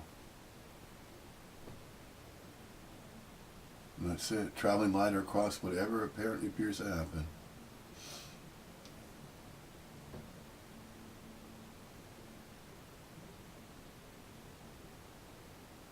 Yeah. Doesn't require any effort to simply be, does it? No. You're already inherently on anyway. There's no doing involved in that. You know, there's the involuntary muscles. Yeah, there's the involuntary systems that are functional, you know, within a body-mind. The heart beats, circulates blood. The breathing is automatic. Breathes in and out. And the pace by which it does that is steady. It's just a steady flow of being. An energetic movement as a steady flow of being. It's a natural state of being. So you can call it a natural state, but it's not really a state. It's just simply being. It's awake to being awake. You know, it's not even, can't even call it consciousness or awareness. You just simply call it the activity of being awake. To being awake. Nothing needs to be done about that. Nothing needs to be known. There's no knowledge that has to be acquired in order to simply be. You don't have to know about that. Now, you can learn and discover and know about what you're not in all kinds of various ways. And once you reach that point, I don't say you're reaching this point or that point, it apparently appears to be a recognition that you're no longer trusting in the mental thought system at all. You don't have to trust in it. You don't have to listen to it. You don't have to entertain any of those thoughts that were once entertained before as a separate sense of self. That does not have to be entertained in any way, shape, or form. Because the beingness seems to take care of it all. It does, just being. It takes care of everything else, falls into place. As whatever arises. As what's apparently appearing to happen. It's going to happen this or that way anyway. But the moment that you believe to claim that you are a separate individual conscious self, a somebody that needs to be doing something and needs to be claiming free will and choice to do something and know something about everything, or about anything really, then that is when the dis-ease or the separate sense of self, and then the idea that you have to entertain ideas that are associated with being a certain way. In other words, showing up with a pre-planned agenda of some kind as a certain appearance, that you need to appear a specific way that is involved with doing. The activity of doing and the activity of acquiring knowledge of that doing and claiming that to be special and unique, as though that's a technique, that just as a meditative practice is described in that same way, or some ritual or some spiritual practice, some kind of religious belief that that requires a certain way of thinking and a certain way of doing something, when just by simply being it has no requirements of rituals or spiritual practices or lotus stances or chants or any of those activities. They're not required. to simply be. You're simply being in the presence of all that is and all that is not deformed, just mingling with that, whatever arises. And that's what is meant by a surrender. It's an allowing of the current to flow as life flows, as it apparently appears to flow. Allow that. Don't interfere with it. Go along with it. And then you'll find that by being, and it's never been any other way that you might have thought it was. Thought that all of this was some other way.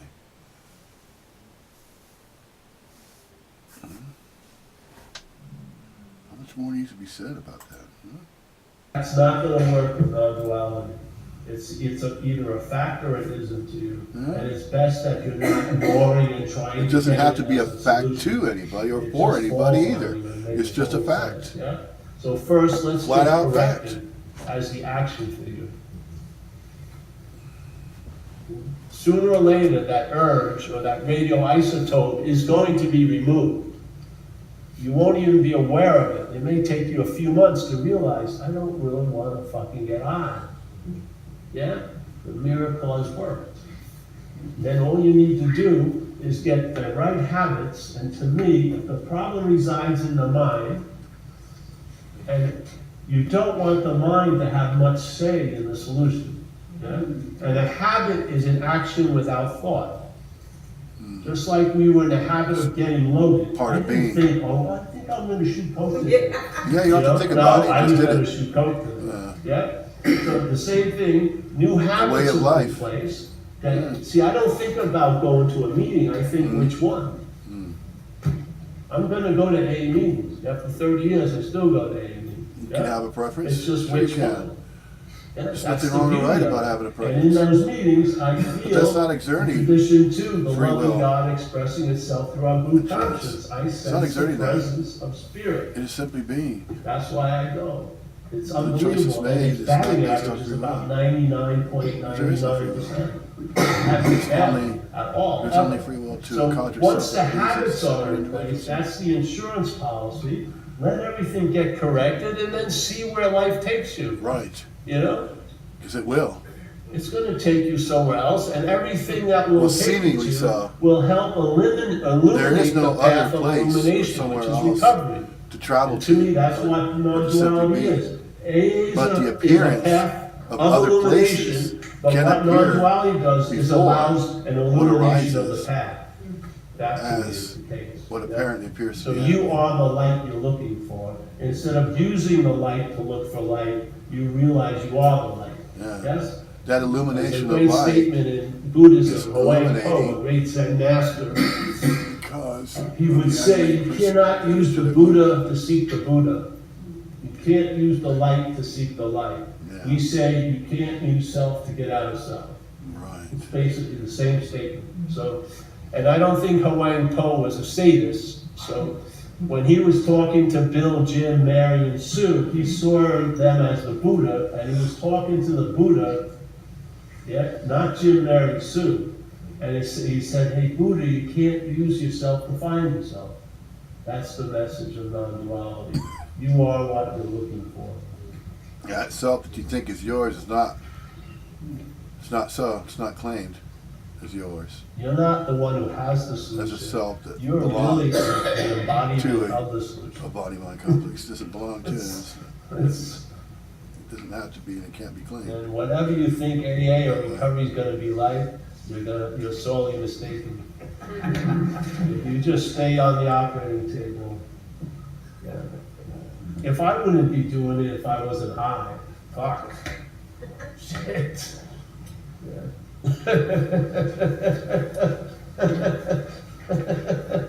So, I don't know, I didn't want to mix it up. I don't think, fuck non-duality, just stay sober. You may bring you to this idea, yeah, it's not essential. And it really doesn't need your attention, it's just a fact, but it's before everything else, yeah? To me, non-duality is a fact. I don't believe there's two things. I don't believe there's you and me. I think it's this. Yes? I think everything is a verb. There's no nouns to be found.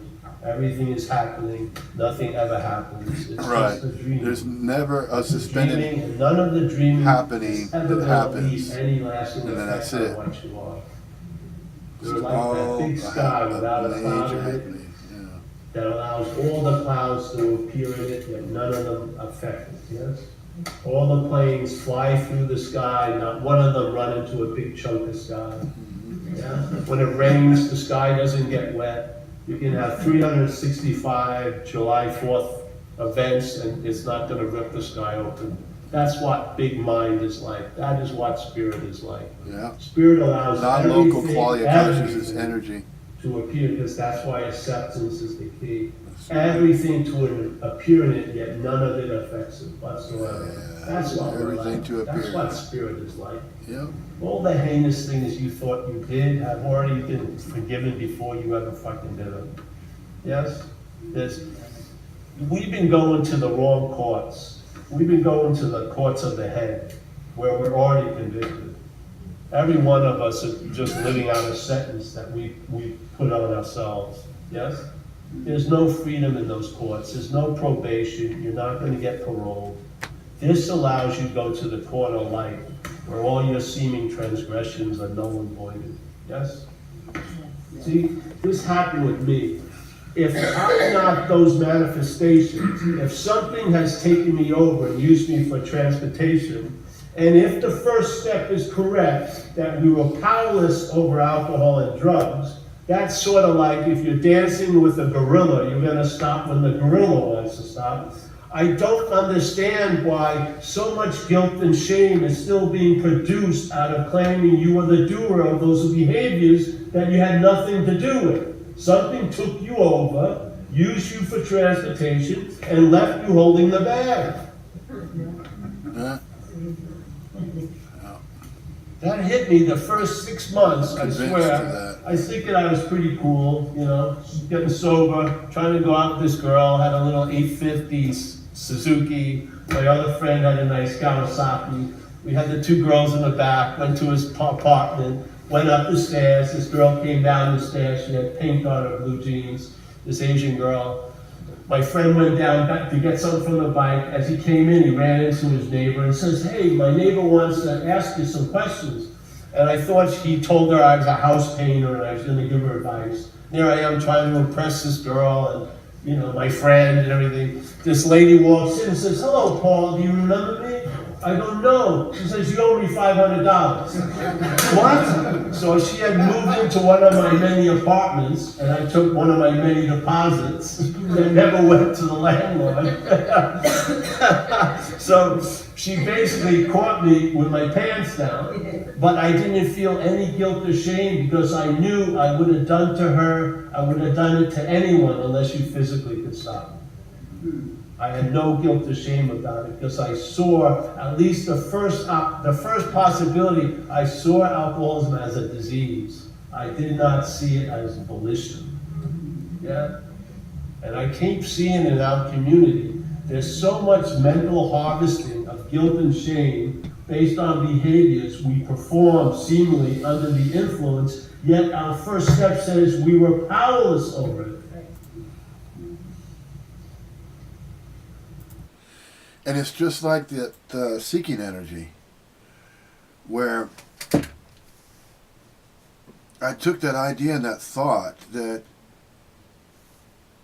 I needed to seek a way of publishing books, acquiring degrees, acquiring a bachelor's and master's degree in some field of study so that that I could appear as important, as though I have all these credentials. I need to be recognized so I could be interviewed on Boot at the Gas Pump Back Gap. I keep bringing that up because it's obvious.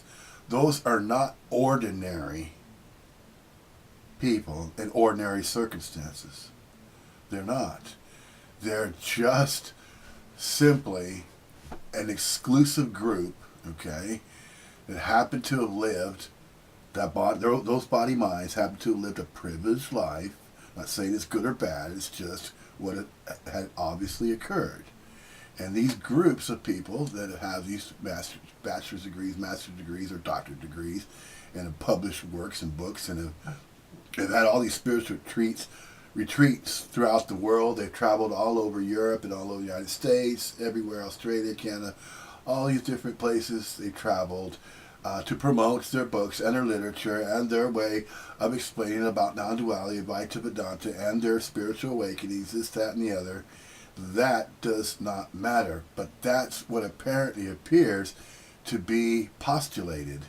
It apparently appears to be emphasized, as though these body minds that have those credentials, that have published books, and have also carried on with satsangs. They spent perhaps meditative practices with gurus, and they have met Maharshi, Ramana Maharshi, and all these other people. So wow, they are a prime candidate. Let's get them on back cap as soon as possible. Let's put them on the list. If nobody has these credentials and they're on that list, strike them out. They don't need to be on there because they're not the ordinary type of people we're looking for. We're looking for the ones that are academically adroit. We're looking for the ones that have all of these spiritual practices under their belt, and they have the academic degrees, and they've been to India several times. They visited ashrams, and they sat with gurus at the feet of gurus and all that sort of thing. And they're currently a spiritually practicing guru, and they have their own ashram. So let's interview them because they are qualified to be interviewed. That's not ordinary. That's not the ordinariness of an awakening that happens to the average body mind. No, that's not it. But you know what? It's apparently appearing to happen anyway. So either a body mind is involved with that type of awakening, or to describe and share that, or not. Doesn't matter one way or the other. It really doesn't. But it is recognized for what it is, for how it's being revealed. Not pulling the wool over anybody's eyes, really. But, hey, if it's going to be that way, then it is. Fine. Not everybody can be Rupert Sheldrake, can they?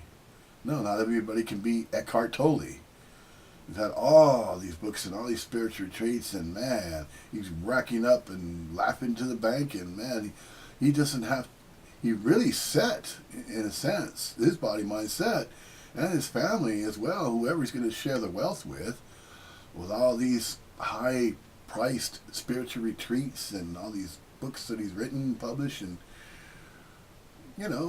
that kind of thing. That's neither good or bad. That's neither right or wrong.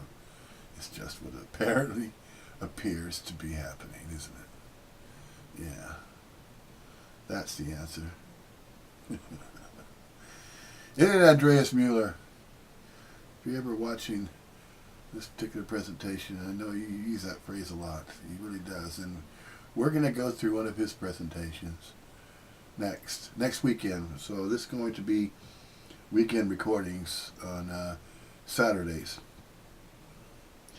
That's the only spare time that I have with my ordinary life, by the way.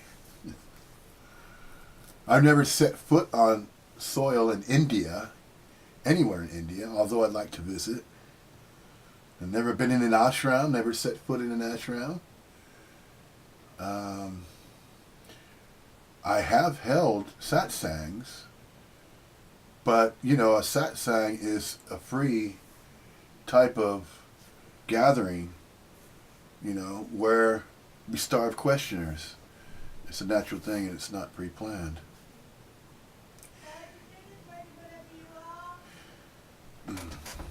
Hold on a minute. Okay. All right, Rabbit. Thank you. Okay, little face. Yep.